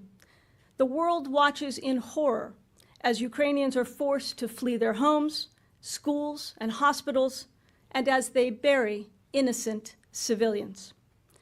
Last month, the Attorney General asked me to establish a task force Kleptocapture, to use the full range of the department's authorities to hold accountable those oligarchs who enable the Russian regime, and to ensure that those same oligarchs feel the pain of the sanctions that have been levied on them in response to Russia's aggression in Ukraine. That task force has been hard at work. Earlier this week, our law enforcement partners in Spain, acting on our request and pursuant to a warrant issued by a United States court, seized a $90 million yacht named the Tango, belonging to sanctioned Russian oligarch Viktor Vekselberg. That yacht was subsequently searched by Spanish authorities, accompanied by agents of the FBI and Homeland Security investigations. Vekselberg was sanctioned in 2018 by the U.S. Treasury Department as part of a suite of sanctions imposed in response to Russia's invasion of Crimea. Mr. Vekselberg defied these sanctions to finance his luxury lifestyle, including making payments through U.S. banks for the support and maintenance of his yacht, a direct violation of the sanctions imposed on him.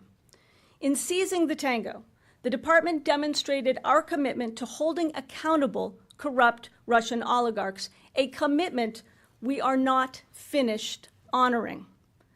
Today, charges have also been unsealed in the Southern District of New York against Konstantin Malofev, a Russian national and a Russian oligarch. Malofev is charged with conspiring to violate and violating United States sanctions. These are the first criminal charges brought by the Department of Justice against a Russian oligarch since Russia invaded Ukraine. Mr. Malofev was designated as a result of the Crimea sanctions, which forbade him from conducting financial transactions with United States persons or with property in the United States. In the years since he was sanctioned, Mr. Malofev is alleged to have flagrantly and repeatedly violated the sanctions imposed on him while attempting to establish media companies across Europe, media companies that would help spread pro-Kremlin misinformation. Mr. Malofev further violated U.S. sanctions in a scheme to transfer shares he owned in a Texas bank to a business associate in 2015. Today, in addition to the criminal charges filed against Mr. Malofev, we have seized that multi-million-dollar investment. While the oligarchs provide some of the most ostentatious displays of Russian illicit finance, they are not the only ones whose financial misconduct is tied to Russia. Yesterday, the Department of Justice disrupted the Hydra market, the the world's largest and longest running darknet marketplace. At the same time, the Department of Justice brought criminal charges against Dmitry Pavlov, a resident of Russia, for his role in operating and administering the servers used to run Hydra.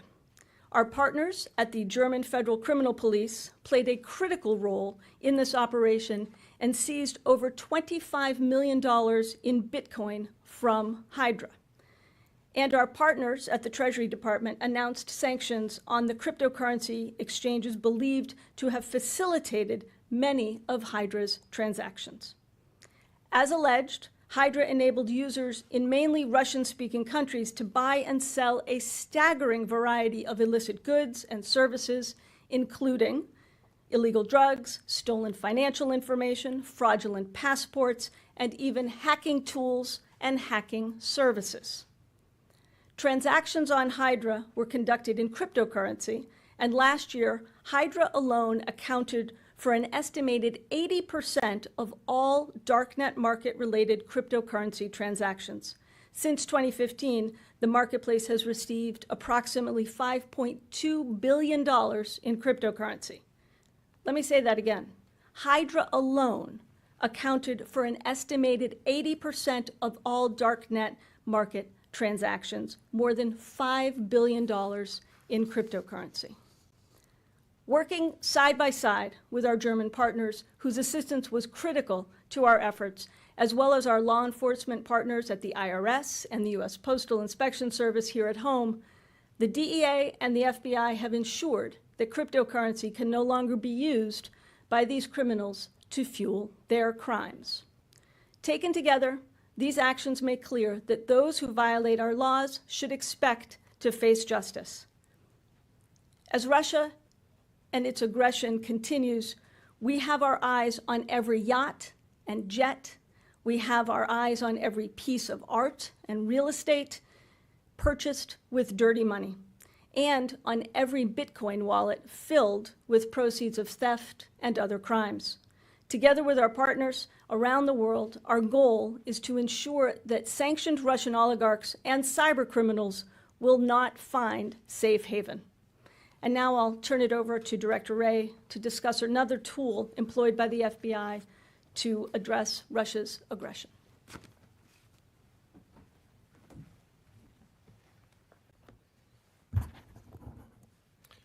Thank you, Lisa. I'm pleased to be here today to help announce this series of actions countering threats originating from Russia. I want to focus for a few minutes on the FBI's role in one of the actions the Attorney General mentioned and what it says about the FBI's unique cyber capabilities and what we can accomplish together with the private sector. Today, we're announcing a sophisticated, court-authorized operation disrupting a botnet of thousands of devices controlled by the Russian government before it could do any harm. We removed malware from devices used by thousands of mostly small businesses for network security all over the world, and then we shut the door the Russians had used to get into them. Yesterday's darknet takedown struck a blow against Russian criminals and the ecosystem of cryptocurrency tumblers, money launderers, malware purveyors, and others supporting them. The botnet disruption we're announcing today strikes a blow against Russian intelligence, the Russian government. The bot network we disrupted was built by the GRU, the Russian government's military intelligence agency, and in particular it was the unit in the GRU known to security researchers as Sandworm Team. This GRU team, Sandworm, had implanted a specific type of malware known as Cyclops Blink on thousands of WatchGuard Technologies Firebox devices. These are security appliances, mainly firewalls, that are typically deployed in home office environments and in small to mid-sized businesses. Sandworm strung them together to use their computing power in a way that would obfuscate who was really running the network, to let them then launch malware or to orchestrate distributed denial of service attacks like the GRU has already used to attack Ukraine. Now, I should note here that the GRU's sandworm team has a long history of outrageous destructive attacks. The disruption of the Ukrainian electric grid in 2015, attacks against the Winter Olympics and the Paralympics in 2018, a series of disruptive attacks against the nation of Georgia in 2019, and in 2017, the NotPetya attack that devastated Ukraine but also ended up hitting systems here in the U.S., throughout Europe and elsewhere, causing more than $10 billion, that's with a B, in damages, one of the most damaging cyber attacks in the history of cyber attacks. With the court-authorized operations we're announcing today, we've disrupted this botnet before it could be used. We were largely able to do that because we had close cooperation with WatchGuard. We've worked closely with WatchGuard to analyze the malware and develop detection tools and remediation techniques over the past several weeks. And our operation removed Russia's ability to control these firebox devices on the botnet network and then copied and removed malware from the infected devices. Now, I should caution that as we move forward, any firebox devices that acted as bots may still remain vulnerable in the future until mitigated by their owners. So those owners should still go ahead and adopt WatchGuard's recommended detection and remediation steps as soon as possible. We're continuing to conduct a thorough and methodical investigation, but as we've shown, we are not going to wait for our investigations to end to act. We're going to act as soon as we can with whatever partners are best situated to help to protect the public. This announcement today shows the value of the FBI's technical expertise and unique authorities, both as a law enforcement agency and an intelligence service.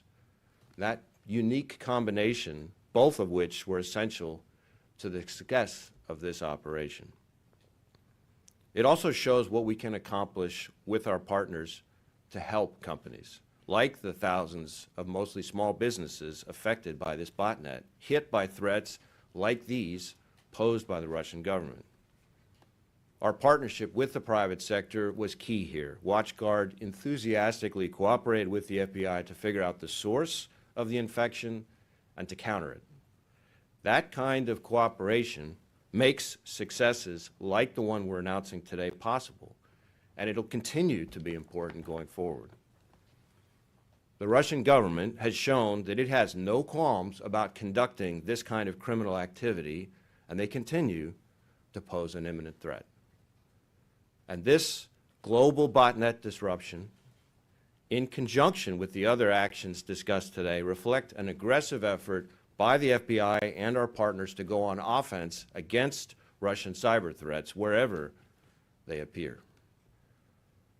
I'd also like to commend our partners at the DEA, IRS, and our foreign partners on the Hydra Darknet takedown, and all the men and women of the FBI involved with both of those operations, as well as the indictments and property seizures involving Russian oligarchs this week. I should emphasize that we will continue to rely on companies to work with us the way WatchGuard has so that we can protect our nation's cybersecurity together. For businesses, I would encourage you to have a cybersecurity plan and to include contacting your local FBI field office as an important part of that plan. And if you suspect a cyber intrusion, please contact your local FBI field office immediately. The more quickly we get involved, the more we can do to protect you. We are laser focused on disrupting the threat, on preventing harm from dangerous adversaries. And sometimes that means making arrests, and other times, like both yesterday and today, that means taking adversaries' capabilities off the field. No agency or business can do this alone. It takes everyone's cooperation, and the FBI will be there to work with you on cyber threats from Russia or anywhere else. Finally, I would like to thank and congratulate our FBI teams in a wide number of field offices, both here in the United States and our legal attaché offices overseas for their work that has paid off this week. With seizing sanctioned assets here and in Spain, with the indictments that we're announcing today, and with the disruption of both criminal and hostile intelligence activities that we're here to discuss this morning. Thank you. Mr. Attorney General, you said the Justice Department has a long history of holding those accountable who commit war crimes. What role for the Justice Department do you contemplate in Ukraine? Yesterday, I personally spoke with our chief Justice Department prosecutor in Paris, who was meeting with the French war crimes prosecutor. The day before, criminal division prosecutors met with prosecutors from Eurojust and Europol to work out a plan for gathering evidence with respect to Ukraine. And at the same time, the United States is, at the request of the Ukrainian prosecutor, assisting in the collection of information with respect to the atrocities that took place in Ukraine and that are still taking place. All right. Jay. Mr. Attorney General, are you calling for a Nuremberg-style trial, and would you be involved in that? Number one, and on an off-topic question, I know that you don't comment on ongoing investigations, but would you confirm that you're being briefed on the Hunter Biden investigation? All right, on the second off-topic question, we don't comment about pending investigations, so that's as best I can give you on that. On the former, I'm not calling for anything at this time. Now we're in the collection of evidence stage, and that's what we're doing. We're helping our European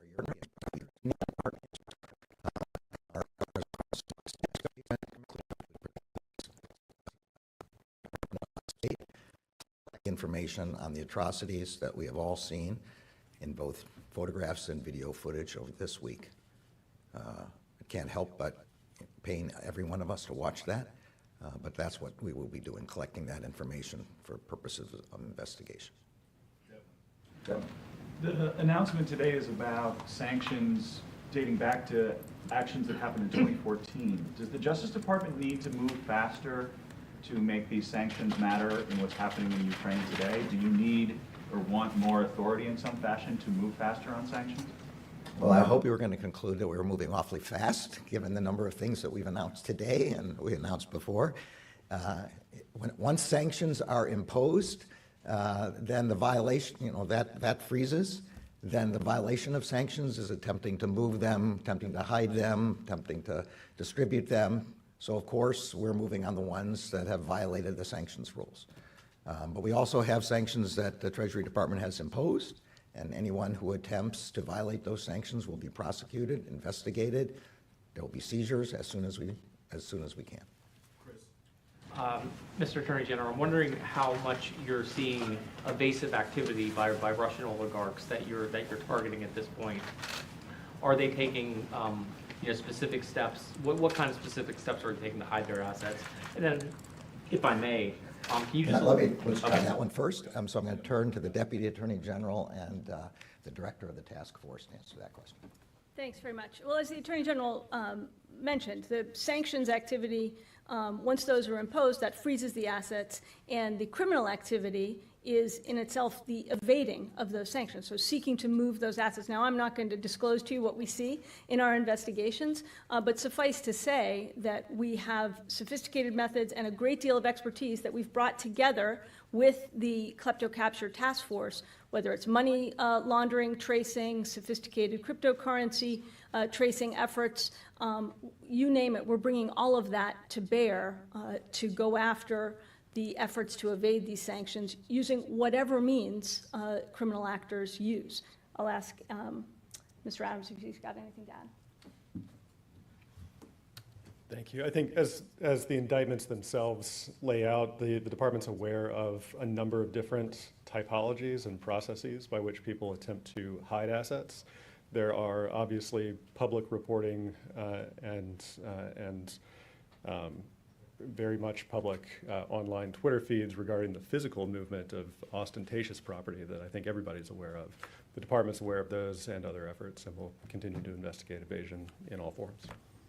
And Mr. Attorney General, if I may just do a quick follow-up on the, you mentioned that you're helping to document the war crimes that are taking place. that you're helping your international partners. Yeah. Can you be more specific on how you're helping them? What specifically are you doing?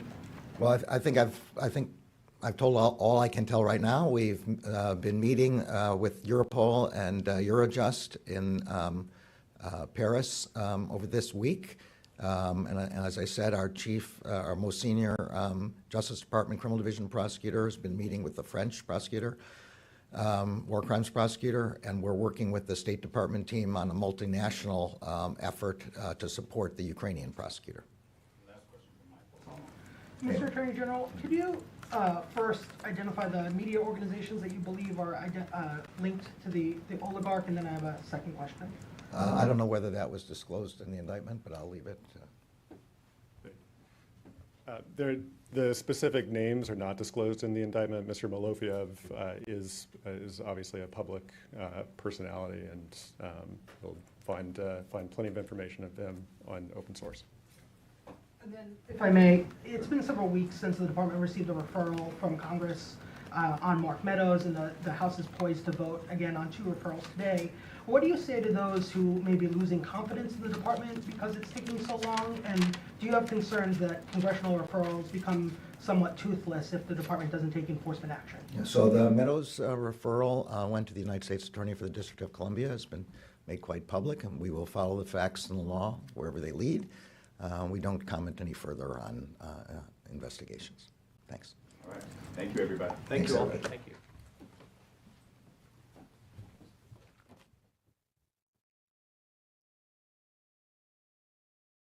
All right, everybody, a lot to unpack there here on Live Now from Fox. That was the most recent update from the Department of Justice as they reveal international efforts to disrupt and prosecute criminal Russian activity, and they already have. So a little bit of what we just saw right there. If you are just tuning into our stream, we're going to get you all up to speed here on Live Now from Fox. So Attorney General Merrick Garland saying, "We find you, disrupt your plots, and hold you accountable," talking about the Russians. When we talk about this activity that we have seen from oligarchs, people trying to hide and move their assets amid the invasion, they said that they acknowledge the horrible images coming from Bucha. They've seen mass graves, bombed hospitals, theaters, and residential apartment buildings. He also said that the Department of Justice has brought the first criminal charges brought against Russian oligarchs since the invasion began, that they seized millions of dollars in money and cryptocurrency, also seized yachts, and also invaded the Hydra market, which is the world's largest darknet marketplace used by Russian criminals and seized by U.S. authorities. And they also talked about cybersecurity. So they removed malware from Russian devices all over the world. They also said that their operation removed Russia's ability to control certain firebox devices that act as bots that could then cause cyber attacks around the world. So the FBI director encouraging all businesses and major corporations to have a cybersecurity plan in place, saying that they are continuing to meet with war criminal prosecutors in Paris and to support Ukraine in any way they can when it comes to the violence and disturbing images and pictures and videos that we have seen there. So many civilians killed by Russian forces. So we wanted to bring you this here on Live Now from Fox. Some of you are going to see a quick 2-minute commercial break. When you return, we've got another major news event happening here on Live Now from Fox. We are going to head out to Capitol Hill. That's where we've got oil industry executives appearing before the House Energy and Commerce Committee, talking about how oil prices have really caused pain at the pump and really took a hit in our wallets as Americans. So we'll be here when we come back.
Good morning, everybody, and thank you for watching Live Now from Fox on this Wednesday, April 6th. My name is Regina Gonzalez with you from Orlando, Florida. But all morning long, we have been live and worldwide, and it's been a busy one. If you were just tuning into our stream, we brought you some breaking news here on Live Now from Fox, hearing from the Department of Justice as they revealed a plan to disrupt and prosecute criminal Russian activity.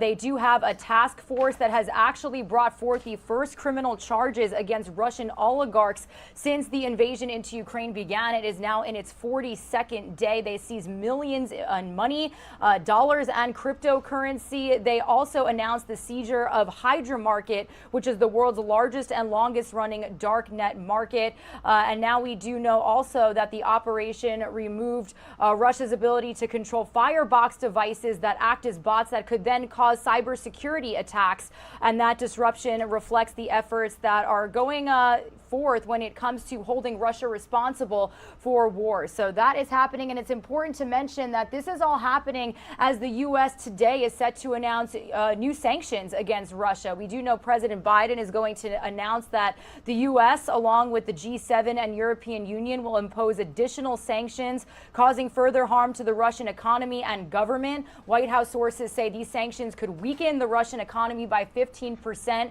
or more this year. They also plan to send $100 million in aid to Ukraine to help with anti-armor systems. So we should be expecting more information on that later today on Live Now from Fox. Here's a look at the White House here in our nation's capital. But we are going to stay in our nation's capital as promised. We've got another major event happening as we speak. We've got top oil executives testifying before Congress on record high gas prices that we have seen within the last couple of weeks. So I do want to listen in live, raw, and unfiltered. While also taking advantage of America's abundant, reliable, and affordable energy resources. In a time when it has never been so expensive before to live in America, we need real solutions to disperse the geopolitical shock and provide certainty to the global market. With that, I want to thank the witnesses for appearing before us today. I look forward to discussing the current barriers the oil and gas industry face and gaining your insights into suggested regulatory or legislative actions we need to take to restore American energy. Thank you. I yield back. Chair now recognizes the chairman of the full committee, Mr. Pallone, for 5 minutes. Let me thank Chairwoman DeGette. I don't think that we could have a more important hearing than the one that you're chairing today.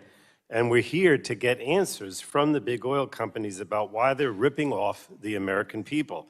At a time of record profits, big oil is refusing to increase production to provide the American people some much-needed relief at the gas pump. Instead, they're buying back their stock at an estimated cost of about $40 billion this year. Big oil is lining their pockets with one hand and taking billions in taxpayer subsidies with the other.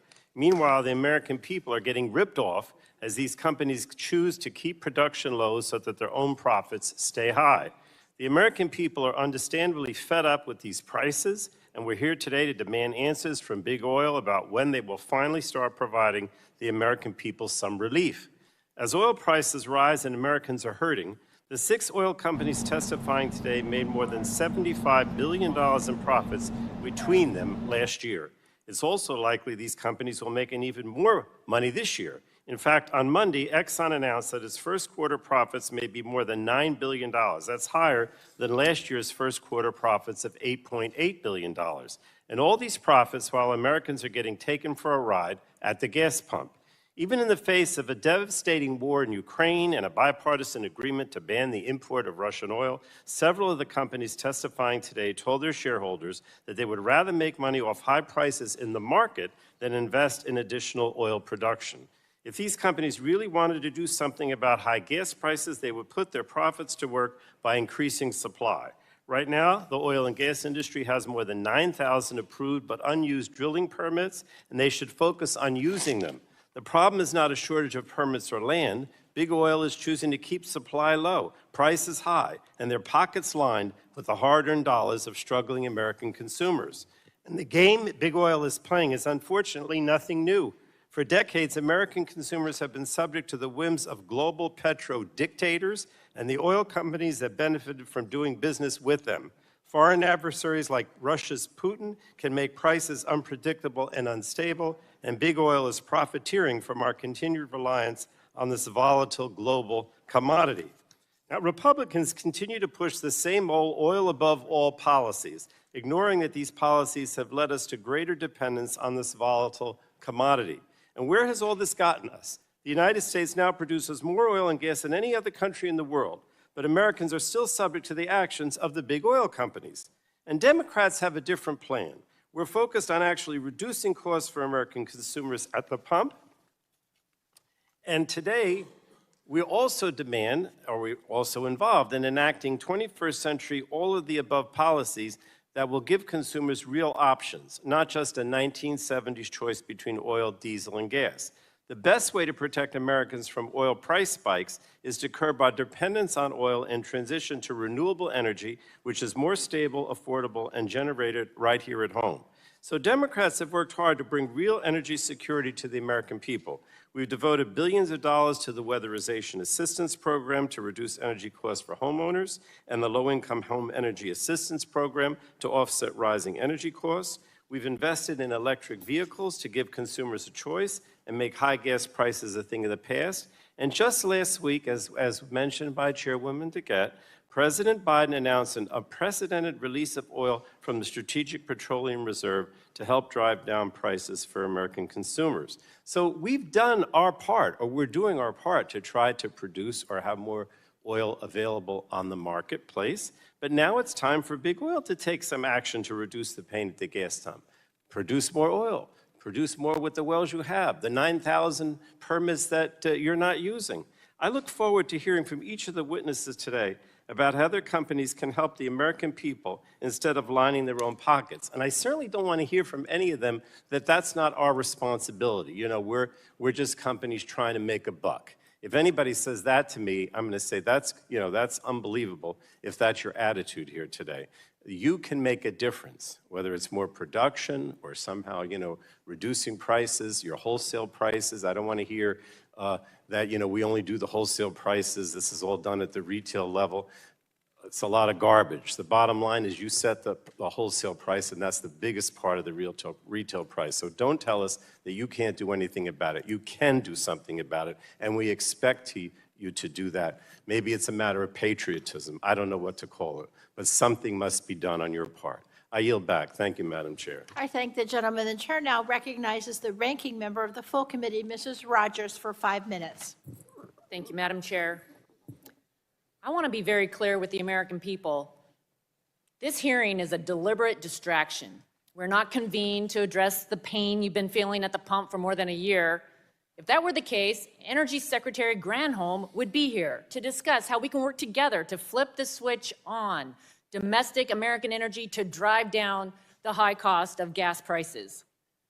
Today is purely political. President Biden needs cover for his war on American energy that has caused gas prices to skyrocket. First, the administration tried blaming Putin. They called it the Putin price hike. But anyone who's been filling up their tank since last January knows this is not true. The average gas price when President Biden took office was $2.38, and it climbed over $1 a gallon well before the invasion. And the American people are too smart and have not fallen for this. So the blame is shifting to the industry. This isn't a new tactic. Just last year, Energy and Commerce Democrats held a price gouging hearing to blame the increased prices Americans are facing across the board on corporate greed. Another deliberate attempt to deflect from the negative effect of the Biden administration's policies and their own record spending. The American people didn't buy it then, and they're not buying it now. President Biden and the majority Democrats should accept responsibility.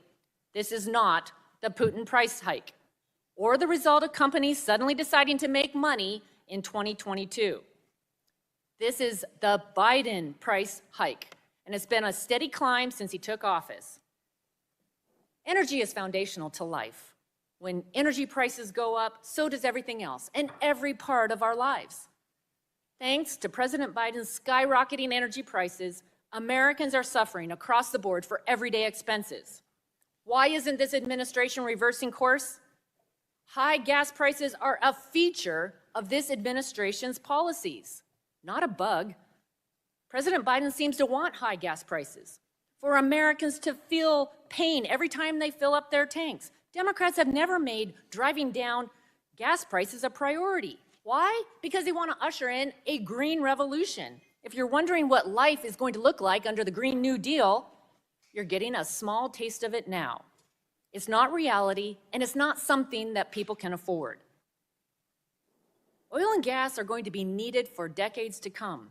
Instead of accepting this reality, they continue to shut down American energy. Sadly, this should not come as a surprise. In March 2020, candidate Joe Biden said, quote, "No more subsidies for fossil fuel industry, no more drilling on federal lands, no more drilling, including offshore, no ability for the oil industry to continue to drill, period." President Biden put in place a moratorium on new drilling. In May 2020, candidate Joe Biden pledged to stop the Keystone XL pipeline. He delivered on day one. And there are countless other examples of this administration's war on domestic American energy. This radical agenda is hurting our national security. Not only will the Democrats rush to green force America to be reliant on China, it also weakens our geopolitical leadership. We must return to the pre-Biden days of energy independence. We must lead the world in energy production to help our allies and counter our adversaries. Instead of ramping up production here, President Biden has begged OPEC and Russia to drill more oil, considered lifting sanctions on the brutal Maduro regime, wants to reinstate the Iran nuclear deal, told suffering Americans to buy an electric vehicle, and depleted our strategic petroleum reserves. Republicans are focused on solutions to drive down gas prices. I'm co-leading the American Energy from Russia Act to flip the switch on American energy and unleash production. This legislation would remove barriers to LNG exports and unlock America's energy potential by requiring leasing and permitting of energy and mineral development on federal lands and waters. It would also immediately approve the Keystone XL pipeline, force the DOE secretary to have a plan to increase domestic production before allowing any more non-emergency SPR withdrawals. We must also build energy infrastructure in America, like pipelines and LNG export facilities. We need to focus on domestic mining and critical minerals production. That's how we secure our energy future, guard against foreign dictators, and bring prosperity and optimism to America. Americans need relief, and we stand ready to deliver results. I yield back. Thank you. Chair now asks unanimous consent that the members' written opening statements will be made part of the record and without objection so ordered. I now would like to introduce our witnesses for today's hearing, who unfortunately will be appearing remotely. Mr. David Lawler, the Chairman and President, BP America, Inc., Mr. Michael Worth, Chairman and Chief Executive Officer, Chevron Corporation, Mr. Richard Muncrief, President and Chief Executive Officer, Devon Energy Corporation, Mr. Darren Woods, Chief Executive Officer, ExxonMobil Corporation, and Mr. Scott Sheffield, Chief Executive Officer, Pioneer Natural Resources Company, and Ms. Gretchen Watkins, President, Shell USA, Inc., Lieutenant General H.R. McMaster, Senior Fellow, Hoover Institution, Stanford University. And I do want to thank all of the witnesses for appearing before the subcommittee today. All of you know the committee's holding an investigative hearing, and when doing so, we have the practice of taking testimony under oath. Do any of you have objections to testifying under oath? Please state yes or no. No. No. Let the record reflect the witnesses have responded no. The chair then advises you that under the rules of the House and the rules of the committee, you're entitled to be accompanied by counsel. Do any of you desire to be accompanied by counsel during your testimony today? Please unmute and state for the record. No. No, Chairwoman. No. No. By the way, I can see all of you on our screen here, so that's good.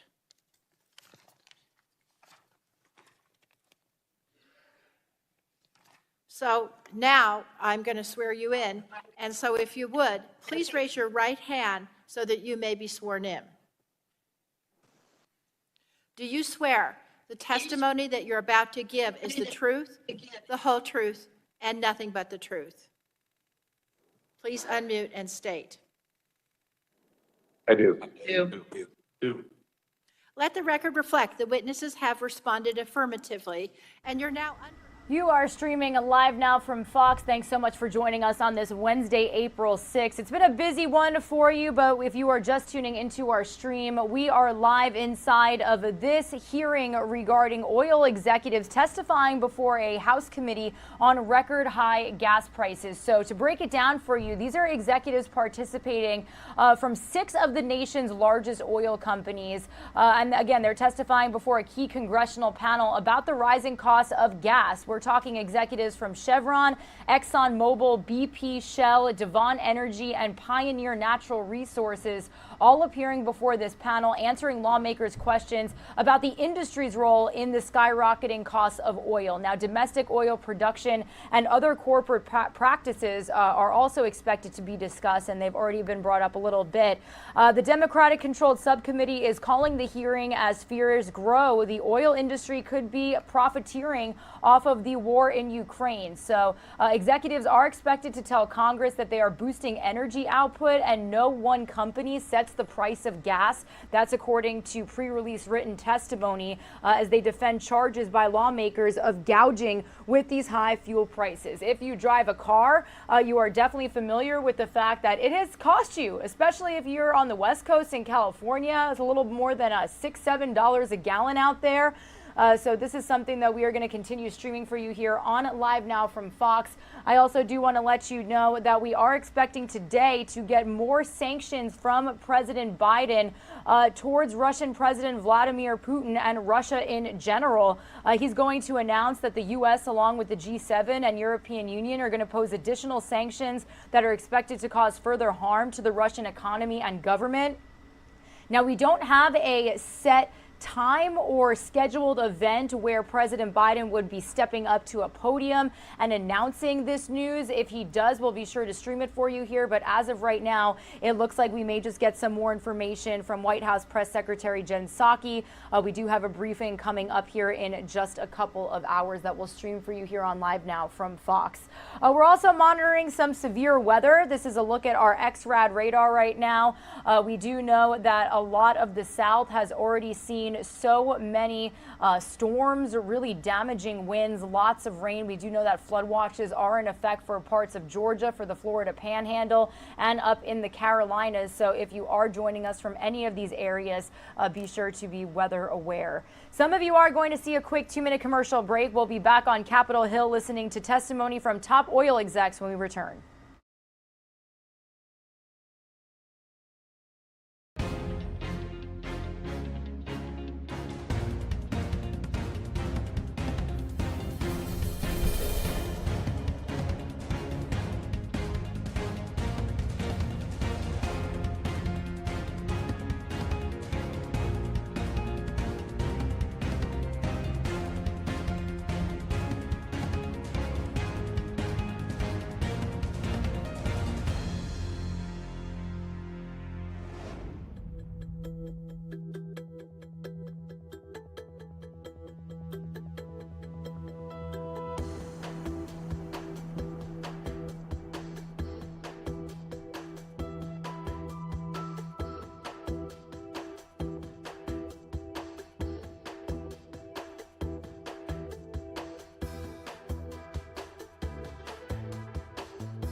region by 25%.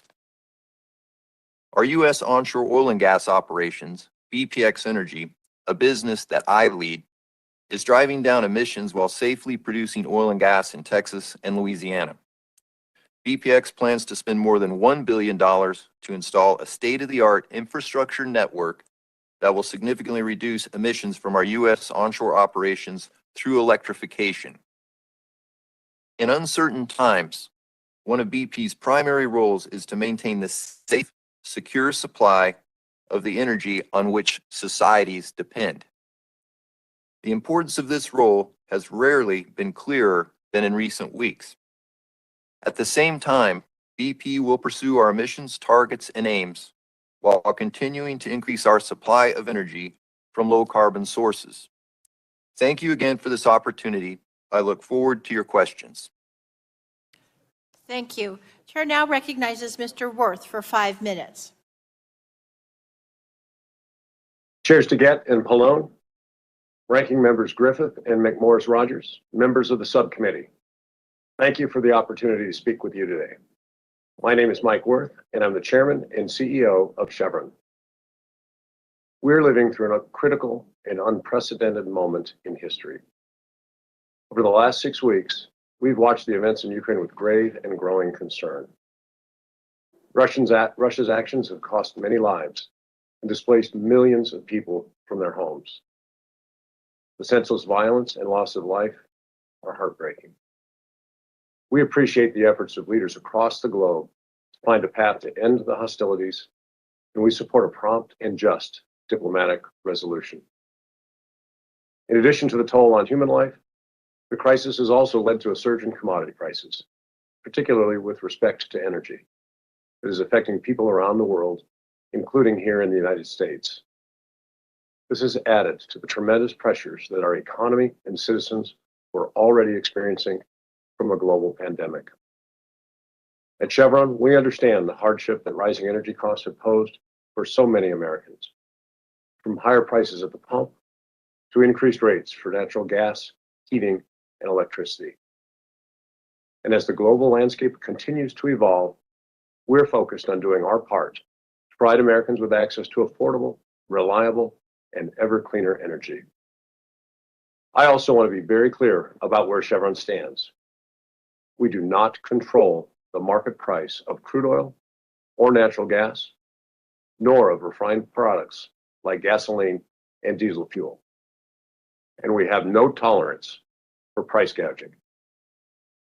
In his remarks last week about the release of supplies from the Strategic Petroleum Reserve, President Biden stressed the critical role that companies like ours have to play in increasing domestic supply of oil and gas.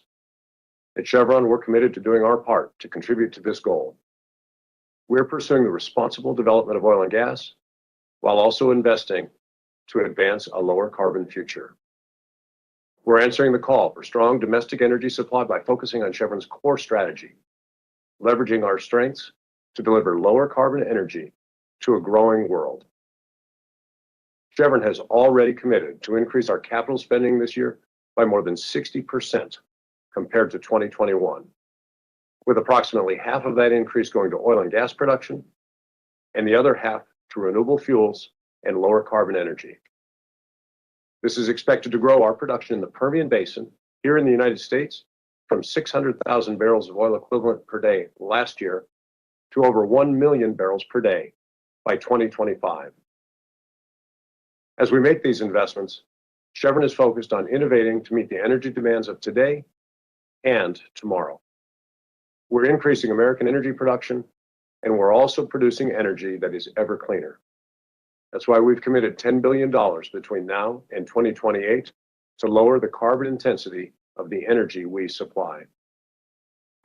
We also remain mindful that energy security is national security, and that maintaining American leadership is important for the world. We intend to continue working with Congress, the Biden administration, and the whole of government to achieve our shared goal of delivering affordable, reliable, and ever cleaner energy to American consumers.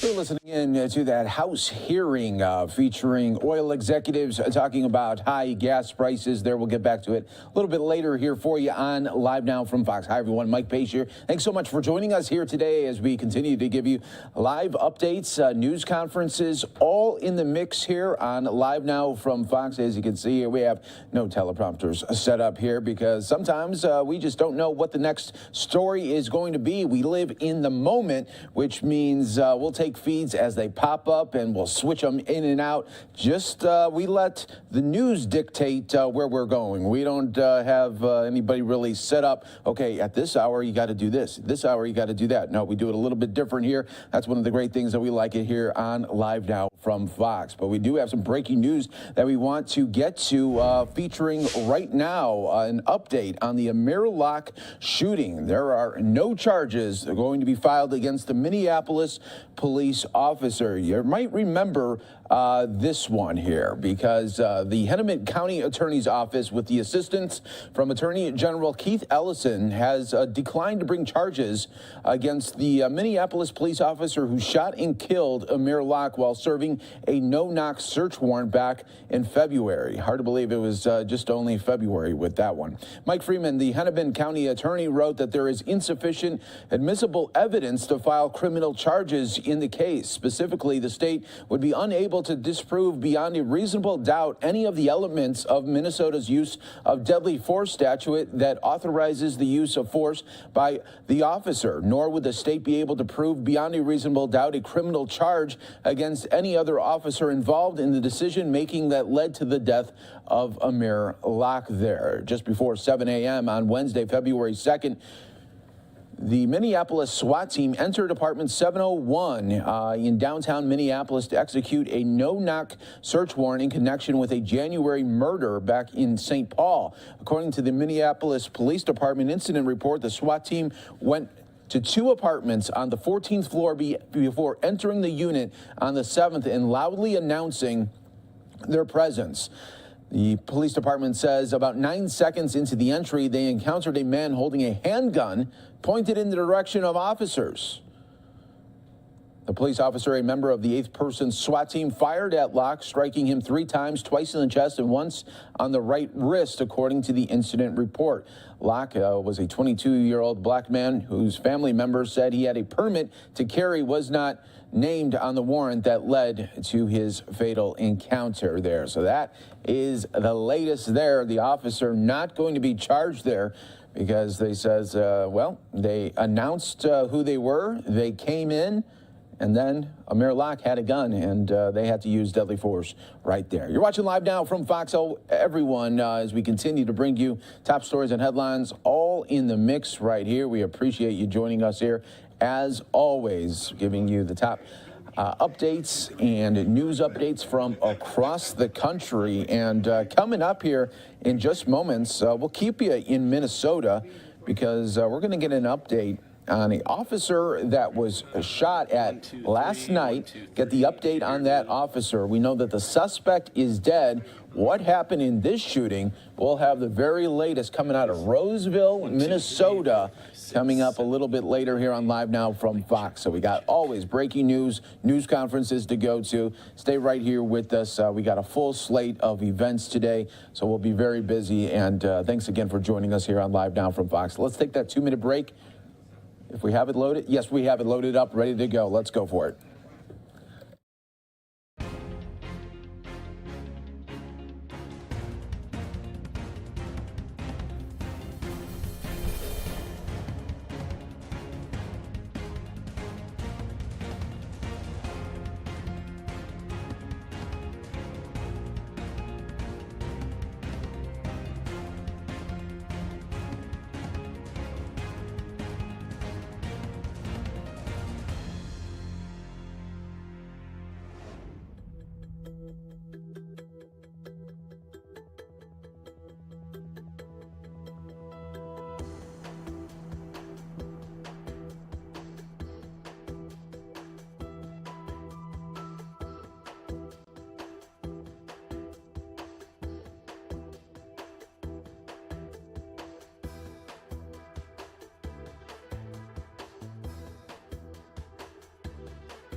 Welcome back, everyone, here to Live Now from Fox. I'm your host, Mike Page. Coming up on the most in-demand hours here on Live Now from Fox. So we appreciate you joining us here.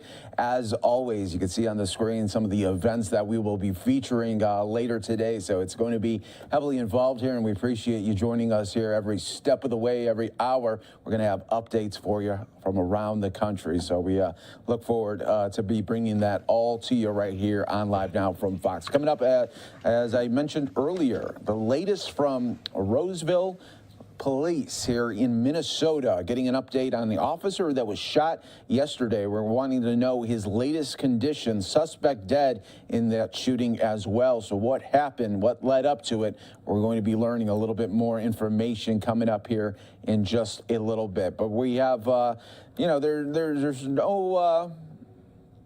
there's no getting around it. We all know that there is violence in America here, especially violence against police officers. And this next one that I'm going to go to takes us out right now to Harris, featuring the Harris County Sheriff and other state leaders there in Texas, calling on and talking about the crime that is happening in their county and the need for more police officers that need to step up and be part of the community as well. Let's listen right here on Live Now from Fox. How in the hell are we supposed to protect you? How are we supposed to make you safe and feel safe? We can't do it. When the sheriff's office asked for 887 additional resources for law enforcement, Hug-a-Thug Hidalgo laughed. She didn't give it to us. She said we had plenty. She's absolutely wrong. In the month of February, 100,000 calls for service. How do you expect us to protect you? But you know what? She has her own protection detail. Ask her about that. With the crime wave, with people robbing, raping, and killing folks, how do you expect us to hire under those conditions when we're at least 20% behind our closest competitor? With the Houston Police Department giving their officers 10.5% raise over the next 3 years, that's put us at least 25% down. But according to Ms. Hidalgo, it's all political theater. She absolutely doesn't care. We cannot protect the citizens of Harris County because the crime wave is out of control. We are driving vehicles that are falling apart. We are having to use wrecked vehicle parts to reconstruct our own. But it's all political theater, according to her. And where's Adrian Garcia in all this? Where has he been? The former sheriff who left in disgrace. Where are you at, Adrian? When are you going to step up? And I don't know what's going on with Sheriff Ed Gonzalez. Sheriff, go to Commissioner's Court every hearing, every meeting. Ask for the resources. Let them know we need a pay raise. Take the handcuffs and shackles off and call these folks out. Where are you? Don't be the kryptonite. Be the hero. Step up. Our employees are tired. They're overworked. We need help. And we continue to ask the community to stand with us and pray for us, because God knows it's dangerous. Next slide, please. We recently had our J-Web system fall apart, go down. It was very destructive. We've had hundreds of prisoners backlogged in our JPC, sitting on the floor, waiting to be processed. But all along, there you go, Mr. Rick Noriega, the leader, allegedly, of Universal Services. Is he even qualified to hold that position? But during this crisis, look at Slick Rick at a U of H game. Take a good look. Slick Rick having a great old time, while our jailers, our detention staff are struggling. But Slick Rick had it made, enjoying his time, enjoying in his vacation, while all of our detention officers are suffering. It is bad. Slick Rick, you don't deserve that job. You don't even deserve the right to work for the county. Commissioners, fire him.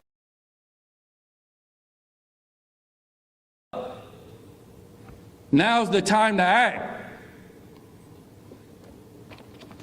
Let's look at some of the statistics in our current jail. We're going to display it here on the screen. You're going to see the assaults on staff, and you can take a look from the left to the right. They are increasing, if you look at the totals, from the month of February to March on inmate fight. We don't have the staff to protect you. If you're an inmate, you're on your own. We don't have enough staff to protect ourselves. We are on our own. Somehow, miraculously, we passed the jail inspection. I know it was a lot of hard work and dedication by our staff. I don't know how that happened, Senator. Maybe the jail commission missed something. Because we've been failing for years, and all of a sudden we passed. Yes, we have hard-working men and women who do a great job, but they're all alone, is what they're thinking. If it's not us and our union supporting them, they're all alone. Who's going to stand with them? You can't ask the commissioners. They don't care about law enforcement. They used to believe in defunding. I'm asking to refund the police. Where are they at? Maybe you could take some of that money that you were going to give $11 million to. Oh, by the way, don't send text messages. Rumor has it the Texas Rangers are looking at them. Take some of that money. Instead of spending your $50 million on cutting the grass, trimming the trees, trimming the bushes, how about giving it to law enforcement like we deserve? It is a statutory requirement and constitutional requirement. Give us the resources we need to do our job. If not, get out of office. The cancerous mentality that y'all have is sickening. Ladies and gentlemen of the public, we are asking for your help and support. These commissioners don't care about you. They just care about their re-election. And finally,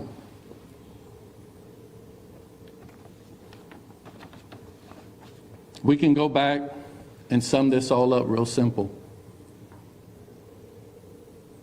Adrian Garcia was a failure as a sheriff, and he's failing as commissioner. Judge Hidalgo's talked about she left her country because it was in horrible conditions and she wanted a better life. I believe she's brought some of that here. Houston Harris County is no longer Space City and the pride of Texas.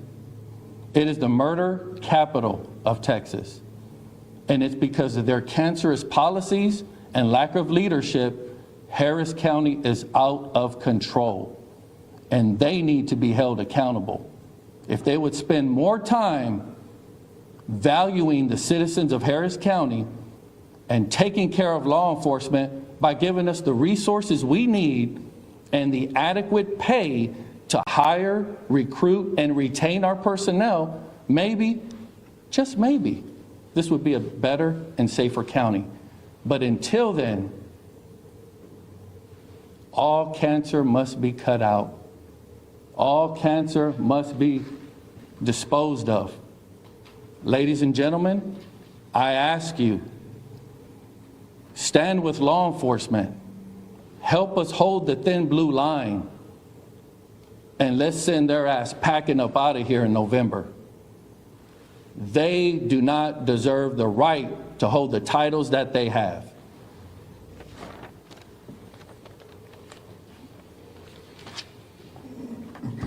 Good morning, and thank you, President Cuevas, for allowing me to join you this morning. Since 1993, I've chaired the Criminal Justice Committee for the State Senate. I have repeatedly said that criminal justice is a system, and anytime you have one component not working, it affects the entire criminal justice system. Unfortunately, today in Harris County, City of Houston, we have many components not working. It is very honest to say that our criminal justice system in Harris County is broken. And time would not allow me this morning to list the numerous components that have been documented to be broken. Mr. Cuevas has outlined a number of broken components. What stands out in my mind is just the assaults in the jail on confinees and correction officers, our deputy sheriffs. The jail was not designed for long-term confinement. It's a jail, a temporary confinement till you get to court and either found innocent or processed and held accountable. Now we have folks there for years.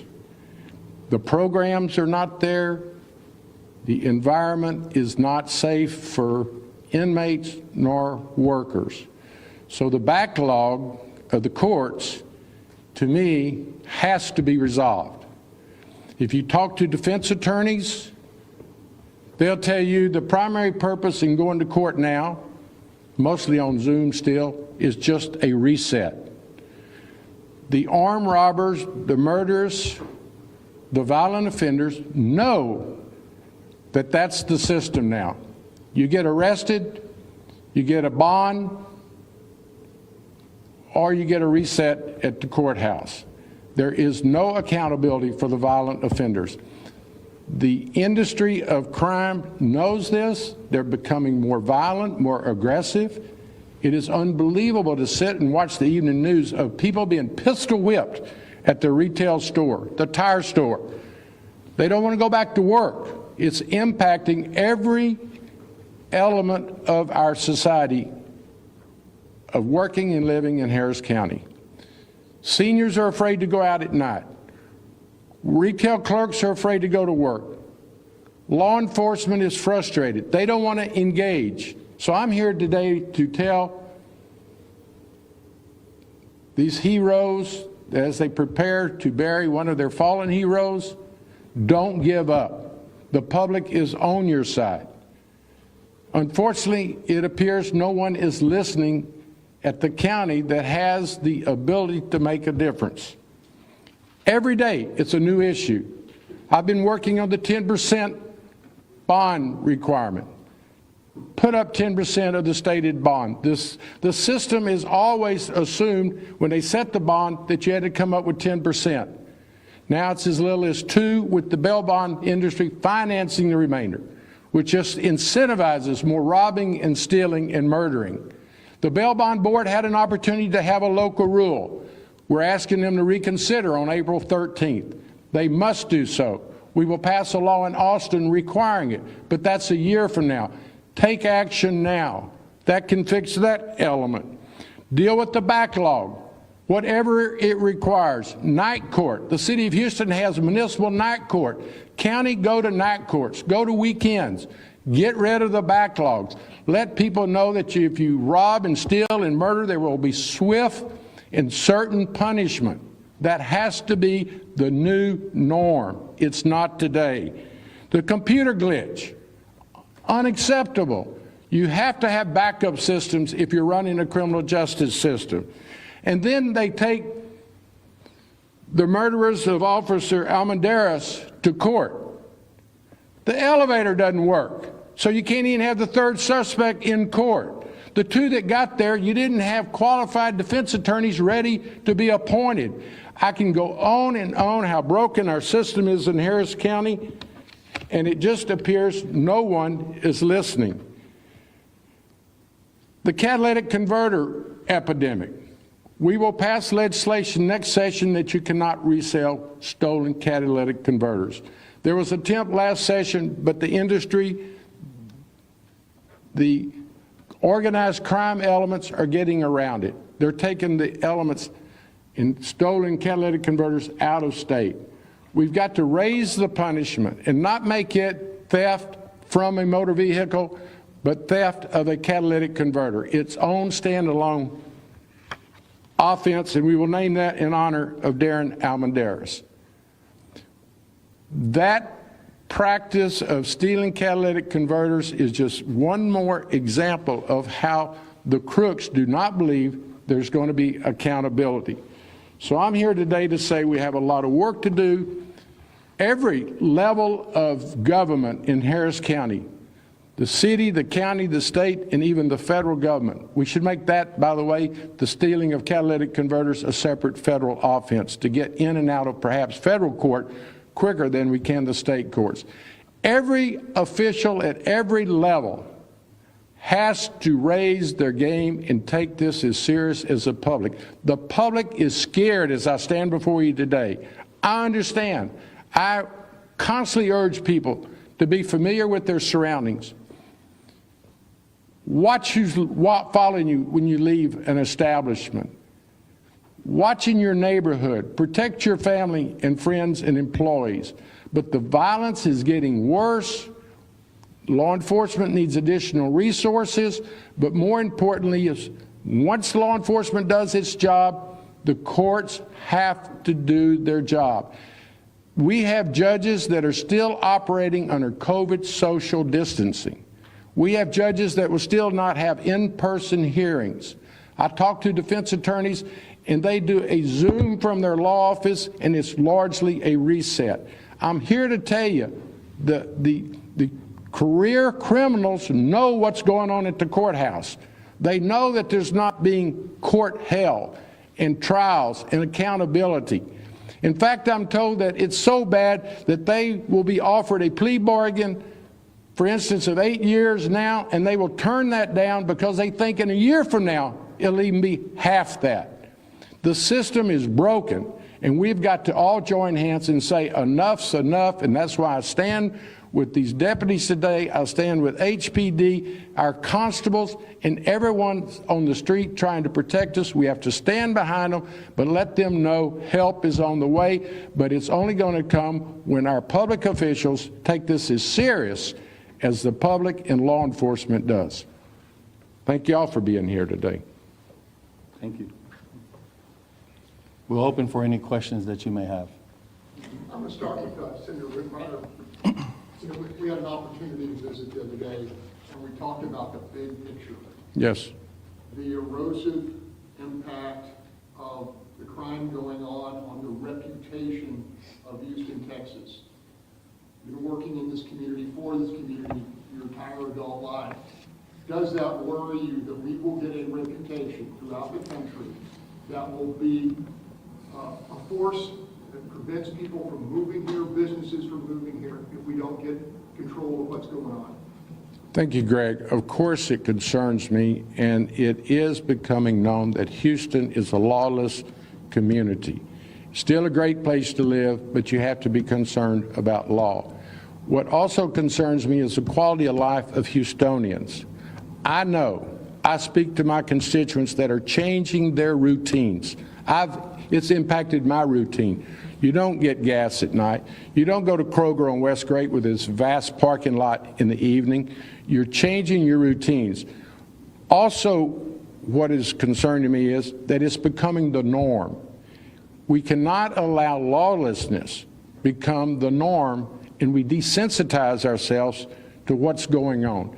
To turn on the news and see 2 or 3 killings, 2 or 3 pistol-whipped retail store operators, we can't allow that, and we're heading in the wrong direction. We've been talking like this for several years now. It's getting progressively worse. The courthouse officials blamed it on Harvey. I'm tired of hearing about Harvey. Other businesses, other establishments are back on their feet from Harvey. Find the facilities, you can do it. Then they blame it on COVID. We've got ballparks with 60,000 people. We've got churches. Everyone's meeting under prior COVID conditions except the courthouse. We have judges that are using that as an excuse not to hold hearings, not to hold trials. I will give you another startling statistic, and let me just preface it by I haven't built a career of trying to lock everyone up. In fact, I came up with tough and smart on crime. The problem is we're not having enough time to work with the low-level offenders because we're overwhelmed by the violent offenders. TDCJ, the state system is working. Prior to COVID, we had 147,000 inmates incarcerated. Today, we have less than 120,000. But we're right in the middle.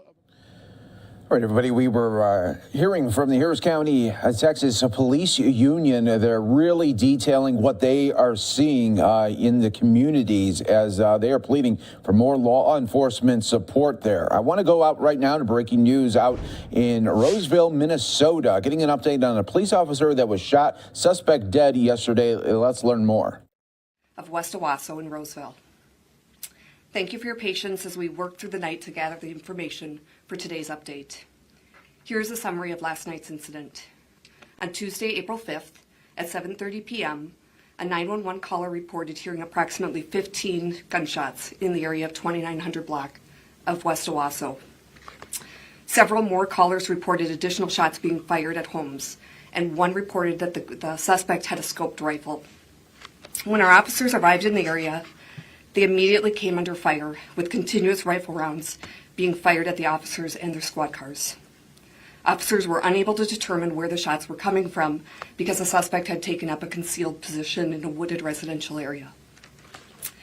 In the initial first minutes, a Roseville officer was struck in the face by gunfire from the suspect. Recognizing the seriousness of the injuries, his partners dragged him to safety, loaded him into a squad, and he was transported to a local hospital. Throughout the incident, dispatch continued to receive reports from residents reporting their house was being struck by gunfire from the suspect. Ramsey County Emergency Communications pushed out alerts to have people shelter in place. Ramsey County SWAT was paged out and additional resources were contacted.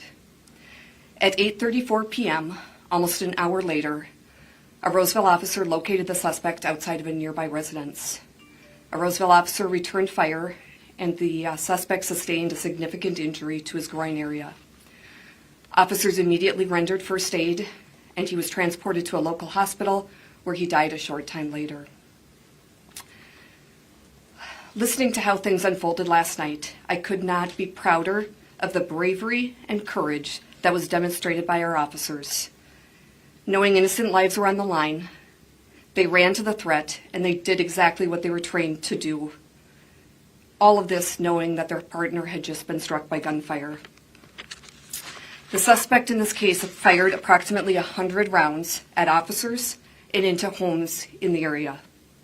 Last night, each and every one of our officers who responded put their own lives on the line, and they went above and beyond the call of duty, knowing innocent lives were at stake.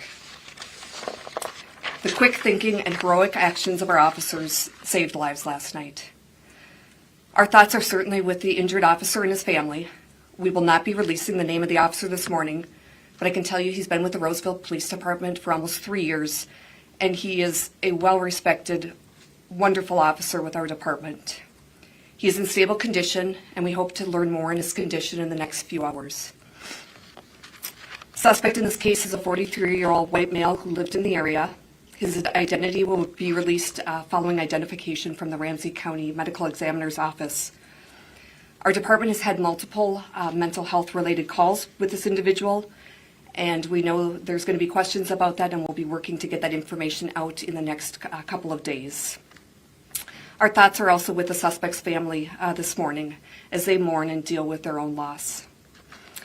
Our officers are dedicated to serving as guardians of our community and preserving life whenever possible. Unfortunately, our officers had to take deadly force action last night to protect lives in the immediate area. This is not taken lightly. I want to thank all of the other law enforcement agencies who rushed in to help, including Ramsey County Sheriff's Department, the Minnesota State Patrol, Maplewood Police, White Bear Lake Police, St. Anthony, and all the others who rushed to assist us last night. Lastly, I want to thank all of the members of our community who have reached out over the past 12 hours to offer support and their appreciation for our officers. This really is appreciated. Please understand this remains a very active investigation with a crime scene that stretches multiple blocks. I'm sure there's going to be a lot of questions that we won't be able to answer this morning. One question I'm sure that will be asked is whether we have body-worn cameras. All of our officers have body-worn cameras, and that video has been turned over to the BCA. The Bureau of Criminal Apprehension will be the lead agency on the investigation, and many of the additional details will need to come from the BCA at a later time. With that, I will answer any questions that you might have. Chief, you can hear it in your voice. One of your officers shot in the face, but he's alive today. Talk to me about his fellow officers that saved his life, and this bullet, he's alive, being shot in the face. We are so grateful that the officer is doing okay.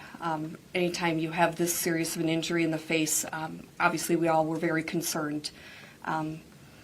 This certainly impacted all of our officers as they're all taking their own gunfire, trying to save one of their fellow officers, and also trying to protect the community. So this certainly impacted all of our officers that were involved last night. Any idea on a motive why this happened? Obviously, numerous multiple mental health calls, but beyond that. Yeah, we're still trying to figure out what the motive is and what exactly led up to this event, and we hope in the next few days we'll be able to release more information about those past calls involving this individual. How would you describe the scene when you guys arrived? It was a chaotic scene. It was over an hour of gunfire being fired at multiple different residences, different officers, different squad cars. So the BCA is going to be out, we know, for quite a bit of time processing that scene. Chief, can you put into context a little bit of maybe when was the last time you had contact with the suspect, or how many times and how many X amount of days? My understanding is there's about 15 past calls for service. I don't have the details on those today, but we will certainly work to get you that information as soon as we can. And we know that there's going to be a lot of questions about those, so in the next couple days we'll work to get that information out. Do you know when the last time was that your officers had contact with him? I don't have the specific time that they had contact, but I know that there were recent reports involving this individual. Chief, just to check on the age, I believe you said 43, the release said 53. I apologize, I believe it's 53 is correct. So from 7:30 to 8:30, were you looking for him? They didn't know where he was? Yeah, during this time that they were there was multiple shots being fired repeatedly. Then there would be a break in time. And the suspect was obviously moving, and so just because of the wooded area, because of the weather, because of the darkness, the officers were unable to locate him, but they could hear and literally feel and see the shots being fired at them and past them during that hour time frame. And you found a gun with him when he... The BCA is still processing the scene, and so I don't have that information on what's been recovered at the scene. It's a really large scene. It was a 3-block area with multiple rounds. Right now we believe around 100 rounds. So it's a complex scene, but we hope to have that information, and the BCA will hopefully be able to provide more information in the next couple of days. Do you know if any neighbors' homes or anyone nearby was hit? Neighbors' homes? We do know that there was people getting, their homes were struck. We had windows that were being broken out, and we had people reporting that they had rounds being fired into their house. And that's why we put out the alert very early to have people shelter into place. Had he made any past threats against police or other people? I don't have the specific details about those past incidents. We do have several mental health related incidents involving this individual and his family. Do you live in this neighborhood, Chief? The suspect did live in the neighborhood. We'll be releasing the exact addresses and additional details in the next couple of days on that. Chief, when those 911 calls originally came in, was he out in the front yard firing? Was he firing from inside the house? Could you just provide a little light on that? So there were multiple different reports coming in from different people. We did have some that were able to see him. Some of them were just reporting gunfire in the area. They didn't know where the shots were coming from. We did have one person that reported that it was a rifle that they believed he possessed. So we do believe that the suspect during this time was moving around and not just in one stable position. Did this appear to be an ambush for police officers, or were they the target, or was it hard to determine the target, the intent? Yeah, we obviously don't know what the intent was. We just know it was fairly quickly after officers arrived that they immediately started taking rounds. What kind of rifle? A hunting or a rifle or assault rifle? Do you know? I don't have the details on the rifle. The Bureau of Criminal Apprehension will be processing the scene and collecting all of that evidence. And was it semi-automatic? I mean, was it rapid fire or single shot? Do you know? I don't have any details on the type of gun that was Just from involved. the sound, though, of the gunfire. Yeah, I don't have those details, but we'll certainly work to get more information here in the next couple days. Can you confirm where the suspect then was found exactly? Was it in a neighbor's yard? Was it near maybe where he lived? It was in one of the yards. I don't know specifically the address, but it was in that area. This, as I mentioned, it's about a 3-block crime scene location, and so I don't have the exact location to where he was to his residence when he was encountered by the officer. But it was in a residential yard, somebody's yard. He was and ended up being shot. Correct. This whole crime scene area took place in a residential neighborhood with multiple homes and families. So, Chief, I know that police rely on emergency medical as their partners. Does the fact that his colleagues scooped him up and put him in a squad car speak to the urgency of the situation? I mean, was it a life and death difference, but those seconds they saved? Absolutely. Officers did a tremendous job recognizing that the officer needed to get to the hospital as soon as possible, especially being shot in the head. And so they immediately didn't waste any time in getting him loaded into a squad car and down to a hospital as soon as possible. Chief, you had multiple. Chief, you got 2 more? Yep. You had multiple agencies on the scene. Can you confirm today if it was a Roseville police officer that shot and killed this suspect?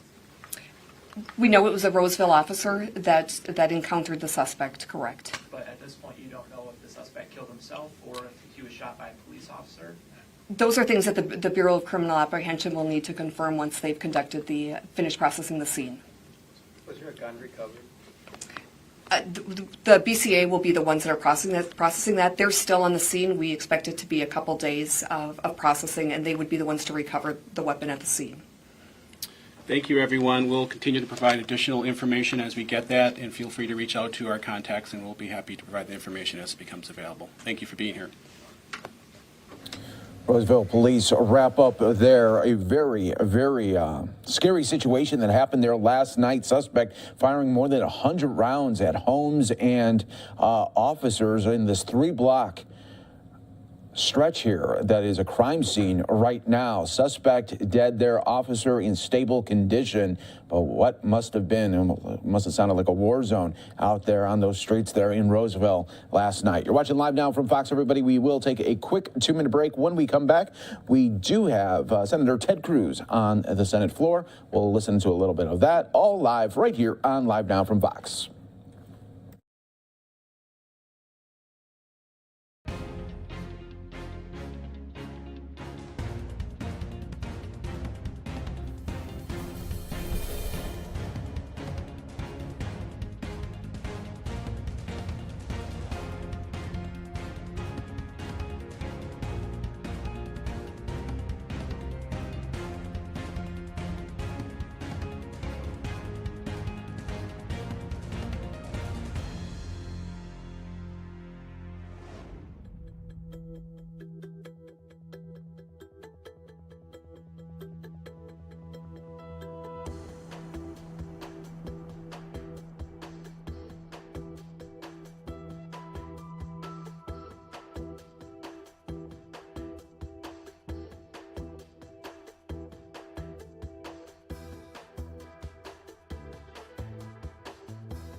Welcome back, everyone, here to Live Now from Fox. I'm your host, Mike Page, as we continue to bring you top stories and headlines from all over the country. Want to go out right now internationally here. This is live in Berlin, where demonstrators are staging this protest in front of the German parliament, demanding an immediate embargo on Russian gas and oil there. So you're taking a look, some live now footage right here from Berlin. You're watching Live Now from Fox. Let's continue with more live visuals here, taking out to Senator Ted Cruz speaking on the Senate floor.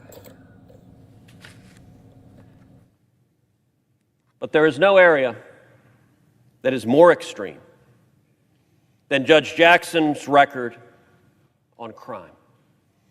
This was the central focus of the confirmation hearing, and her record is far, far, far out of step with the mainstream. When it comes to crime generally, nationally, the average for federal judges sentencing criminals is 45.1 months. That's the average sentence nationally.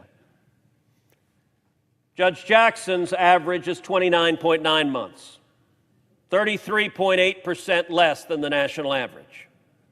If you're a criminal, you want to be in Judge Jackson's court because you're going to get a sentence more than a third less than you'll get in the average district court.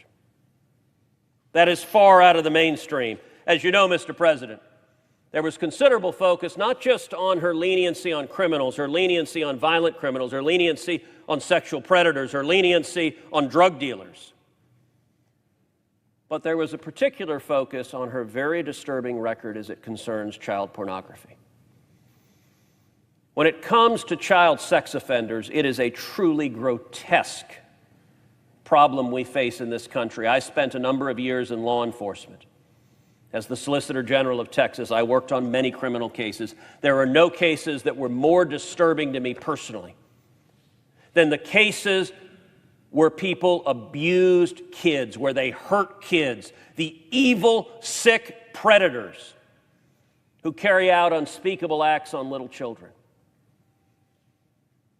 And I have to say, when I first heard that there was a concern about her record on child pornography, I thought, come on now, that can't possibly be the case. Who is soft on child pornography? That didn't sound plausible. Then I examined her actual record. I examined the cases. She had roughly a dozen child pornography cases as a district judge. In every single case where she had discretion, 100% of the time, where she had discretion, she sentenced the defendant way, way, way below the federal sentencing guidelines and way, way, way below what the prosecutor recommended, the very liberal D.C. prosecutors. Now, when this issue was first raised, the Democrats responded, well, federal judges across the country sentence defendants below the sentencing guidelines, especially concerning child pornography. And that claim, insofar as it goes, is true. But her record is not simply sentencing below the guidelines. It is sentencing way, way, way below prosecutors. And then we examined, how does she sentence in child pornography case compared to other federal judges? Let's compare apples to apples. When it comes to possession of child pornography, the national average for all federal judges is 68 months, a little over 5 years. It's a serious crime with a serious prison sentence. Judge Jackson's average is 29.2 months. Now note, the national average sentences child porn offenders to a longer sentence than your typical crime. Judge Jackson sentences child porn defendants to a shorter sentence than your typical crime. When it concerns possession of child pornography, it's a 57% difference. But it's even more disturbing in a second category, and that's distribution of child pornography. Distribution of child pornography, the national average is 135 months, 11 years. Long time for a horrific crime. Judge Jackson's average sentence was 71.9 months. That's a full 47% less than the national average, but it's even more egregious than that. When you understand that with distribution of child pornography, Congress has passed into law a minimum sentence of 60 months. So federal judges have no discretion to sentence below 60 months. That's the bare minimum. When you look at that, you realize that judges across the country, and we're not talking just Republican judges, we're talking Democrat judges, Bill Clinton judges, Barack Obama judges, Joe Biden judges. They sentence on average 75 months longer than the minimum. Judge Jackson sentences on average 11.9 months longer. It is a consistent and disturbing pattern. Now, why does she do this? Well, when you sit down and read the transcripts of her sentencing hearings, which I have done, it is disturbing stuff. When you read the transcript, she's very explicit that she has clear policy concerns.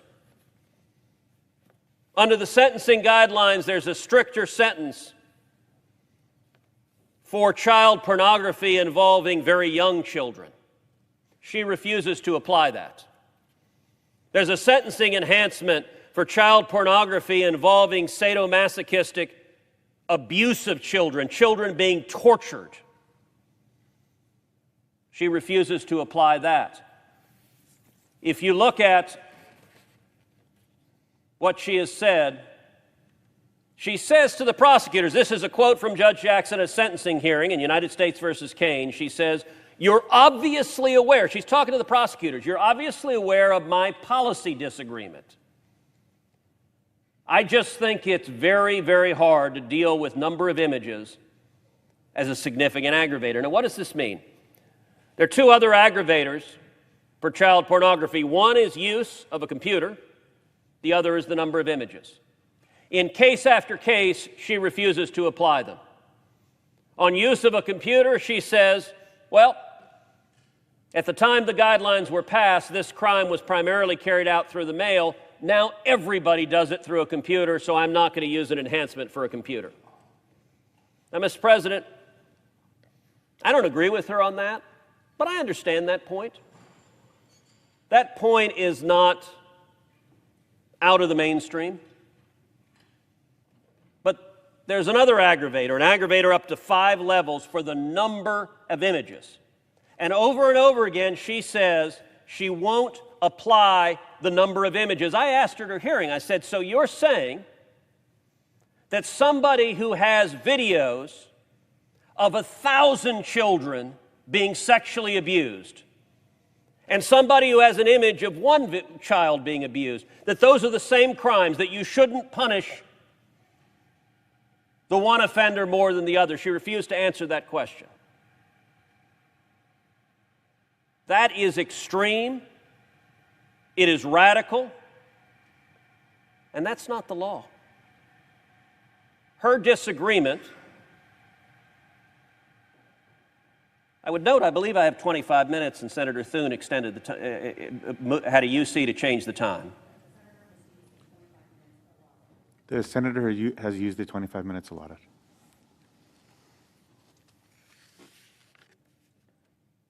When it comes to Judge Jackson's record, it is far out of the mainstream. This is a judge who has a justice. The odds are 100%, I believe, she will vote to strike down the death penalty nationwide, and she will rule repeatedly to release violent criminals, to release murderers, to release sex offenders. This is a pattern that is highly, highly disturbing. Our Democratic colleagues like to say they don't support abolishing the police. When you nominate and confirm judges that let criminals out of jail, you have the responsibility for the consequences of your actions. Judge Jackson's record is extreme, and I urge my colleagues to vote against her confirmation.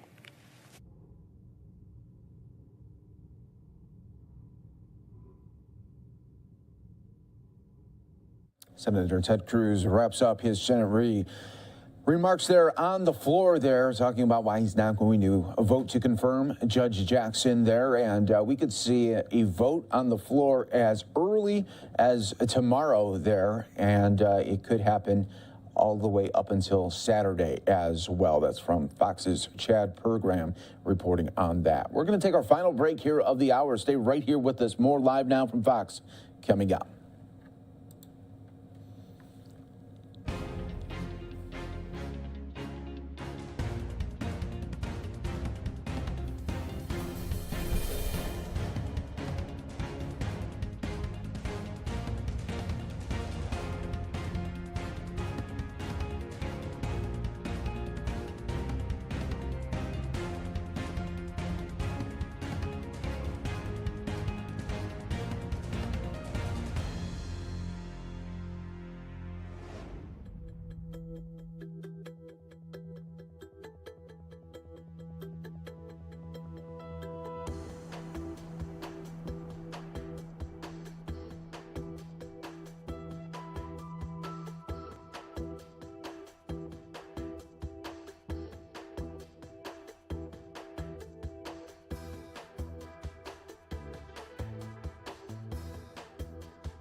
Welcome back, everyone, here to Live Now from Fox. One of our top stories here that we are following today coming out of Minnesota, where prosecutors say there will be no charges to be filed in the fatal shooting of Amir Locke. Criminal charges will not be filed in connection to the fatal police shooting of Amir Locke. Prosecutors announced just earlier this morning. Locke, who was 22, was shot and killed on the morning of February 2nd as a Minneapolis Police Department SWAT team was serving a no-knock search warrant at an apartment building in Minneapolis in connection to a St. Paul homicide case.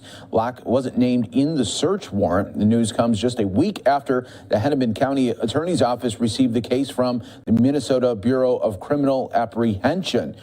They found there Locke, who was sleeping on the couch, had a gun in his hand, and that is when that officer opened fire, shooting him 3 times, twice in the chest and then once in the wrist as well.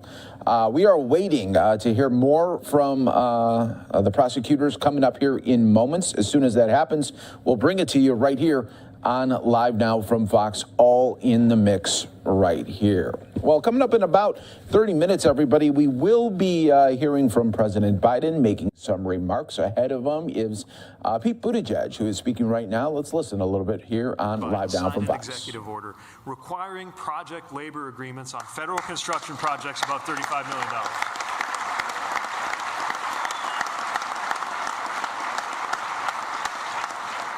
That's why at the Department of Transportation, we understand the value of things like project labor agreements, registered apprenticeships, and we are evaluating applications for many of our discretionary grant programs with criteria that include the creation of good-paying jobs. It's why, after it was discontinued under the previous administration, we brought it back on a pilot basis, which is as far as we could go. We're so glad that under the new infrastructure law, we are in a position to take local hiring to the next level and ensure that people get a share of the work that happens in their neighborhood.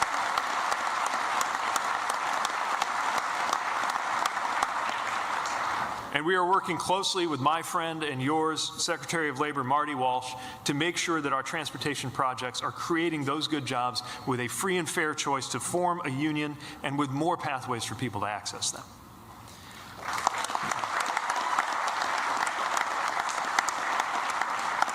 So I'll end just by reflecting on how timely the theme of your conference is, that this is your movement and this is your moment. It's your moment because you are starting to build the infrastructure that's going to carry us forward for generations and ensure that the America our children inherit is still the leader of the world.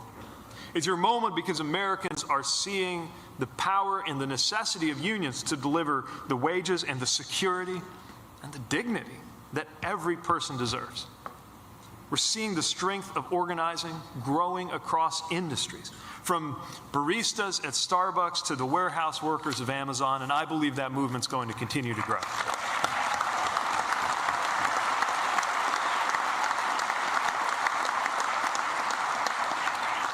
It's your moment because you have an administration that believes in our bones, starting from the top of this administration, that unions built the middle class and that strengthening unions means a stronger economy and a better country. So I'm ready to work with every one of you, with all of the trades, to deliver this once-in-a-generation, once-in-a-lifetime opportunity to transform our country. And I can't wait to see the pride we're going to take in the work that we're going to do together. Thank you for everything that you brought to this. Thank you for helping us get here. Let's get to work. Thank you.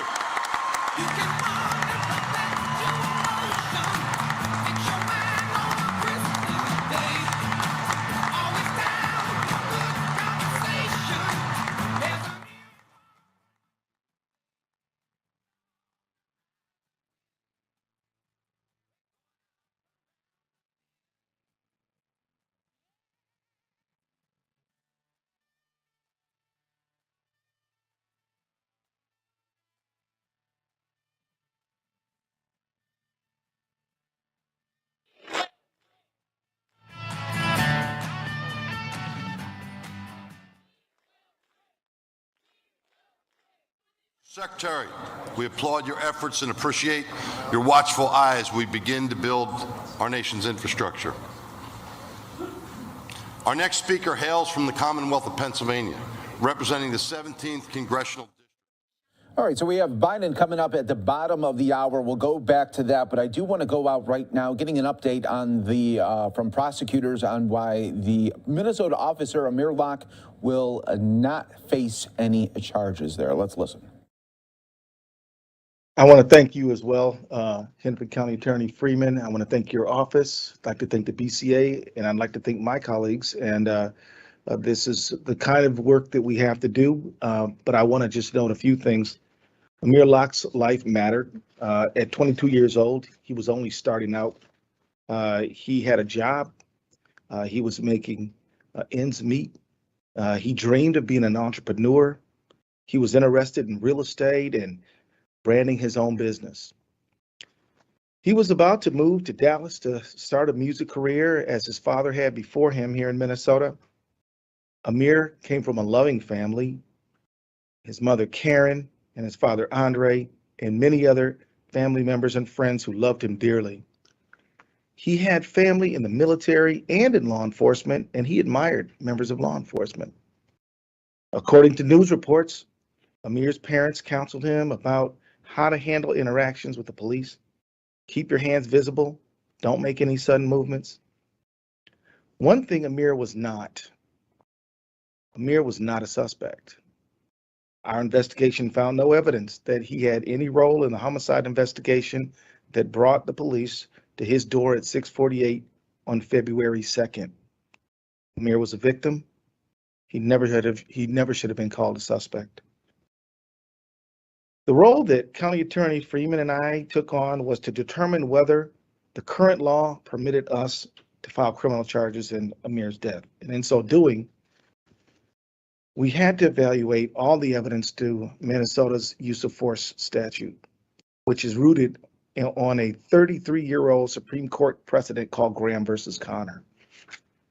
As we announced this morning, we have determined that under the precedent and the laws that we have, we cannot file criminal charges. Current law only allows us to evaluate the case from the perspective of a reasonable police officer. And that language is from the Fourth Amendment of the U.S. Constitution and relevant cases and statutes. We're not allowed to evaluate the case from the perspective of the victim. With all of the available evidence, we would not be able to prove in court that Officer Henneman's use of force was not authorized under the law beyond a reasonable doubt. It would be unethical for us to file charges in a case in which we know that we will not be able to prevail because the law does not support the charges. And still, and yet, a loving, promising young man is dead. His death leaves us with a wound in our community, but that is small in comparison to the wound that his family is suffering from. Communities have been torn apart by the trauma yet again, and the life of a police officer has been changed forever as well. If the law does not allow us to file criminal charges in this case, what can we do as policymakers, prosecutors, society, community, to keep a death like Amir's from happening again? First, we need to interrogate whether no-knock warrants are ever really needed. There are inherent risks for everyone involved, including civilians and officers. Cities like St. Paul and even some states have stopped using them, and it hasn't hurt public safety. Yesterday, Mayor Frey issued another no-knock policy, which appears stronger than the previous one. Now this policy needs to be actually enforced and obeyed. Then maybe Minneapolis can get the results like St. Paul, which hasn't used a no-knock warrant since 2016 with no harm to public safety. Second, Congress must pass the George Floyd Justice and Policing Act. I don't mean someday, I mean now. We need state and local actions as well, including enacting the rest of the recommendations of the working group to deadly force encounters that Commissioner Harrington and I released more than 2 years ago with the inspiration and advice from County Attorney Freeman. Third, Minneapolis leaders need to talk about putting an end to in-custody deaths this way, but we need to get serious about doing it. The problems involving policing and communities of color in Minneapolis are long-standing and everyone knows it, yet it feels like nothing ever is done about it. Finally, as prosecutors, we need to continue to hold offenders accountable and uphold the law and uphold standards of justice. The fact is, as I've said before, we'll uphold the principle that no one is above the law and no one's beneath it either. And with that, I think we're prepared to, unless you want to make some more remarks. Amen. Thank you very much. All right. Our first question comes from Omar Jimenez from CNN. Do you plan to speak with the Locke family at all? If so, what is your message to them after what they may see as a disappointing result here? The Attorney General and I spoke with the Locke family at length this morning. They are fine and decent people who are full of grief. And we expressed our personal sympathies and empathies with the family. They, like us, are very frustrated with no-knock warrants. They, like us, believe that if a no-knock warrant hadn't been used, Amir Locke might well be here today. Other than that, I think it'd be inappropriate to comment other than we had a long conversation, and I know they will continue the effort and the work that Keith has talked about, trying to make our society safer and to remedy some of the racial inequities that exist in our criminal justice system. All right. Our second question is from Lou Ragoose at KARE 11. Thank you for providing additional detail in the frequently asked questions. My question for Mr. Freeman and Mr. Ellison after reading these reports, would you agree that officers have pretty wide-ranging authority to kill during these kinds of warrants to an extent that a large segment of the population is uncomfortable with? Well, what we would say is that the area of no-knock warrants needs reform. I'm glad that the city of Minneapolis mayor issued a revised policy that is stricter than the last one. But I would agree that there's very broad discretionary latitude. I will say that it calls for reform, and I think it's appropriate for a community to engage to have a policy that's going to preserve life for everyone involved. I will add this. No-knock warrants aren't particularly safe for officers either.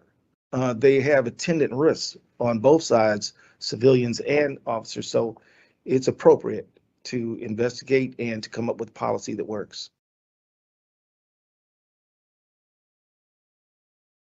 Our next question is from Esme Murphy from WCCO. Can you address who the independent expert is and what access did he have to investigative files and other resources? And how often have you done something like this, hired an independent analyst? Our independent expert was retired Captain Jack Ryan, a police expert in deadly force.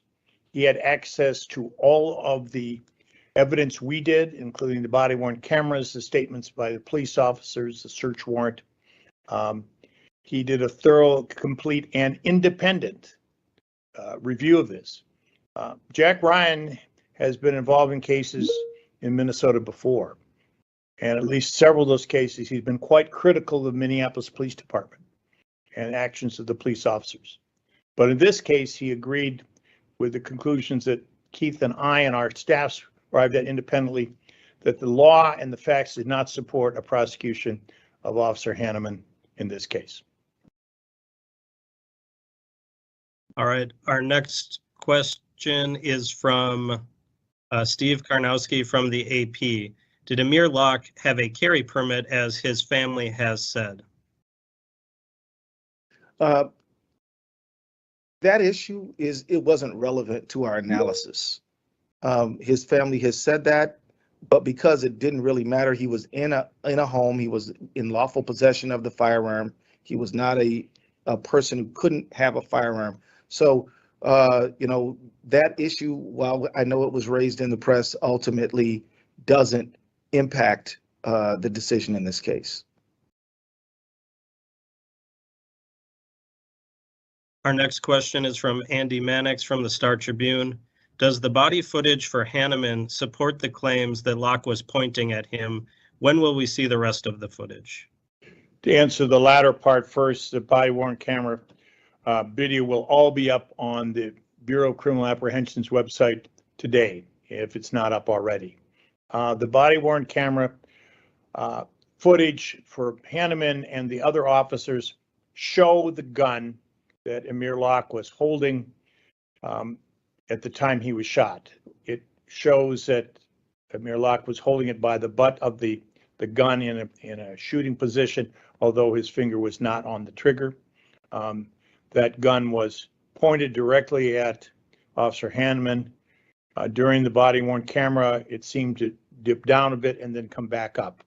And that's confirmed by both the officer statements and the body-worn camera, which you can see later today.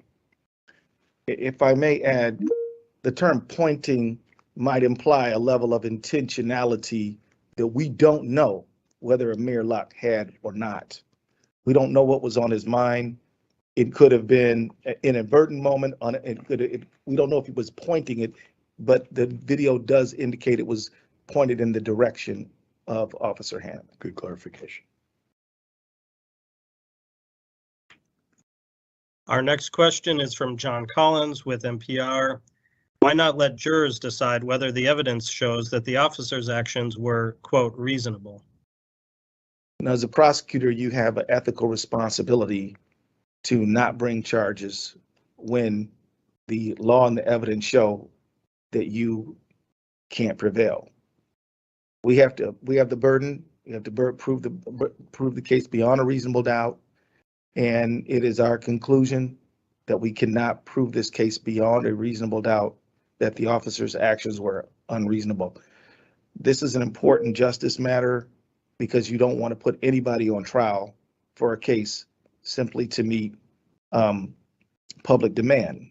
It has to be a ethical consideration based on prosecutorial ethics, and that's what we're abiding by.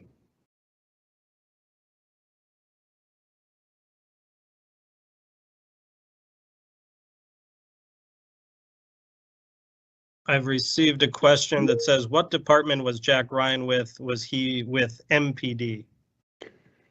I do not believe Jack Ryan was ever with MPD. I do not recall exactly which departments he may have been at. That, again, is on the Bureau of Criminal Apprehension website. His vitae is there. I just don't recall that.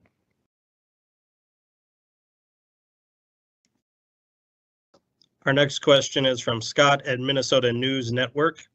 Even though you acknowledge the law and facts don't support charges in this case, what is your message to Minneapolis community members, particularly those of color, who see this decision as another example of police getting away with murder? I say, first of all, we understand how you feel. This is a heartbreaking situation. We have a situation here where a young man is dead. There's no evidence that he was ever a suspect or that he ever intentionally tried to harm the officer. And yet we have a very unsatisfactory situation here, but we have to abide what the legal standards are. The fact is that the struggle goes on. We can make reform in the area of criminal justice reform. We can make reform in the area of no-knock warrants, police procedure. We can continue. There's still a viable civil matter here. There are a number of things community can and should do to carry forward. And so this is not the time for people to feel like there's no hope. There is. People should carry forward and continue to try to make the system one we can all be proud of. All right. The next question is again from John Collins, as we haven't received any others from different news outlets. Does statute 609.066 need to be revised? That's a very complex question. We ask police officers if shots are fired to go towards the shots when the rest of us as civilians go away from it. Because we ask police officers to take steps to protect us, they have rights under statutes like 609.066 to use deadly force when they are confronted in a situation where a reasonable police officer who is not part of that situation at the time believes that there's a plausible threat and that a use of deadly force is required. That's based not only in the Minnesota statute, but the federal constitution and a whole series of federal case laws. What I think we can try to do that perhaps will accomplish some of the reforms that Keith and I are both talking about and want to occur is to make sure that officers are less often in situations in which they're confronted and they think they have to use deadly force, and to make sure that officers are thoroughly and completely trained to use deadly force as only the last resort. I think we have work to do in both of those areas.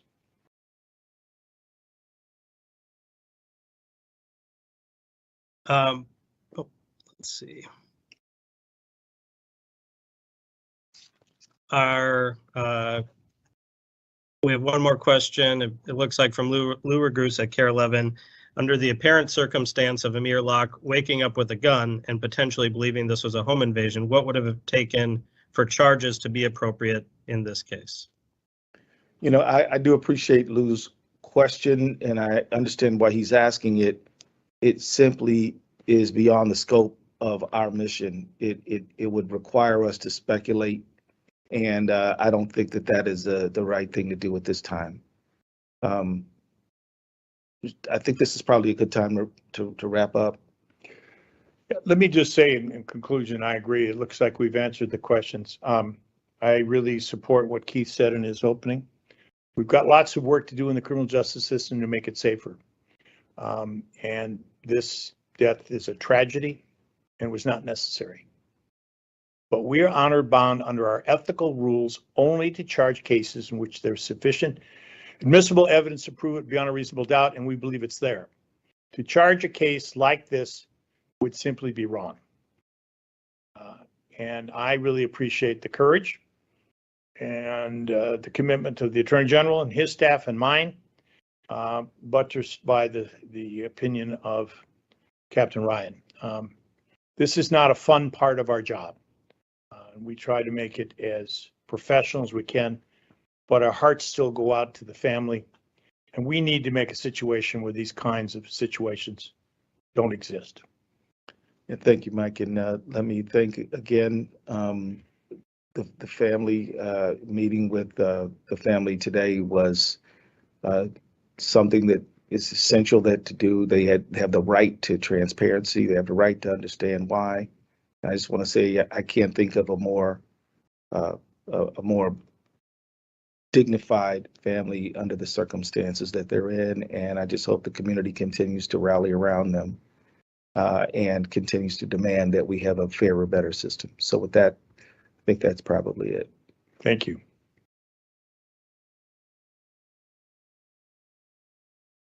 There you go. Prosecutors declining there to charge against the Minnesota officer, SWAT team member that opened fire there against Amir Alak there, who had a gun and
deal with. So if we can have those people just out of those areas, so we can go ahead and get those areas cleaned up and, you know, safe for people to return back to there. It is spring break. Are you worried that people are gone right now and are going to be coming home to this? Well, you know what? Fortunately, it was spring break, so schools were out, and a lot of people were out of town. So those people, we've accounted for everybody. So we've already accounted for everybody. So thank goodness some of those folks were out of town. And when they come back again, we have services, you know, with the state. We're working with the state, so we'll get anything those folks need. Any idea how long the cleanup effort might take? It's months, if not years. I know we had several buildings in the county that were totally demolished. Those would take years to build back. You have something over there? Yeah, I was just going to say, for any potential bad actors that are out there that would want to take advantage of this situation, that would be a bad idea. We have a lot of state law enforcement resources. We've got DNR game wardens. We've got state troopers. We are here to support the sheriff with whatever he needs to make sure we don't have looting, thefts, or other things where people would take advantage of these families. I mentioned John King, the insurance commissioner's fraud division's on the way down now. They will be on the ground. We're in conversations as well with the Attorney General's office for people that might want to profit from some sort of scam through, fundraising.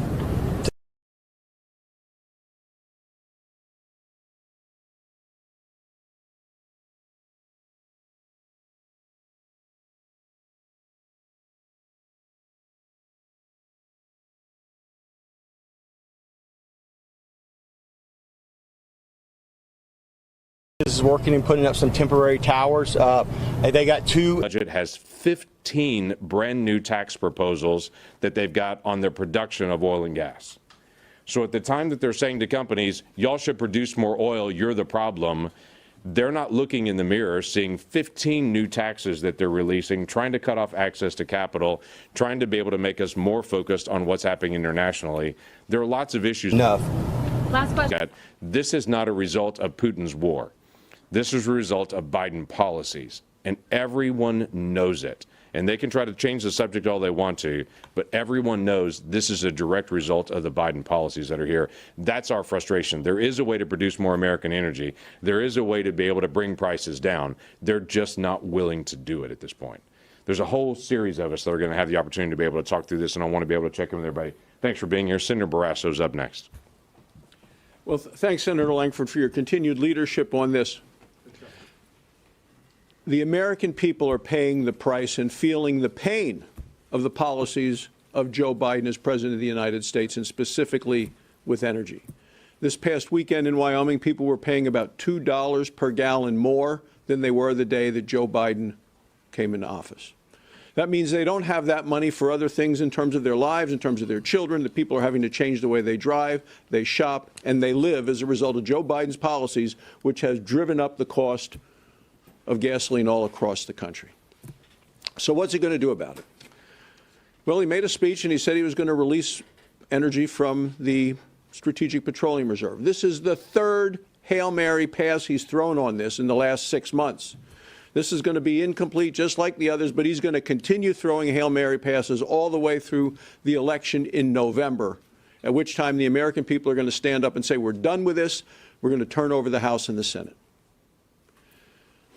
The real concern I have at something like this release of the Strategic Petroleum Reserve is it doesn't actually produce one more barrel of American oil. And today we're producing 1.3 million barrels a day, fewer than we were back in 2019.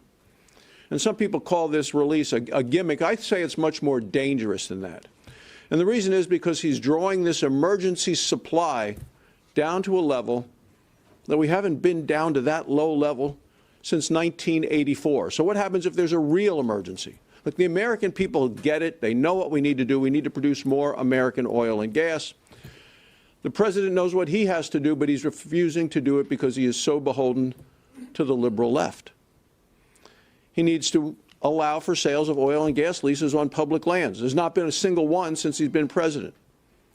Needs to actually then give the permits to drill there. There's not been any of those since he's been president. And there are over 4,600 of them in limbo waiting. And then he has to allow for the pipelines to be built to move the oil and the gas to markets. Not allowing those either. Well, the president has a lot of people he wants to blame. He has a whole long list. We can go through all of them. He wants to blame COVID, supply chain, energy executives, Putin, all of them. The American people see through it. They're not buying it. So today in the House, the far left, the liberal left, the climate elitists are holding another hearing with energy company executives. They must have amnesia because they held a similar hearing in October, except what they were yelling about in October is they said, you shouldn't produce more energy, don't produce more. Today they're browbeating him to produce more. This is unbelievable. We continue to hear empty words from a Democrat Party and from a president, and their tank is empty today. Thank you, everyone, for being here. Under President Biden, we know that inflation is at a 40-year high, and all of our consumers are feeling this. All of our Iowa families, American families, are feeling pressure in their pocketbooks. Every good and service that they need on a daily basis has gone up in price. So with our gas prices, the average in Iowa this week hit around $3.80 a gallon. And we have seen in other areas around the United States where it's gone up over $5 a gallon. And for coastal elites, you know, maybe that's not so much. But I know in my home community of Red Oak, Iowa, that's a lot of money. And our families don't make that much to pay that, especially when families in our rural areas have to drive farther to go to work, when they have to commute longer distances to go to school. It's really impacting their ability to meet their bills on a daily, a weekly, and a monthly basis. So what are we seeing? Instead of addressing the issue, what we see is that the administration is doubling down on their deranged climate policy. And the president's budget contains billions, not millions, but billions of dollars for electric vehicles. I don't know many folks in my neighborhood that can afford to go buy an electric vehicle. Okay, so what we see, they're doubling down on these crazy policies that are out there that most normal Iowans just don't think about. They are just concerned about how they're going to make ends meet. So they're ignoring, the administration is ignoring biofuels, which is a cleaner, more affordable, renewable energy, which is made right here at home. But again, all of us are going to say this today. We need to increase our energy production right here at home. It's really important, including biofuels. I have the Homefront Energy Independence Act. This would replace Russian oil with clean American-made renewable fuels that are available right now, creates jobs, it lowers gas prices, and reduces dependence on our adversaries, including Iran and a number of other bad actors. But bottom line, you'll hear it again and again. Under Biden's policies, Americans are able to afford less and less and less. And unless the administration starts moving away from the liberal left, Iowans and Americans are going to continue to feel the heat in their pocketbooks. Thank you.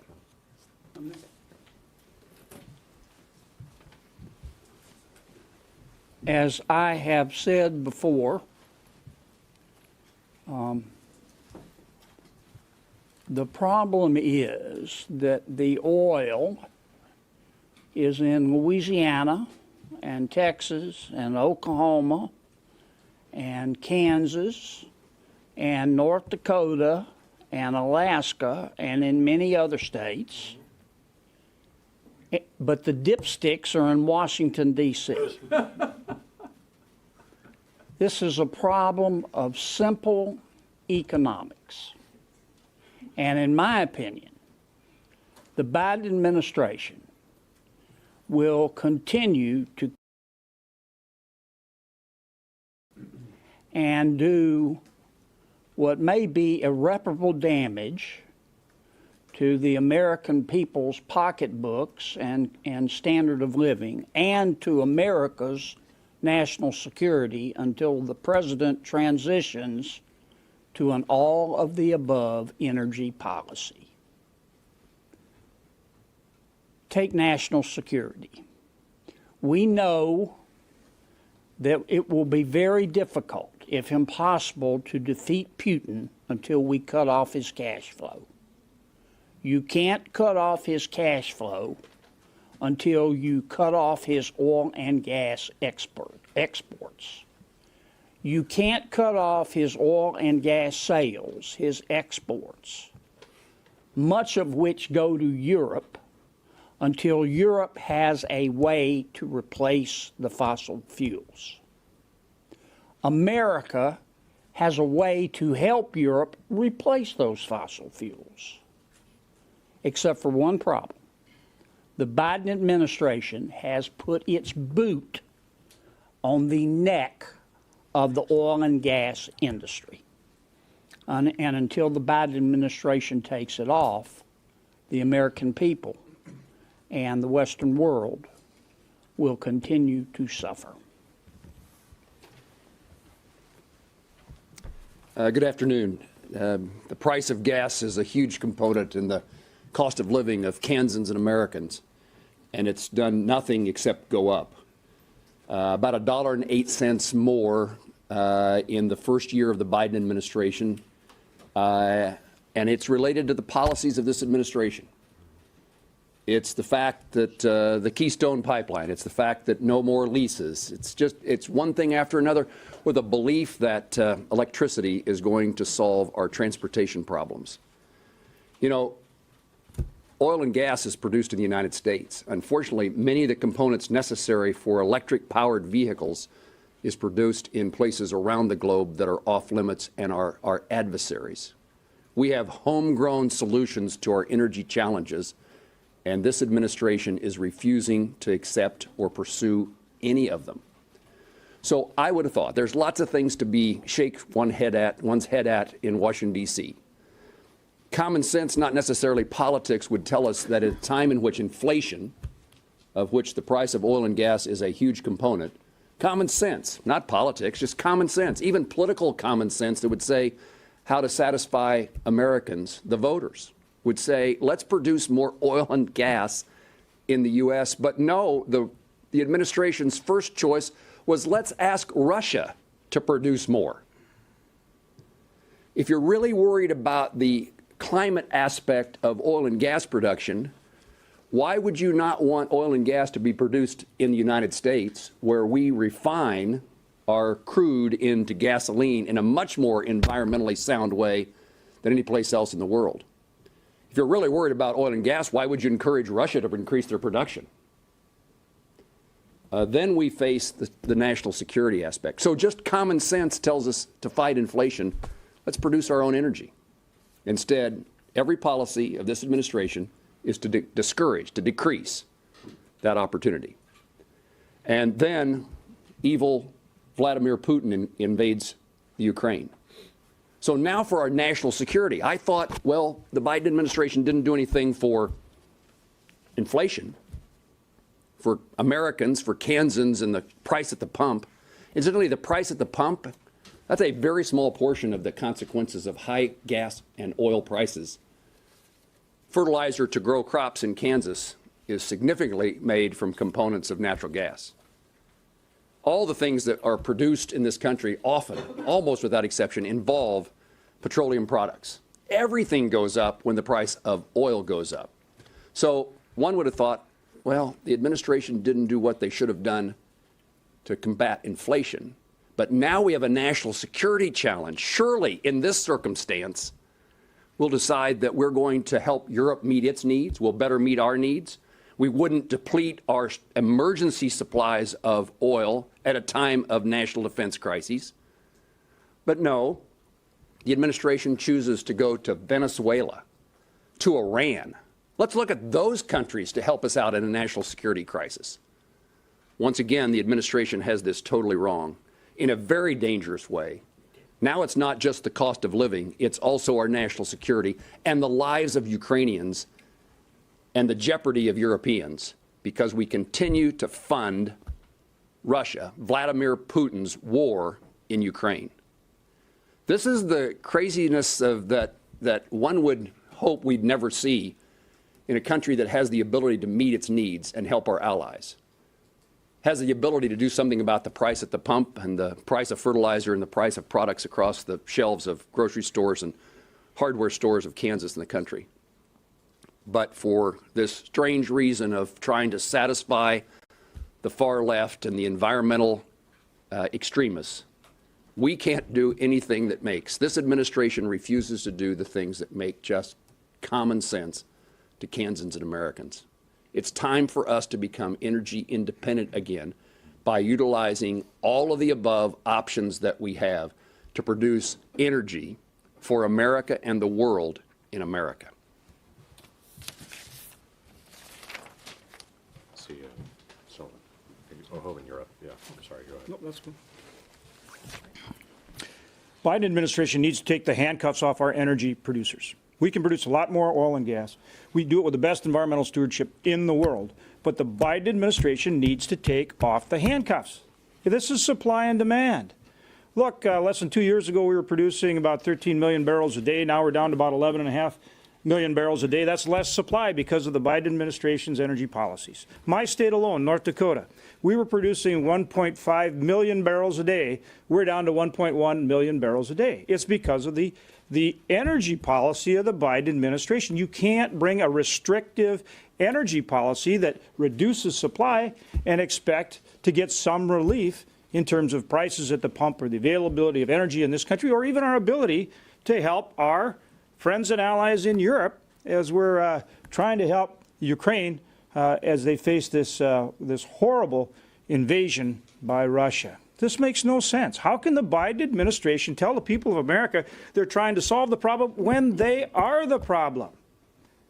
The Biden administration's energy policy is the problem. Take the handcuffs off our energy producers. Nobody does it better in terms of producing energy, in terms of producing oil and gas, than the American companies that are doing it. And I'll just run through the examples. You know what they are, but it starts with a moratorium on leasing on federal lands, both onshore and off.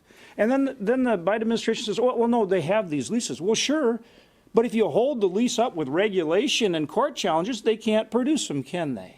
And that's exactly what they're doing. And they're slowing down permitting across the board with all these regulations and restrictions. And then they hold up our ability to move oil and gas around the country by holding up pipelines. 2015, I introduced S1. It was a bill to approve the Keystone XL pipeline. We passed it through the Senate. We passed it through the House. President Obama vetoed it. If he had not vetoed it, today that would be bringing almost 1 million barrels a day from our closest friend and ally, Canada.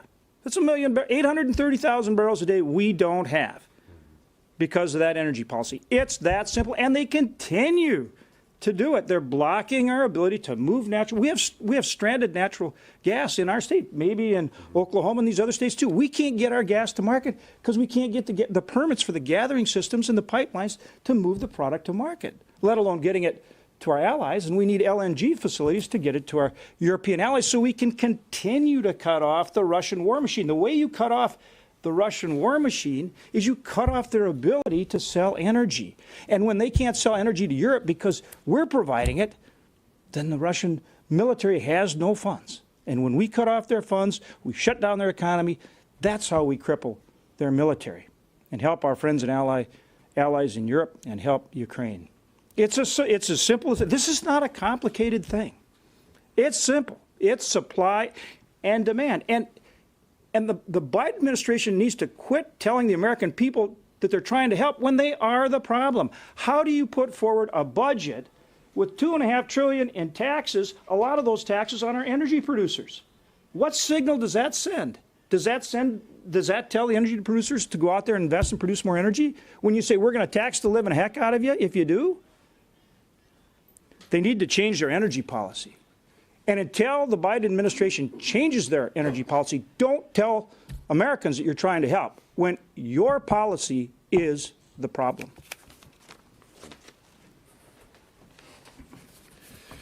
Well, if you're watching what's going on in the House right now, it's the closest thing to what you'll see as a show trial. It's kind of an annual rite of passage. They're bringing forward energy, oil and gas executives, and you guys all know what a show trial is. The subjects of the trial being publicly flogged for being guilty of something that is usually the fault of the very officials conducting the trial. By the way, look at the transcripts of the last show trial in the House. They were getting the energy executives of America to commit to producing less energy. That's what they were doing. Joe Biden, when he campaigned, said, I'm guarantee we're going to end fossil fuels. That is actually one campaign promise he has tried to keep. You keep hearing about it from us because these are the facts. On day one, they moved out to keep Joe Biden's promise, stopping the production of American energy, particularly on federal lands, killing key infrastructure like Keystone and slowing down other pipelines, going to our financial community, strong-arming them not to invest in American oil and gas, begging dictators for more oil, while guys like John Kerry were going to our allies, including in Japan, encouraging them not to buy American LNG. Think about that. Whose side is that guy on? Remarkable. The predictable result, we've all seen it, dramatic increases in energy prices for working families, particularly gas at the pump, pink slips for American energy workers, and empowering dictators. That's what's happening.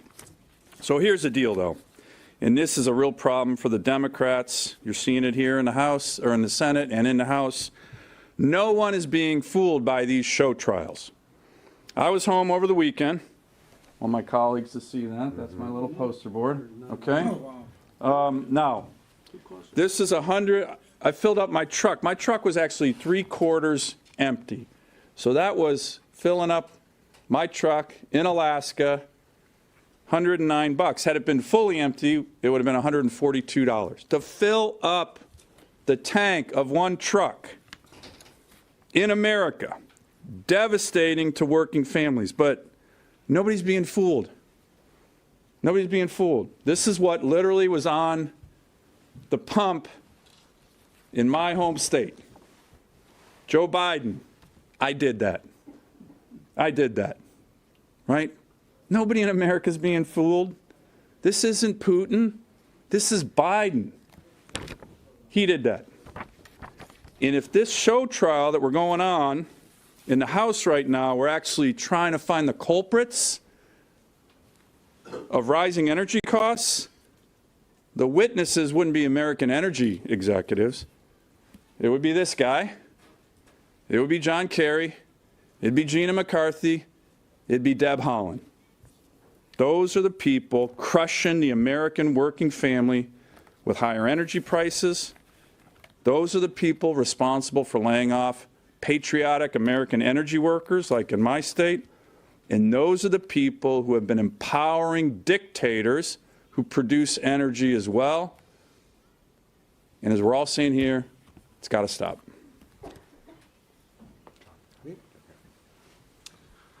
Well, when it comes to energy policy, common sense is needed, but unfortunately, it's not that common here in Washington, D.C. when talking about energy policy. You've heard things like, well, the laws of supply and demand. Well, not even Joe Biden can repeal the law of supply and demand. Today, there are about 280 million cars on American roads that use gasoline, a petroleum product. And they got to run on something. And while in Texas, where Senator Cruz and I come from, we do believe in an all-of-the-above energy policy. We produce more electricity from wind turbines than any other state in the nation.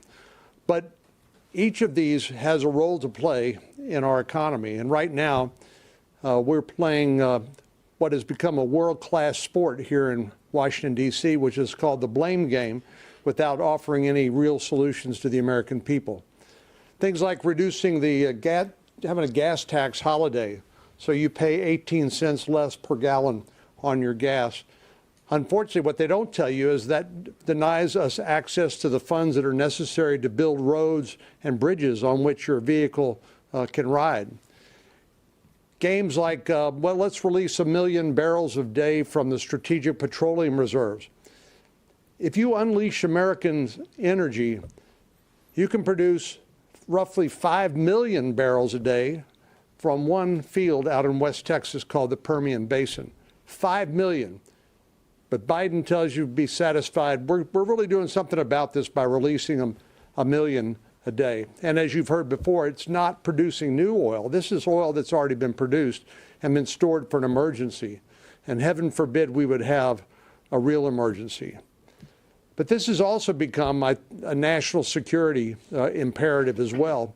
We haven't talked enough about energy security, but you ask Germans, who I visited with on a recent trip to Germany and Poland, and they get it now. They realize they've been seduced into dependency on one source of oil, and that's Russia. And as you've heard from Senator Sullivan and others, President Biden's been sending this confusing message that, well, we don't want more American energy, but we do want OPEC, and we want the Saudis and the Russians to produce more. I mean, it's absolute chaos. We need to get back to basics when it comes to the law of supply and demand, and it starts with producing more domestic energy. We were a net energy exporter in 2017 before the Biden administration declared war on the American energy industry.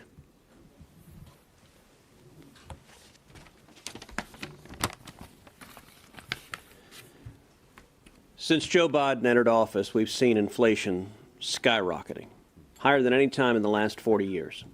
And there's no aspect of inflation that is more painful for the American people than the inflation at the gas pump. The day Joe Biden took the oath of office, the average retail price of gasoline was $2.38 a gallon. Today, it's $4.16 a gallon. In some parts of the country, it has gone as high as $6.90 a gallon. That's not an accident. It is, in fact, the intended effect of political decisions made by Joe Biden and Kamala Harris and Chuck Schumer and Nancy Pelosi.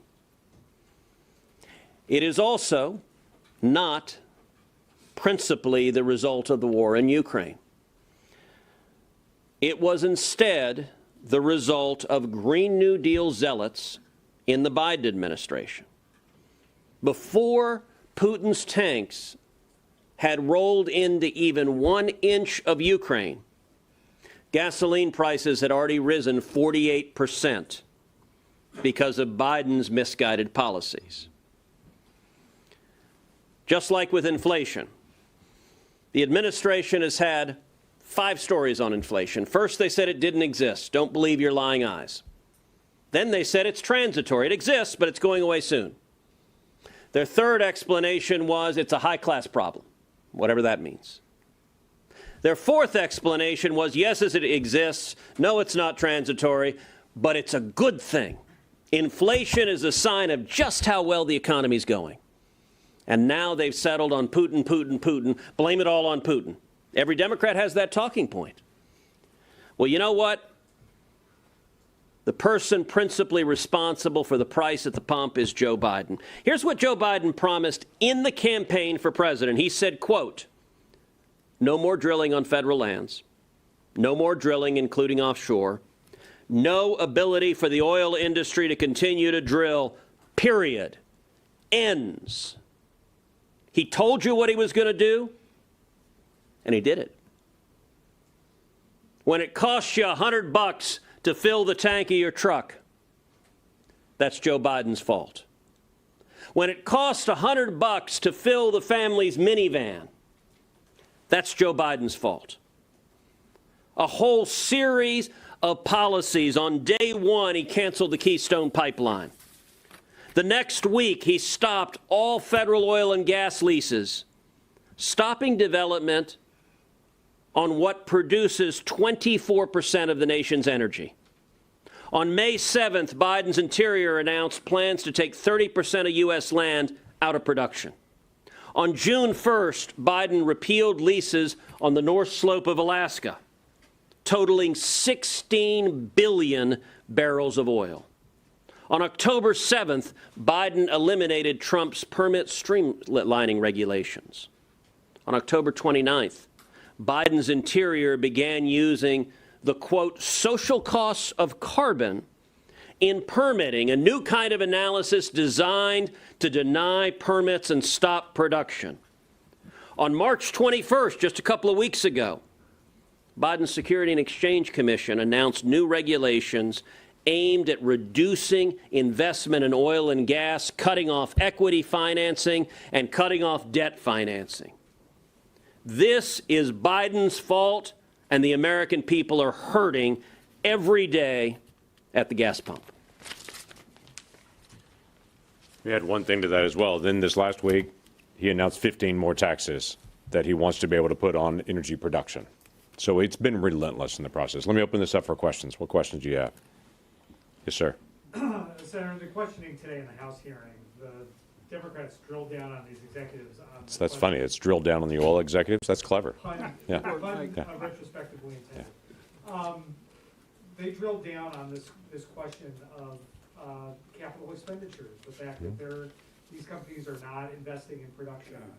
What policies would a Republican majority or Republican administration pursue to get these companies to invest in production rather than doing dividends and buybacks? So stability is the key aspect there. What these companies are facing is they're saying typically I'm going to increase 2 to 5% of production. How much risk can I take when the Biden administration announced this week they're going to do 15 new taxes on me, when they continue to make production more expensive, when they're limiting access?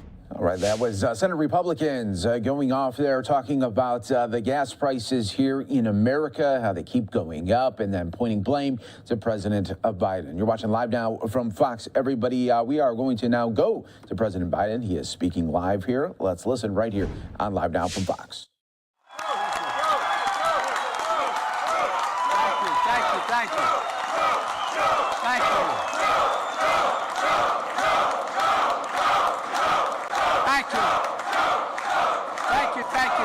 Thank you.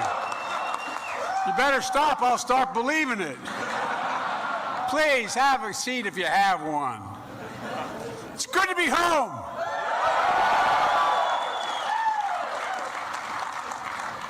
You know, I look out there and I see an awful lot of you who, as they say in Claymont, Delaware, who brung me to the dance. And I really mean it.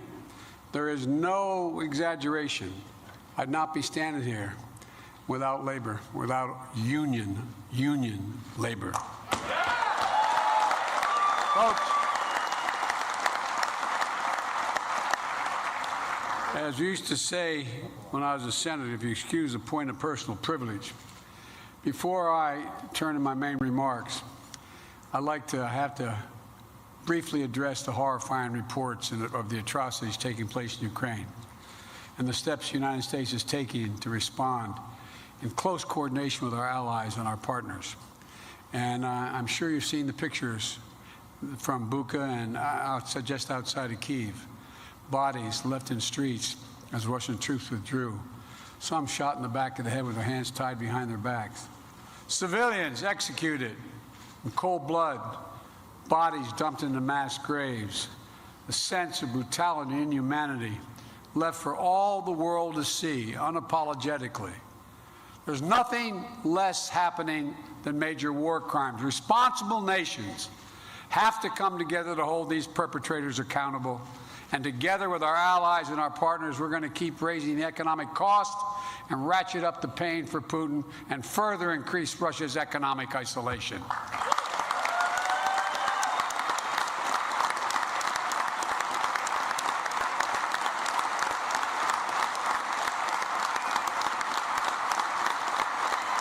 Folks,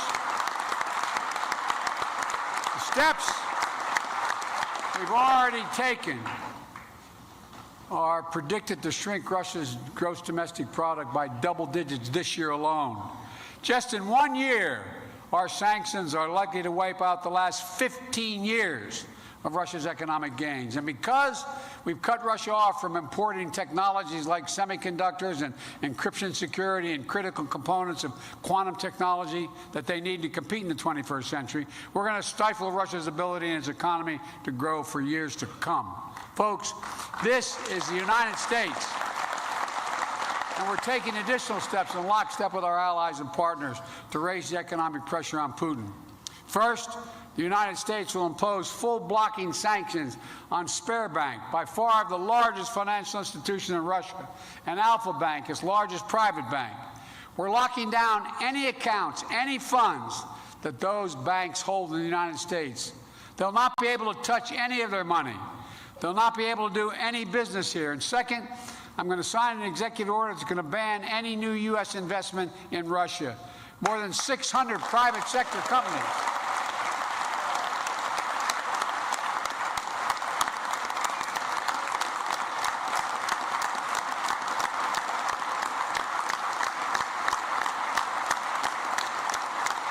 Folks,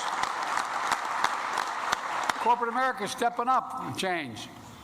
From McDonald's to Exxon, they've left the Russian market on their own accord. 600 of them. Think about that. The private businesses choosing to leave Russia rather than the risk being associated with Putin's brutal war. And this ban on investment is going to make sure that new money can't come into Russia to replace what's left, so that Russian economy doesn't feel the loss and the loss of these businesses for the long term. Third, we're adding more critical state-owned enterprises to the list of fully blocked Russian companies. These companies are major revenue generators owned by Russian government, which Putin uses to fund himself and enable his war in Ukraine. They'll also be cut off from doing any business with the United States. They'll not be able to access or use any assets they have in the United States. And fourth, we, along with our European allies, are adding the names of the list of Russian elites and their families that we're sanctioning. You see these yachts where they're being picked up? No, think about it. Think about the incredible amounts of money these oligarchs have stolen. These yachts are millions and millions of dollars. Look, these oligarchs and their family members are not allowed to hold on to their wealth in Europe and the United States and keep these yachts worth hundreds of millions of dollars, their luxury vacation homes, while children in Ukraine are being killed, displaced from their homes every single day. And finally, we're continuing to supply Ukraine with the weapons, resources they need to defend their country. Last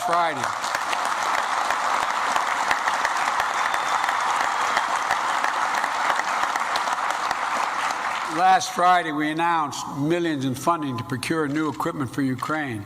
Advanced drones, laser-guided rocket systems. Yesterday, I signed another package to send more Javelin missiles, those shoulder-mounted missiles that can take out tanks and armored vehicles. To keep getting an uninterrupted supply to the Ukrainian military. You know, we won't be able to advertise every piece of security we give because our allies and partners are supplying to Ukraine through us. But advanced weapons and ammunition are flowing in every single day. And as you may have seen yesterday on television, when the Secretary of Defense was being cross-examined by one of our, how can I say it, our congresspersons, saying, "What have you done?" And he basically looked at him and said, "What the hell do you think we've done? Why do you think they're able to fight? We've trained them and we've given them the weapons." That's what's happening. Look,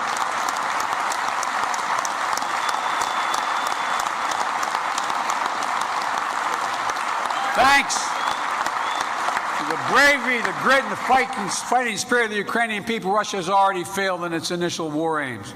Russia wanted to take Ukraine's capital city, Kyiv, and topple its democracy and elected government. Today, Kyiv still stands, and that government still presides. This fight is far from over. Here's the point.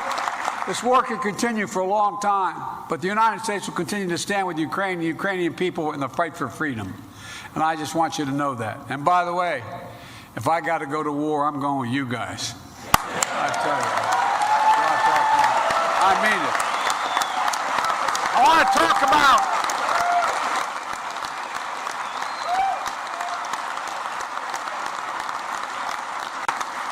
talk about what I'm here today to talk about. You women and men and the American union movement. Remember, you know, when the Fair Labor Standards Act was first passed, everybody said you can have unions. It didn't say that. It says we should have more unions. We should. American labor, the building trades unions, President McGarvey, and by the way, Dad, Jack, where are you, Jack? I tell you what, Dad, as they say in Southern Delaware, you done good with this boy.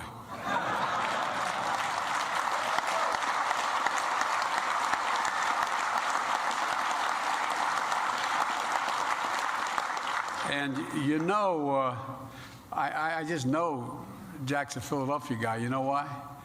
I just asked Sean, I said, where? He said, well, he's down the shore. Now, if you're from Philadelphia or Jersey, you go to the shore. If you're from northern Delaware, you go to the shore. A little bit further south, you go to the beach. You go to the beach. You can always tell where someone's from.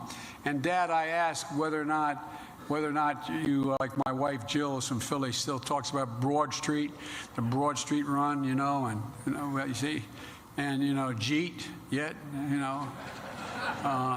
I had to learn to speak Philadelphian when I got married. But Dad, it's an honor to meet you from a distance here. Thank you. Thank you very much. Look.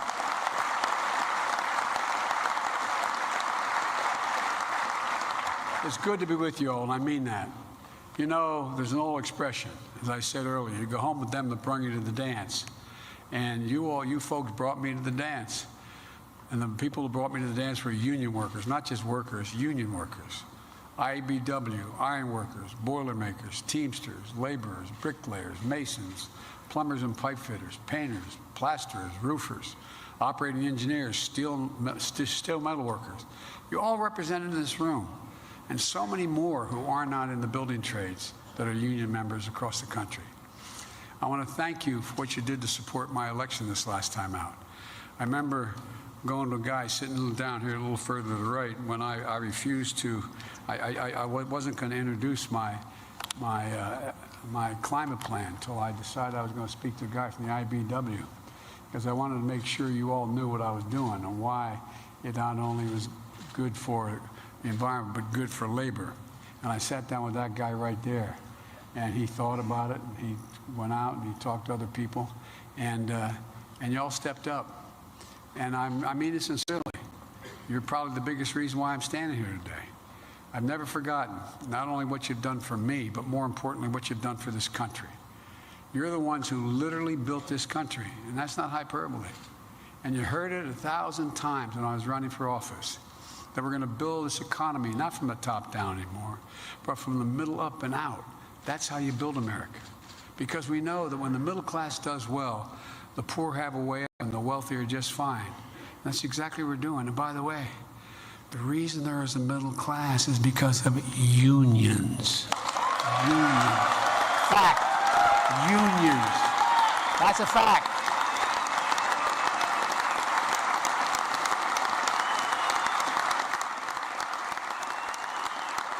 That's true. And look,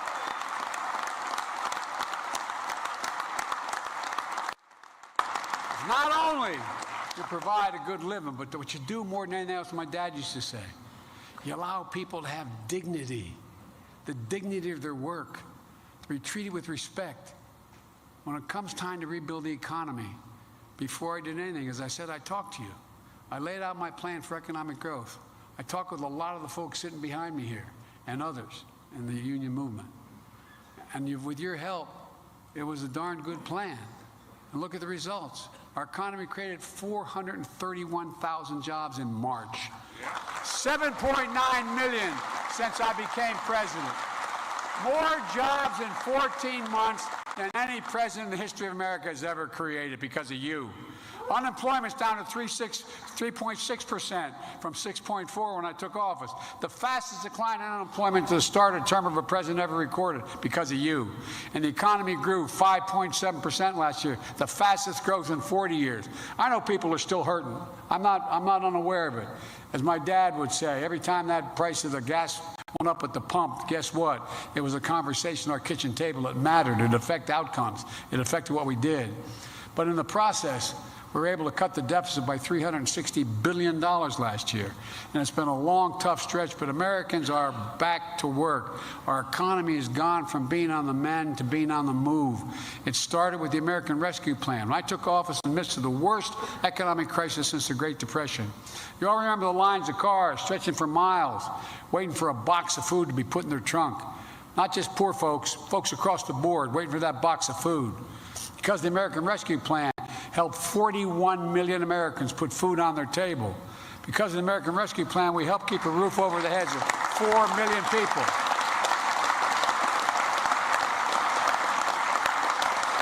When you helped get that plan passed, 4 million people were on the verge of being evicted from their homes and apartments. That's a fact, not a joke. 4 million. The rescue plan put money in the pockets of hardworking Americans who thought, through no fault of their own, were in trouble, giving families what my dad used to call just a little bit of breathing room. Just a little bit of breathing room. Because of the rescue plan, we had the best year of state and local growth in 20 years, adding back 467,000 jobs, and educators, firefighters, police officers who were laid off got back in the job. You made a gigantic difference. In addition, because of the rescue plan, 320,000 construction jobs last year. 320,000.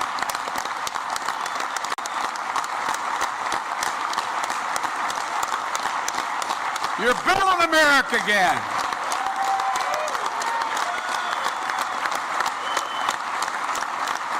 I meant what I said. We're the only nation in the world that's come out of every serious problem we've had stronger than when we went in.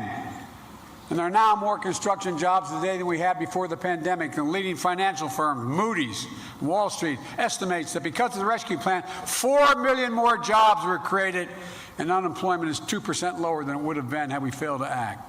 But look, that wasn't all we did to the rescue plan. We also included the law called the Butch-Lewis Act. You know what it is, most people don't. To ensure that we rebuild America, we upheld a promise to secure a dignified retirement for millions of workers and retirees all across America, protecting pensions. You all worked so damn hard for, you sacrificed to secure. And it didn't stop there, because we can't compete for the jobs of the 21st century if you don't fix our infrastructure.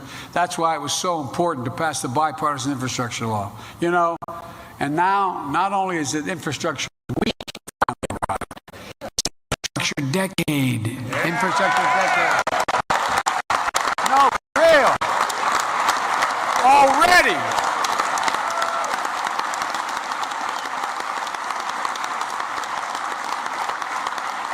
as all of you know, we've announced nearly $5 billion to improve 3,000 airports across 50 states this year. We've announced $5 billion, including $650 million this year alone, so Lonnie Stevens and the IBW can get to work building a national network of electric vehicle charging stations, 500,000 across the country.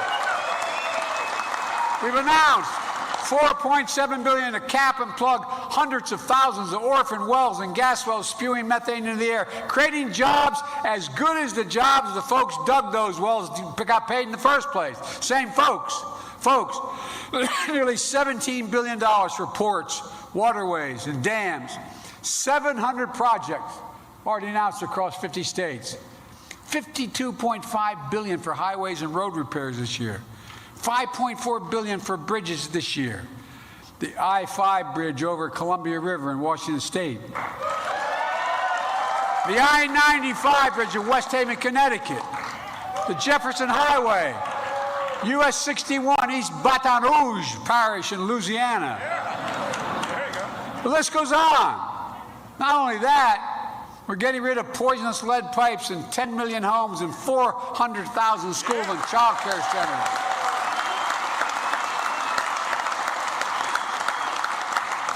So kids and families can have drinking water that doesn't poison them. Look, folks, this is America, the United States of America. We're investing $65 billion to deliver affordable high-speed internet everywhere in America, urban, rural, suburban, tribal communities. You can't be a country where a mother has to pull with her child up in her car to a McDonald's parking lot to connect to an internet so the kid can do their homework. I mean, think about that.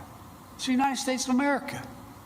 Look, this law puts an end to that and creates thousands of jobs doing it, good-paying jobs. And look, What this means for all of you is jobs, good paying union jobs, jobs you can raise a family on, jobs you can't be outsourced. This is about more than rebuilding our infrastructure. It's about rebuilding our middle class.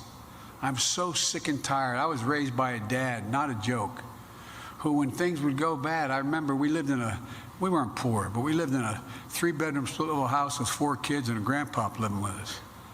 And looking back on it, we thought it was great, but I wonder how my mom and dad thought about it. And I remember one night, true story. Remember on my headboard, the bunk bed I was in, we had 2 sets of bunks in our room. And one was up against the wall that divided between my mom's bedroom and ours. And I could tell my dad was restless. I could hear him. And I asked my mom the next morning, what was the matter? He said, he just found out we lost our insurance, honey. We lost our insurance. Well, guess what? You are the ones who keep millions of people from losing their insurance. Unions built the middle class. We have to rebuild the middle class. That's why we made sure that the infrastructure law included significant labor protections. For example, the overwhelming majority of the funds included in this law are subject to Davis-Bacon requirements.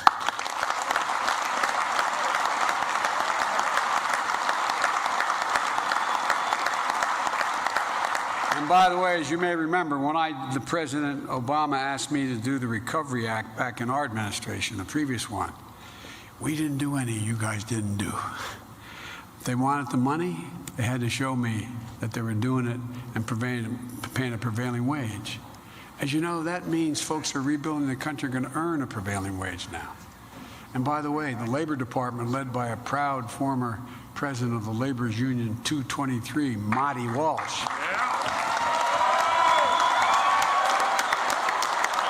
Good man.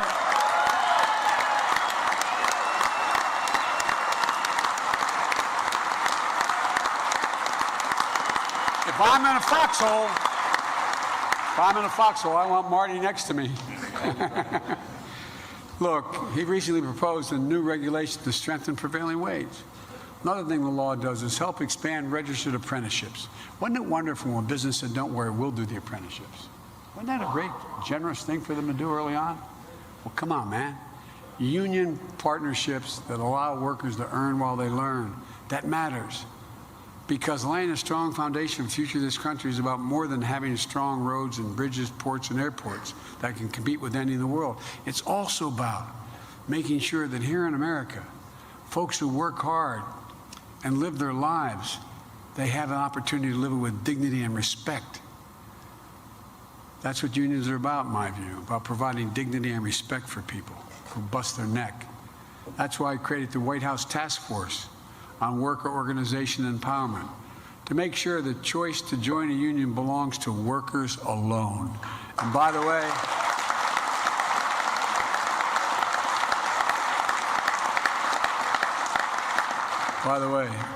Amazon, here we come. Watch.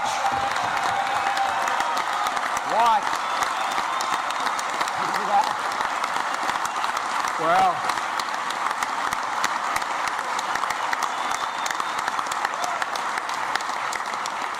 it's why I've called on Congress to finally pass the PRO Act and send it to my desk.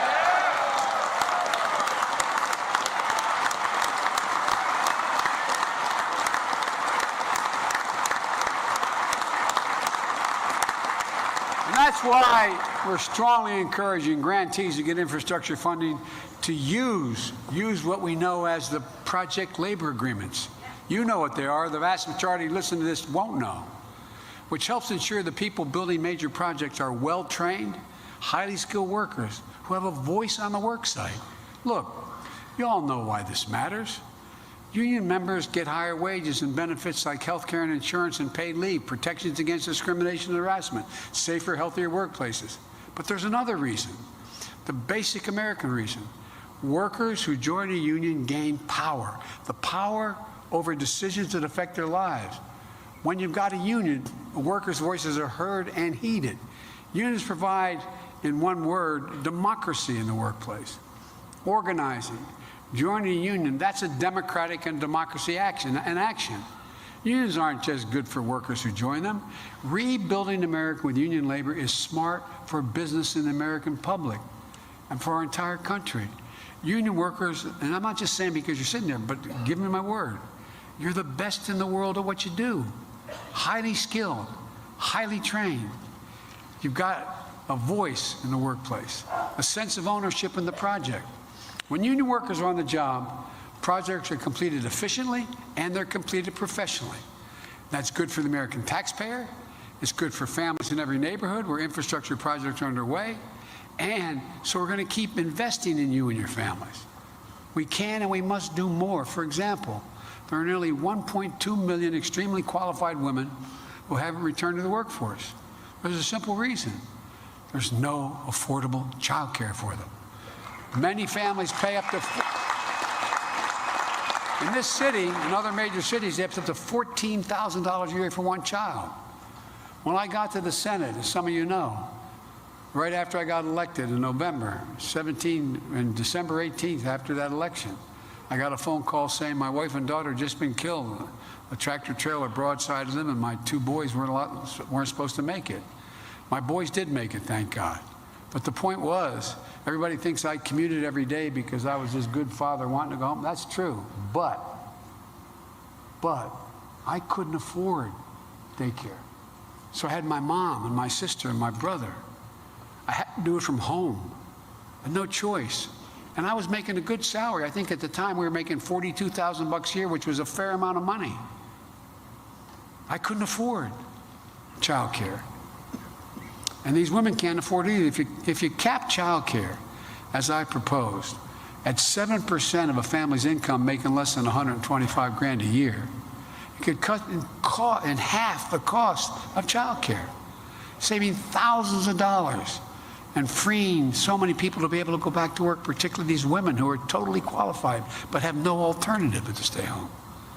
Or take prescription drugs like insulin. Many of you know people who have type 1 diabetes, another reason for insulin. You know how much it costs to make that vial of insulin? $10, T-E-N, $10. But you see families paying, on average, over $641 a month for that insurance, up to $1,000 a month. Think about those 200,000 kids out there, maybe some of your children, who have type 1 diabetes. 200,000. Think about what it does to a parent who looks at their child, doesn't have insurance, doesn't have the cash, and wonders, my God, what am I going to do? Have no idea how we're going to pay for what we need so desperately. It not only puts the child's life in jeopardy, it strips you of your dignity. How can you look at your child knowing they need this, but there's no way? You don't qualify for it because you're making some money, but you don't have enough money to pay for that monthly bill. It's easy. We can cap insulin at $35 a month. They'll still make 350% profit. Look, there's so much more we can do if we let Medicaid be able to do what they do. Those of you who are veterans, they negotiate. Veterans Administration negotiates with Medicare for the price they charge. It's a big deal. They still make a lot of money. But what's going on now, we can do it all without adding to inflation. We don't have to believe me about that. 17 Nobel laureates in economics within the last 6 months wrote to me independently and said, guess what? If you do what you're talking about, it will not only not increase inflation, it will reduce the impact of inflation. We can do this without raising a penny in taxes on anyone making under $400,000. We have to do it. All we have to do is ask the wealthiest Americans among us and major corporations to pay their fair share, just a little bit more. Really, not a joke.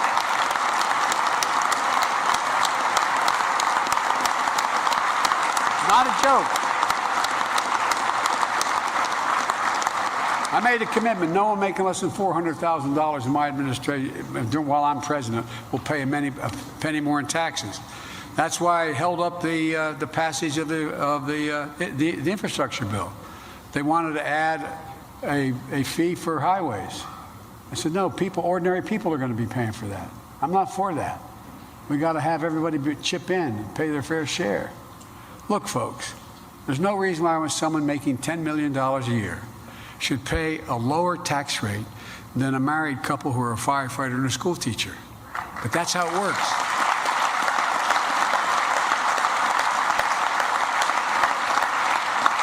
I mean, for real, there's no reason why in 2020, the 55 of the companies, Fortune 500 companies, paid zero in federal income tax, and they made $40 billion. Zero. Look, I'm a capitalist. If you can go out and make $1 million or $1 billion, go at it. But for God's sake, chip in and pay your fair share.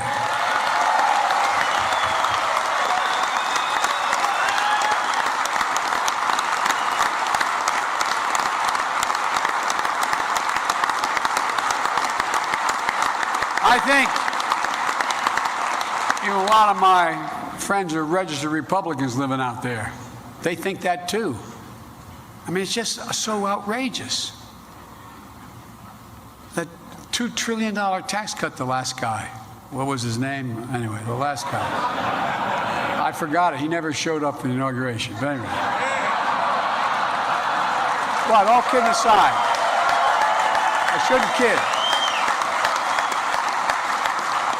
But that tax cut basically went to the top 0.1% of the American public. And it didn't grow the economy. Look, the bottom line is this. The United States is in a position to outcompete the world once again. If we can keep coming together, invest in the backbone of America, there's no limit of what we can achieve. When I wasn't going to run again, as some of you know, some of my friends. But when I finally decided to run, and my kids encouraged it because, anyway, I won't go into that, but if I finally decided to run, the fact of the matter is, I made a judgment.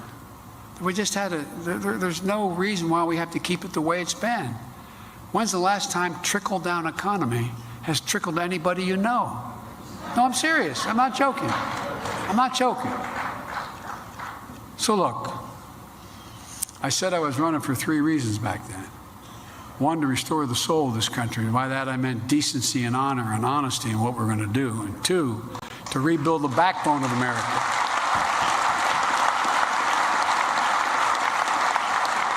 To rebuild the backbone of America, which is the middle class and working people. And 2 and 3, to try to unify the country. That's been the hardest thing so far. Not a joke. But we're going to get there because you can't have a democracy function unless you can generate consensus. You ultimately have to unify it, as angry as I sometimes get. So look, America, this is a fact. America's always counted on union workers. And given just half a chance, you have never, ever, ever, you've never let the country down. We're counting on you again. And you can count on me to keep fighting for you, I promise you. And folks, let's continue giving working families a fighting chance. Let's face the challenge ahead. And let's keep building a better America. And one last thing. We're announcing today an investment through the infrastructure law. The largest investment in public transit in American history, $20.5 billion. It's going to accomplish 2 big things. Create more good union jobs using products made in America and reduce pollution at the same time while making it safer and easier for folks to get to work. Let's keep going. Let's keep building. Let's keep it on the way. Thank you, thank you, thank you. May God bless you. And may God protect our troops. Thank you. Thank you.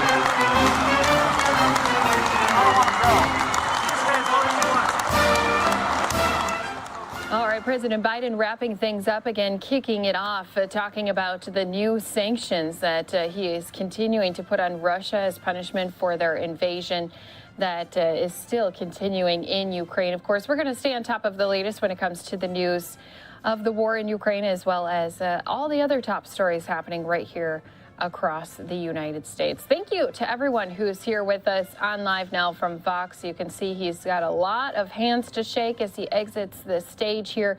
Do want to let everyone take a look at what else is expected here on Live Now from Fox. So we do have also coming up here later this morning, the Pentagon press briefing. That's scheduled for 2 p.m. Eastern time, which is 11 a.m. for all of our friends on the West Coast. Plus, right now on the Capitol Hill, we do also have a hearing happening on the high gas prices we continue to see at the pump. More to come right here as we keep you covered on all these top stories on Live Now from Fox after this break.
Welcome back here to Live Now from Fox. Just want to remind our viewers, not only coming up do we expect to have a White House press briefing, but also here today we do have a Pentagon briefing as well. They're both slated for the same time. So what we always like to do is remind our viewers that we'll be jumping into the Pentagon briefing first. And then once that is finished up with John Kirby, then we'll be jumping into things with our White House press briefings. So that's the great thing about watching with us here on Live Now from Fox, is you always have the ability to get those press conferences in full, especially as there's a lot of information still being shared about the war that's been happening in Ukraine. There's been even more videos that have been coming showing some tense moments between the two different troops. So I do want to show some of that new video that we have coming in here to our Live Now from Fox desk, and want to talk about what you're watching. You're seeing some of the Russian flags there. That's showing you a line of those Russian tanks. Now, this is just a little bit east of Kyiv, and this footage was captured by a Ukrainian military drone. So they're showing you just some of that area where we saw those tanks rolling through, and then they do have an ambush. They have Ukrainian tanks that then hit some of these Russian tanks. You're seeing that Ukrainian flag there as well. So those Russian troops getting bombarded with some fire from that one tank that you're seeing there on that kind of lower left-hand side. So here, that video again just coming into our desk. Wanted to at least show our viewers, especially as there's been so many different battles that have been taking place as they're trying to recapture some of these areas. This was some video that had been captured again by Ukrainian forces on April 1st. Now, much of this battle took place the day before on March 31st, and this is some footage that was just released yesterday. Russian and Ukrainian flag images added over over those vehicles, and at least 8 vehicles were marked as Russians, 1 marked as Ukrainian. And following this attack, there was also images that had been put out of Russian vehicles that had been littered in town. These were some images and videos posted by residents and photographers who were traveling in the area. So again, there's been some stories of success, especially for some of our Ukrainian troops trying to recapture areas that had previously been under the Russian siege. And so we do continue to always follow the latest right here for you on Live Now from Fox. With that being said, want to let our viewers know what we'll do is instead of jumping into these other press conferences that are taking place, I want to take us back to one that just happened moments ago while we were listening in with President Biden. We did have people speaking about the Ukrainian war, but especially about the food shortages. There is a crisis on hand, not only with how many refugees have been flooding the border of Poland, but also now a lot of people who are staying behind in Ukraine, maybe because they chose to stay behind, or maybe even because they got stuck in some of these areas that had these Russian troops start attacking their cities. There's been a lot of supply shortage as far as medical aid goes, as well as food. So we did have a discussion on that earlier here today. Let's go ahead, listen into this press conference that took place again just moments ago, right here for you on Live Now from Fox. Yes, this is there's one of the elevators also in English, elevator the place where this grain collection. And this is how they now they will take out This is 12:59.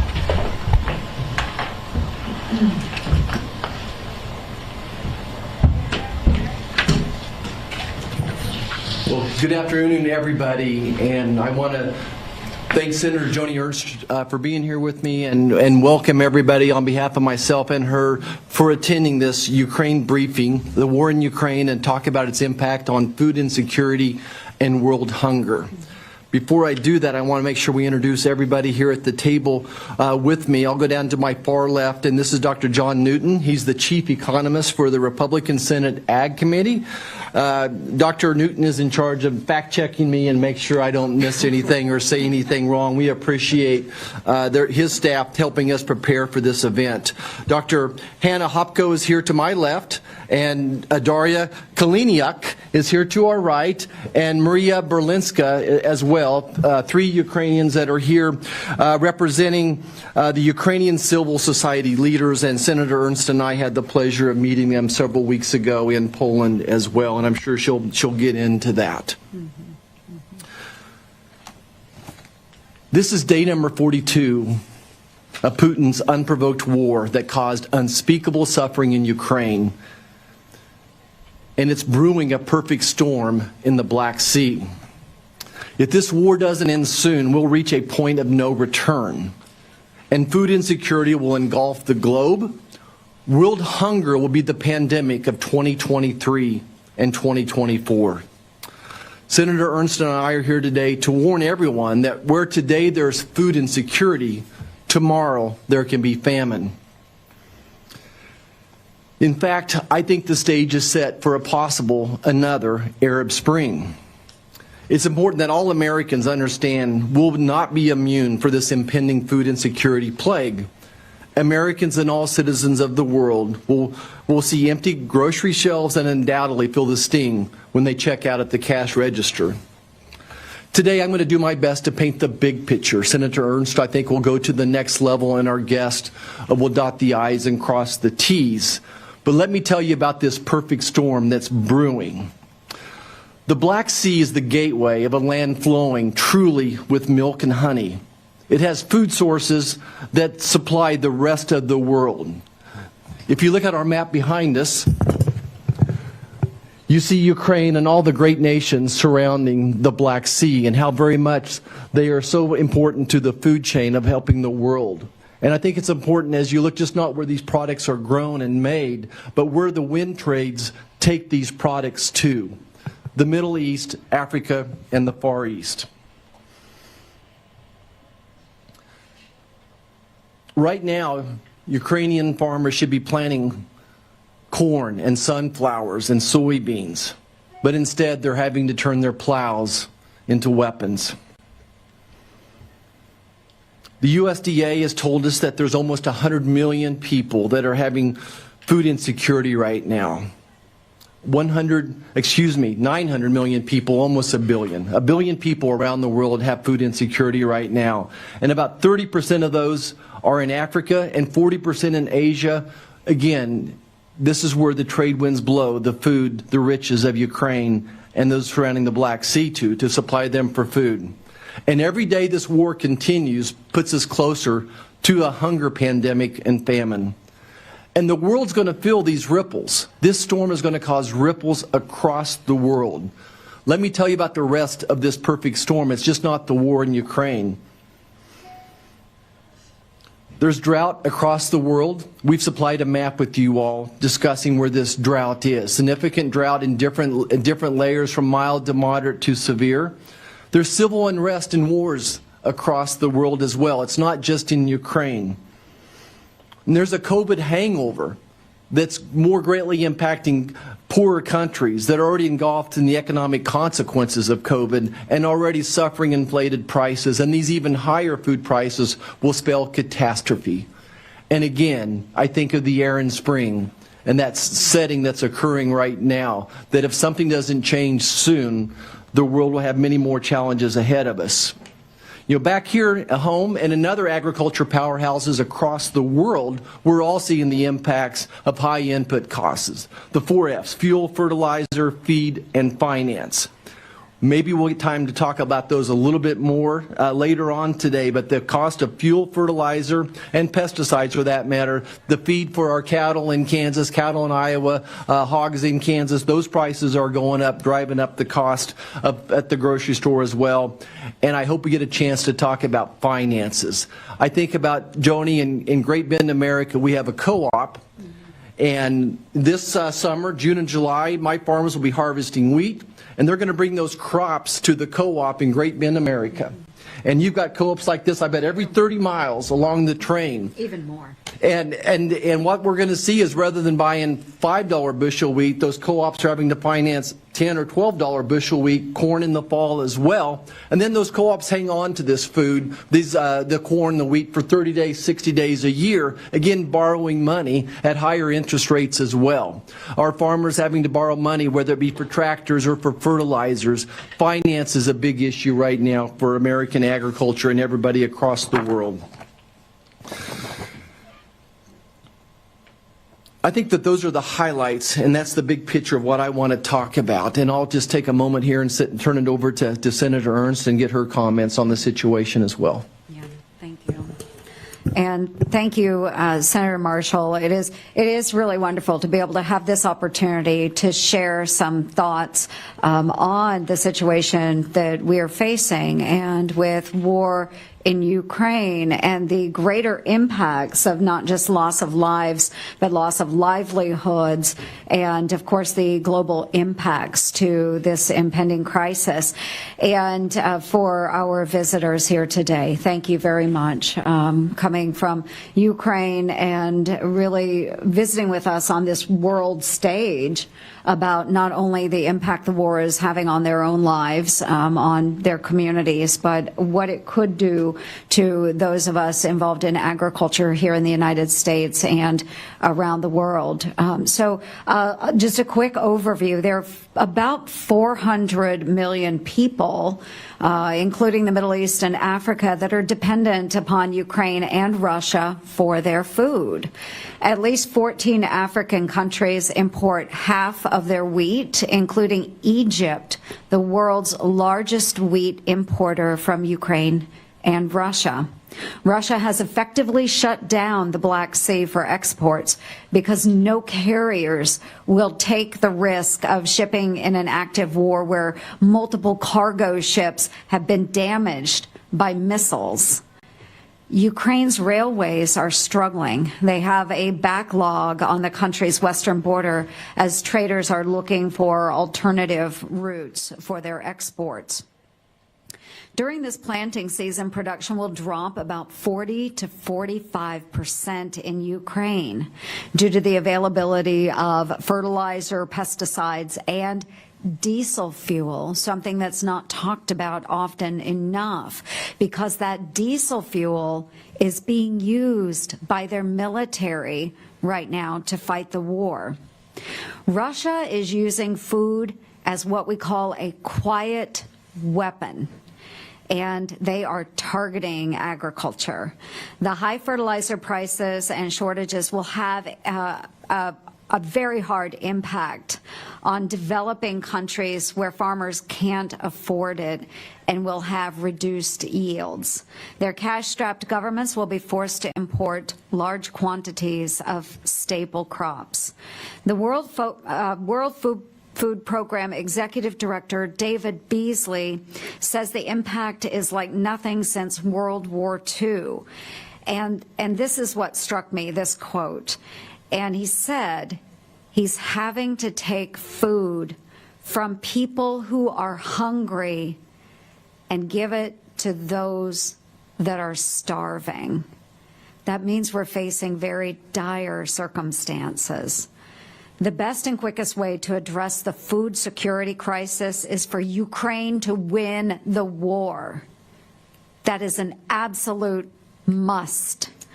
And they can win. And I know they can win. These women that are here with us today know they can win if the United States and if NATO properly equips them to win the war. So again, I want to thank our guests, and Senator Marshall, thank you for convening this forum today. I'm just going to say one final thing, that in 1989, I had a small role in an agricultural exchange that took me into Ukraine. And the family that I stayed with on that collective farm that engaged in farming activities, that family opened not only their home, but their hearts to me and the other Iowa students that were visiting. And they were a freedom-loving people then, and we know that they are freedom-loving people today. So I wish my best to my friends in Ukraine, and that we are able, Roger, to do everything we can to assist them in winning this war. Thank you. Thank you. I think Senator Ernst had a question for Daria to start with. I do. Daria, we're going to, oh, it's right over here. Oh, for Maria. I'm sorry. We did change it. I'm sorry. Yeah, so we're going to start with Daria today with the questions. Maria, excuse me. I am going to get this straight. I'm looking straight at it. Maria, and thank you very much. And your background, I want you to first share your background and then answer the question. All right, as we continue to listen in about how the war is having an impact globally, I do want to step away for a 2-minute break. We'll continue listening into this after our 2-minute break. Thank you, Senator. Thank you for this opportunity. Yeah, I'm a war veteran, and since 2014, and I spent almost 3 years at the Donbas area as a drone operator, as a specialist of air reconnaissance. Now I can see all battles of field of battles. I can see all the situation from the sky, and now I see a lot of burning fields, agriculture fields. You know, my grandma and grandpas, they spent almost all their lives to grow wheats, to grow food. And as of now, we can see a lot of evidence that we have less and less fields, and we have less and less opportunities to have this food. And return to a question, Senator. I don't know what do we need as Ukraine to win this war. But I know what do we need as partners. Because Putin clearly says it's holy war, Russia against the US. It's not war, Russia against Ukraine. It's not like a regional conflict, you know. it's very naive to think it's a regional conflict. He clearly says, we would like to beat America. And Ukrainians punished as friends of American people. Because we have common values.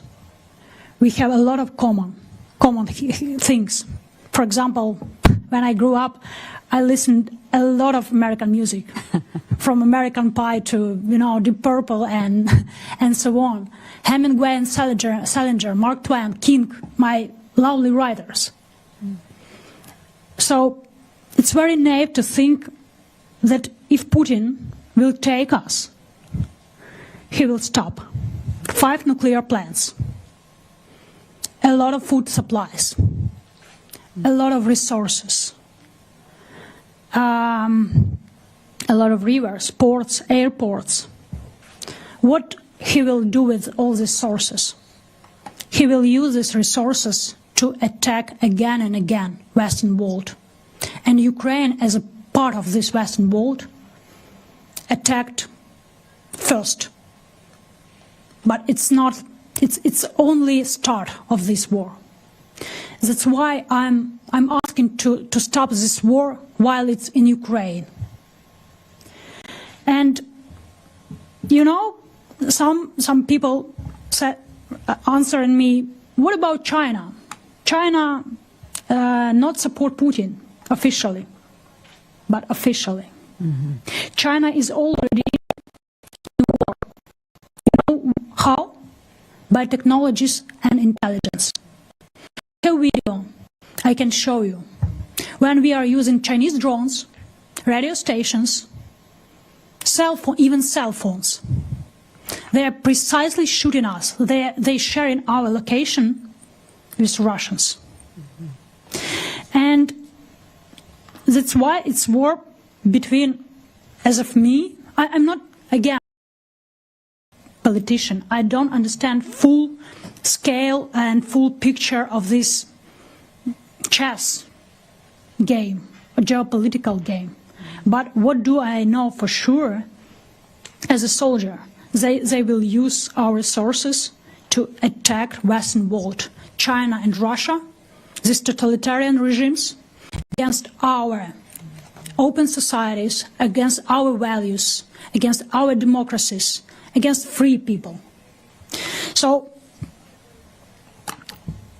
Russian propaganda changed. And I have mentioned to Senator Marshall that Russian propaganda changed during past 8 days more than past 8 years. Before that, they said that here good Ukrainians, but Nazis among Ukrainians, and we would like to eliminate these bad Nazis. And as of now, they said we have to kill all Ukrainians. Doesn't matter. Elderly, children, doctors, teachers, Christians, Muslims, color of skin, doesn't matter. Do you think it's war crimes? No. I saw a lot of horrible things. I saw a lot of war crimes at Donbas area. It's not war crimes. It's not simple war crimes. It's total genocide.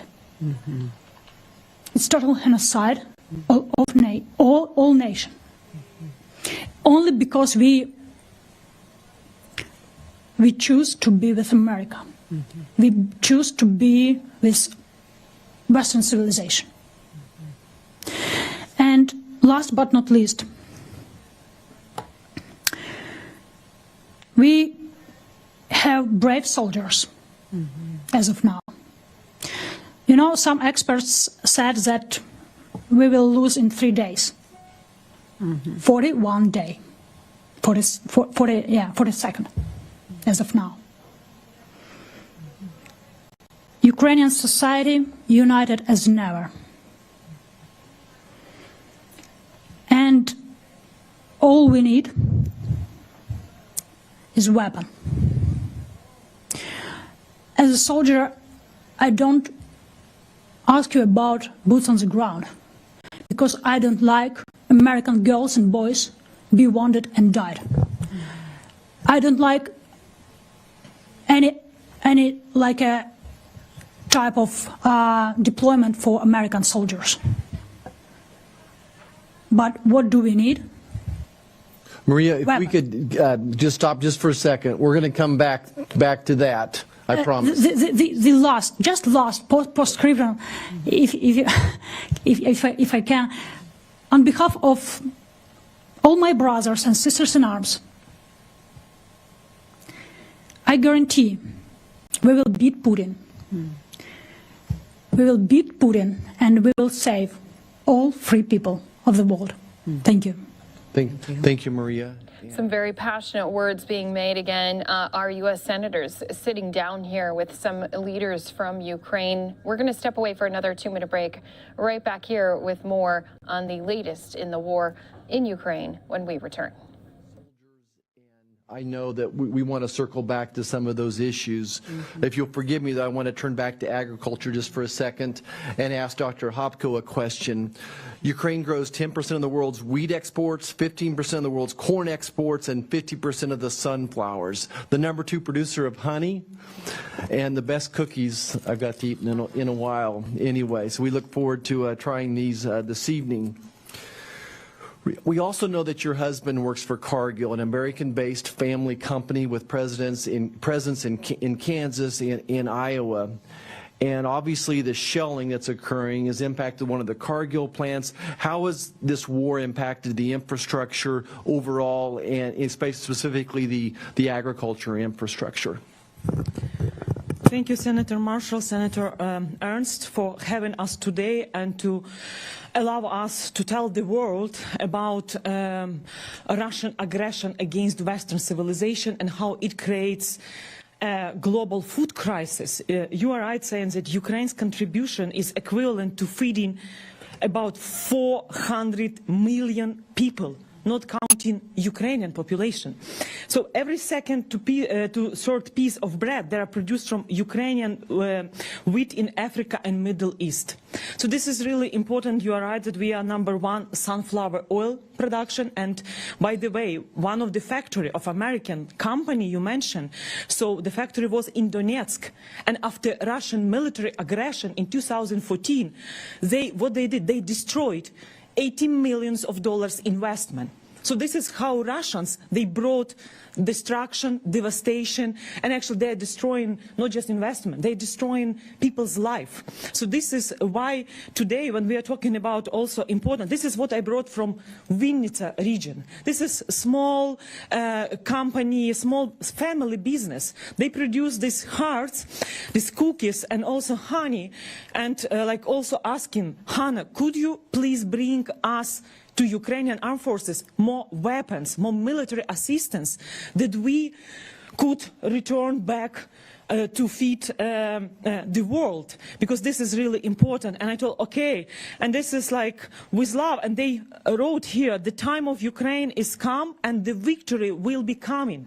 So we are here just to show that victory is coming to Ukraine. And thanks for having given us access to the Congress, because actually what we prepared a PowerPoint presentation and we have videos how now farmers are taking out some artillery and rockets from the fields. So actually you could share, and also presentations about food and general price inflation. You were right mentioning famine, and actually about kids which will be suffering in Africa.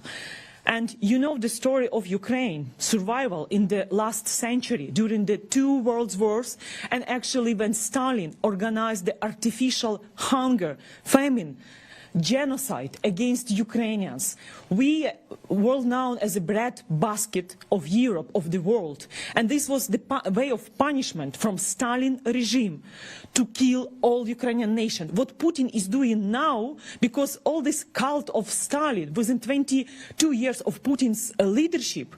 So this is why everything what you've seen in Bucha, all these war crimes, all these dead bodies of women, families, how they burn raped women, and even kids, girls, 11 years old, raped. So this is like, because this culture of genocide from Stalin to Putin hasn't disappeared. So this is why victory of Ukraine is important for food security, but the most important to tell the world that Ukraine is a spiritual basket of the Europe, because the fighting spirit of Ukrainian armed forces, the fighting spirit of our territorial defense and our nation are so high.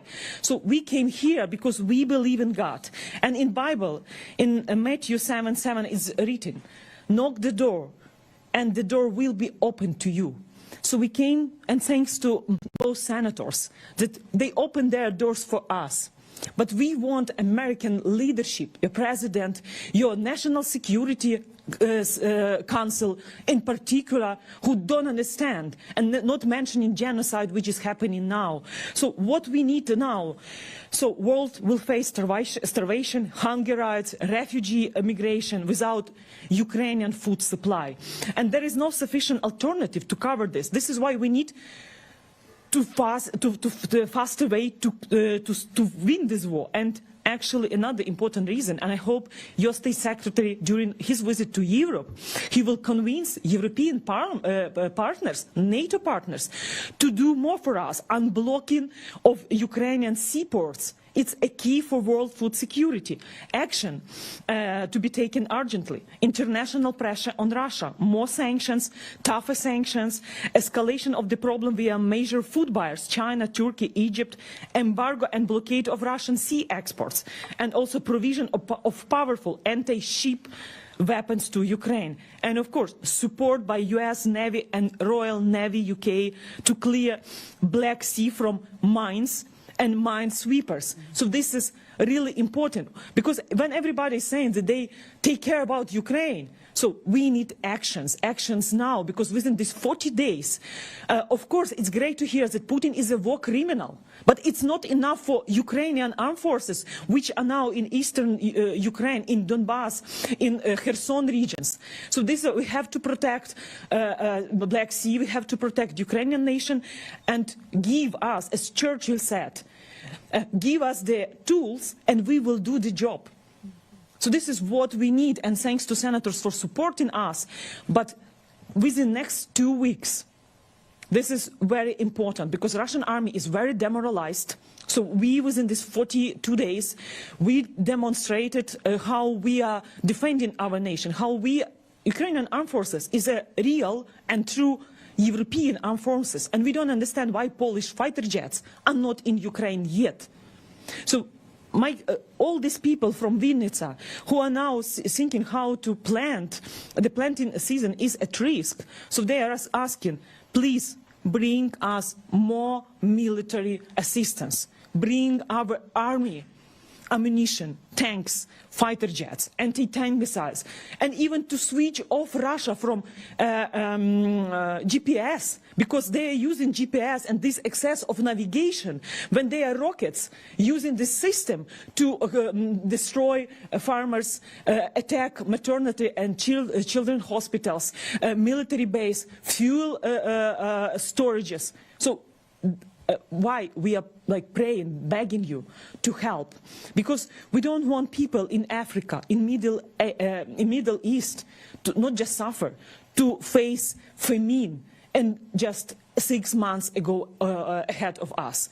So we survived in last century, and even genocide of Stalin that hasn't resulted in destroying the nation. What is Putin now planning? He wants to destroy Ukraine as a nation. So we came here as asking you, like God's brothers and sisters, we're all together. Please help us to win this war. So thank you for all of you, and then we will feed the world with the best agriculture products, and all these hearts which are now in Ukraine beating for love, because compared to current Russia, which is country of rape, of devastation, so we bring to the world food, we bring also bravery, and also what we bring is defending democracy, which is really important to say here. All presentations, all materials, all data, statistics you have, and thanks to Senator's team, you have very great team who are organized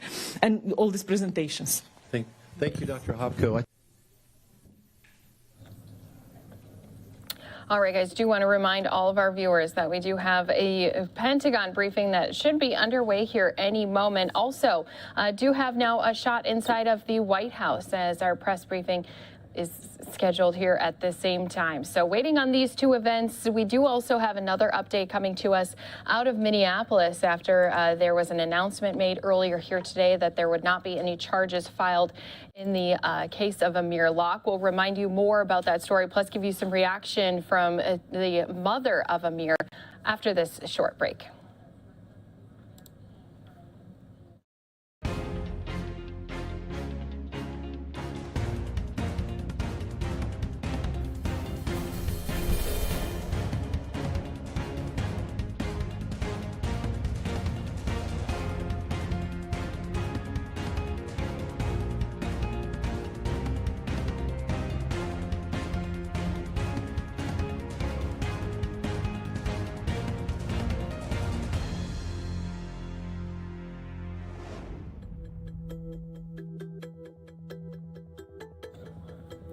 And for our viewers who are not in that break, thank you again for being here with us. Christy Larson here at the desk as we do continue to keep track of all of these live events. Let's go ahead and get into that Pentagon press briefing. John Kirby just stepped out. Let's go ahead and listen into that right here on Live Now from Fox. Up to an additional $100 million. This $100 million is designed to help us meet an urgent Ukrainian need for additional Javelin anti-armor systems, which the United States has been providing to Ukraine, I think, as you well know. And they've been used very, very effectively to combat the Russian attack on the Ukrainian homeland. This will be the 6th drawdown of equipment from DoD inventories for Ukraine since August of 2021. Combined with the $300 million in military assistance that we just announced on the 1st of April, this will bring the total U.S. security assistance commitment to Ukraine to more than $1.7 billion since the beginning, just the beginning of the Russian invasion on the 24th of February. There was another billion on top of that, as you well know, at the beginning of the Biden administration. And then more than $4.5 billion since 2014. The United States, along with our allies and partners, will continue to work closely with our Ukrainian partners to evaluate their specific requirements to ensure that our assistance meets their highest priority needs as, again, they continue to courageously defend their country. Now, just a programming note, as many of you know from an Army press release that went out yesterday, but I did want to mention it from the podium. The DoD Warrior Games has been scheduled for the 20th to the 28th of August at Disney's ESPN Wide World of Sports in Orlando. The games, as I think you all were tracking for the past 2 years, had to be canceled because of COVID. This is all about celebrating the resiliency and the dedication of our wounded, ill, and injured active duty and veteran U.S. and allied service members. We're very excited to be able to get the games back in play again at the end of the summer, and we're looking forward to seeing these Warriors compete. End of the summer, and we're looking forward to seeing these Warriors compete. So with that, we'll go with questions. Bob. Thank you, John. On the subject of U.S. security assistance for Ukraine, I think the Secretary mentioned yesterday during his testimony that the Ukrainians are going to get both the 300 and 600 versions of the Switchblade drones. And I'm wondering, can you say whether either or both of those are in production, or is this something that has to be, I mean, by that, what I meant was, are they in stockpiles, or are they available, or do they have to be ordered? And also, what about training on that kind of a equipment? Does that require training? So we've already sent in 100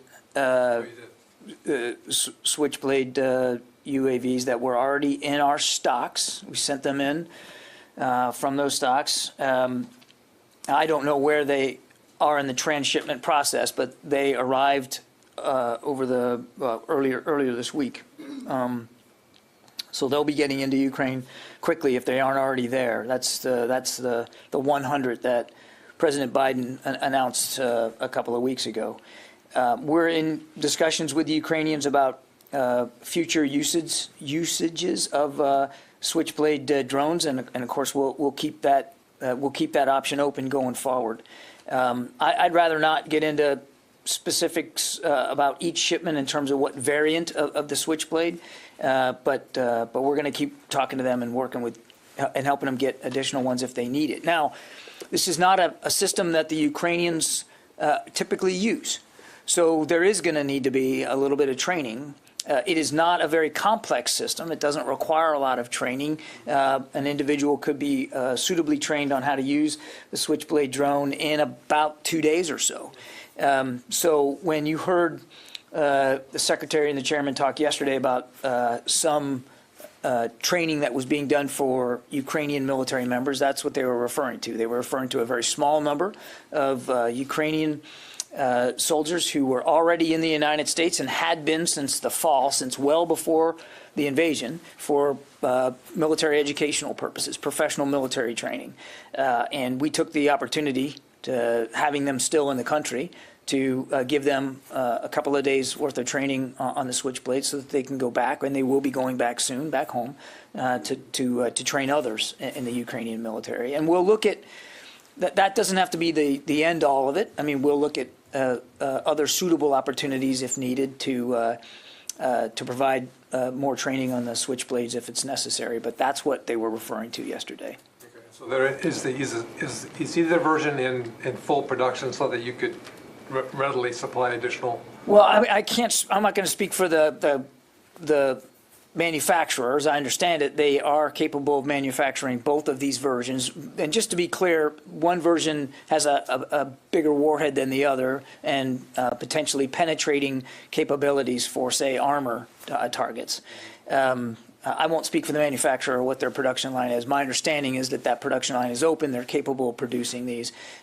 Again, we're not going to get into specifics on a day-to-day basis of exactly what variant is going in on any given day. But it is a useful battlefield system. We're going to do everything we can to make sure that they know how to use them and that they can continue to get into the country. Right now, 100 have flown or have flowed in, and we'll see where it goes from there. John, you're confirming that the 600 version has been authorized and is either en route or soon will be en route? No, I have not. What I've said is I'm not going to talk about the specific variant of it. It is, but if you're asking me, can I rule out that the 600 version, the heavier warhead version, will not be used or won't be sent? No, I'm not going to rule that out. And in terms of javelins, the $100 million in javelins, Tony Blinken over the weekend had said that the Ukrainians had received 10 times the number of javelins to the amount of tanks, Russian tanks, in the country. He said that on one of the Sunday shows. Why do they need so many more javelins right now? And I'm just a little confused about that. Well, I mean, you don't just send a system in based on one potential target. It is an anti-armor design. It's a missile designed for anti-armor use for those kinds of targets, but it doesn't mean you have to exclusively use it to hit tanks. It can be used on other vehicles as well, and even fixed targets if need be. And there have been thousands of javelins that we have provided to Ukraine, and we know they're using them. You can see the evidence for yourself when you look at the videos and the images on TV of these burnt out tanks and burnt out trucks and armored personnel carriers. You can see the work of the javelin right there. So we're not. You don't count one to one because they're not being used in that capacity. Yeah. Thank you, John. I have two questions on South and North Korea. I hope you can answer this. It's kind of a crapshoot every day, isn't it? Thank you. As you know that there are signs that North Korea's nuclear and ICBM test launch is imminent. And the North Korean leader Kim Jong-un's sister threatened that North Korea would use nuclear force. If the two Koreas had military confrontations, how do you analyze Jong's threat? Well, look, I'm not going to get into a public back and forth with the North Koreans and their threats on the use of ballistic missiles. I will just say a couple of things. We know that they are continuing to try to advance and improve their ballistic missile program. And with each test, whether it's a failure or not, they learn from that. And that's troubling. Number two, we have been nothing but clear about our concerns about this program, about condemning these launches. They are violations of existing UN Security Council resolutions. And we want the rest of the international community, and most of them do, to put exactly the same kind of pressure on the North that we are. And number three, and this is not unimportant, is that we continue to make it clear that we will be willing to sit down with North Korea without preconditions to talk in good faith, to find a diplomatic path forward here, to reach a better outcome for security and stability on the peninsula. And thus far, the North Koreans have shown no interest in that. So we're going to continue to work on our capabilities inside the alliance with the ROK. We're going to continue to make sure that we're doing our part to make sure we have the capabilities on the peninsula to preserve a sense of security there. Second one, South Korea does not have nuclear weapons, but North Korea has nuclear weapons.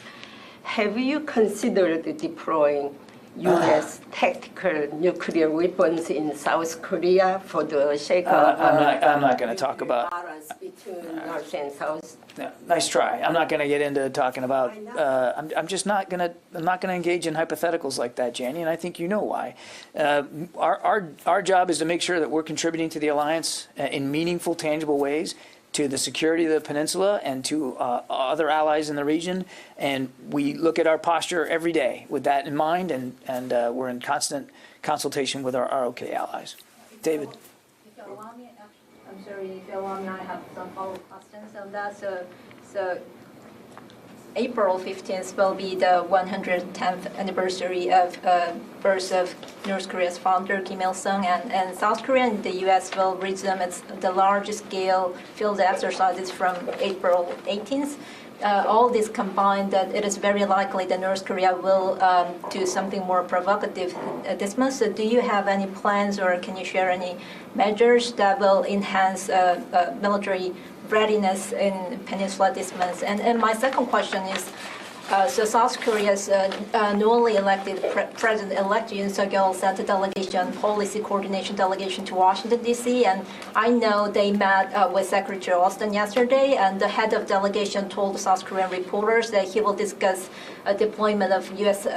strategic assets and maybe resumption of military drills in the peninsula, what Secretary Austin is. So can you share some of the content of the meeting, or do you have any plans to release read-down? Look, I think the answer to both your questions is we're going to continue to work with our South Korean allies on making sure that our capabilities are appropriate to the threat that's continued to be posed by North Korea and by their advancing ballistic missile program. We're not going to detail all that from the podium, but we're constantly looking at what the readiness requirements are. That's why we constantly consult with our ROK allies. Okay, David. So before yesterday, when the Secretary testified about the training on the switchblades, your response had always been, we're focused on providing Ukraine with the weapons they can use now. Mm-hmm. So now you've maybe opportunistically taken advantage of a chance to train Ukrainians on an American system. Mm-hmm. Do you have plans to train Ukrainians on other American systems? Not that I'm aware of, no. So this is just a one-off? It's not a one-off either. I mean, we've identified in consultation with the Ukrainians that the Switchblade is a capability that they can use. It is not a very difficult system to learn, so we are going to get them into their hands, and we obviously want them to be able to use it effectively. So we took advantage of the fact that we had a small number of them here in the United States anyway to get them up to speed on the program. on the system, and we'll look to see if there needs to be additional training of additional Ukrainians on the Switchblade. We'll look to see how that might best be done, but I wouldn't call it a one-off. No. Just the one-off being the Switchblade, or would you train Ukrainians on other American systems that they could use?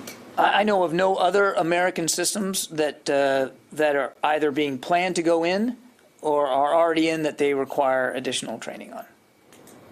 All right. Sylvie. When the president went to Europe 3 weeks ago, he spoke about making sure that the Ukrainians would have longer range air defense. Where are you on this topic? Did you progress?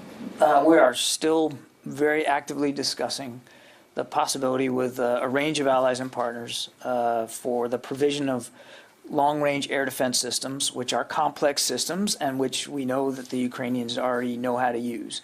But I don't have anything to announce or report to today. So there is no progress? I wouldn't say that. I just said I don't have anything to speak to today. Kelly. Poland, on its government website, issued a guide to its citizens on what to do if there's an attack, chemical, nuclear. Is there a new concern here or an indication that Russia is planning to move beyond Ukraine? And how will this impact our ability to continue getting weapon shipments into Ukraine? You're talking about the threat of chem bio? Yes, and then just that Poland had issued this new warning, this new guide to its citizens on what to do if something should happen. Yeah, I would just say we still don't see any indications that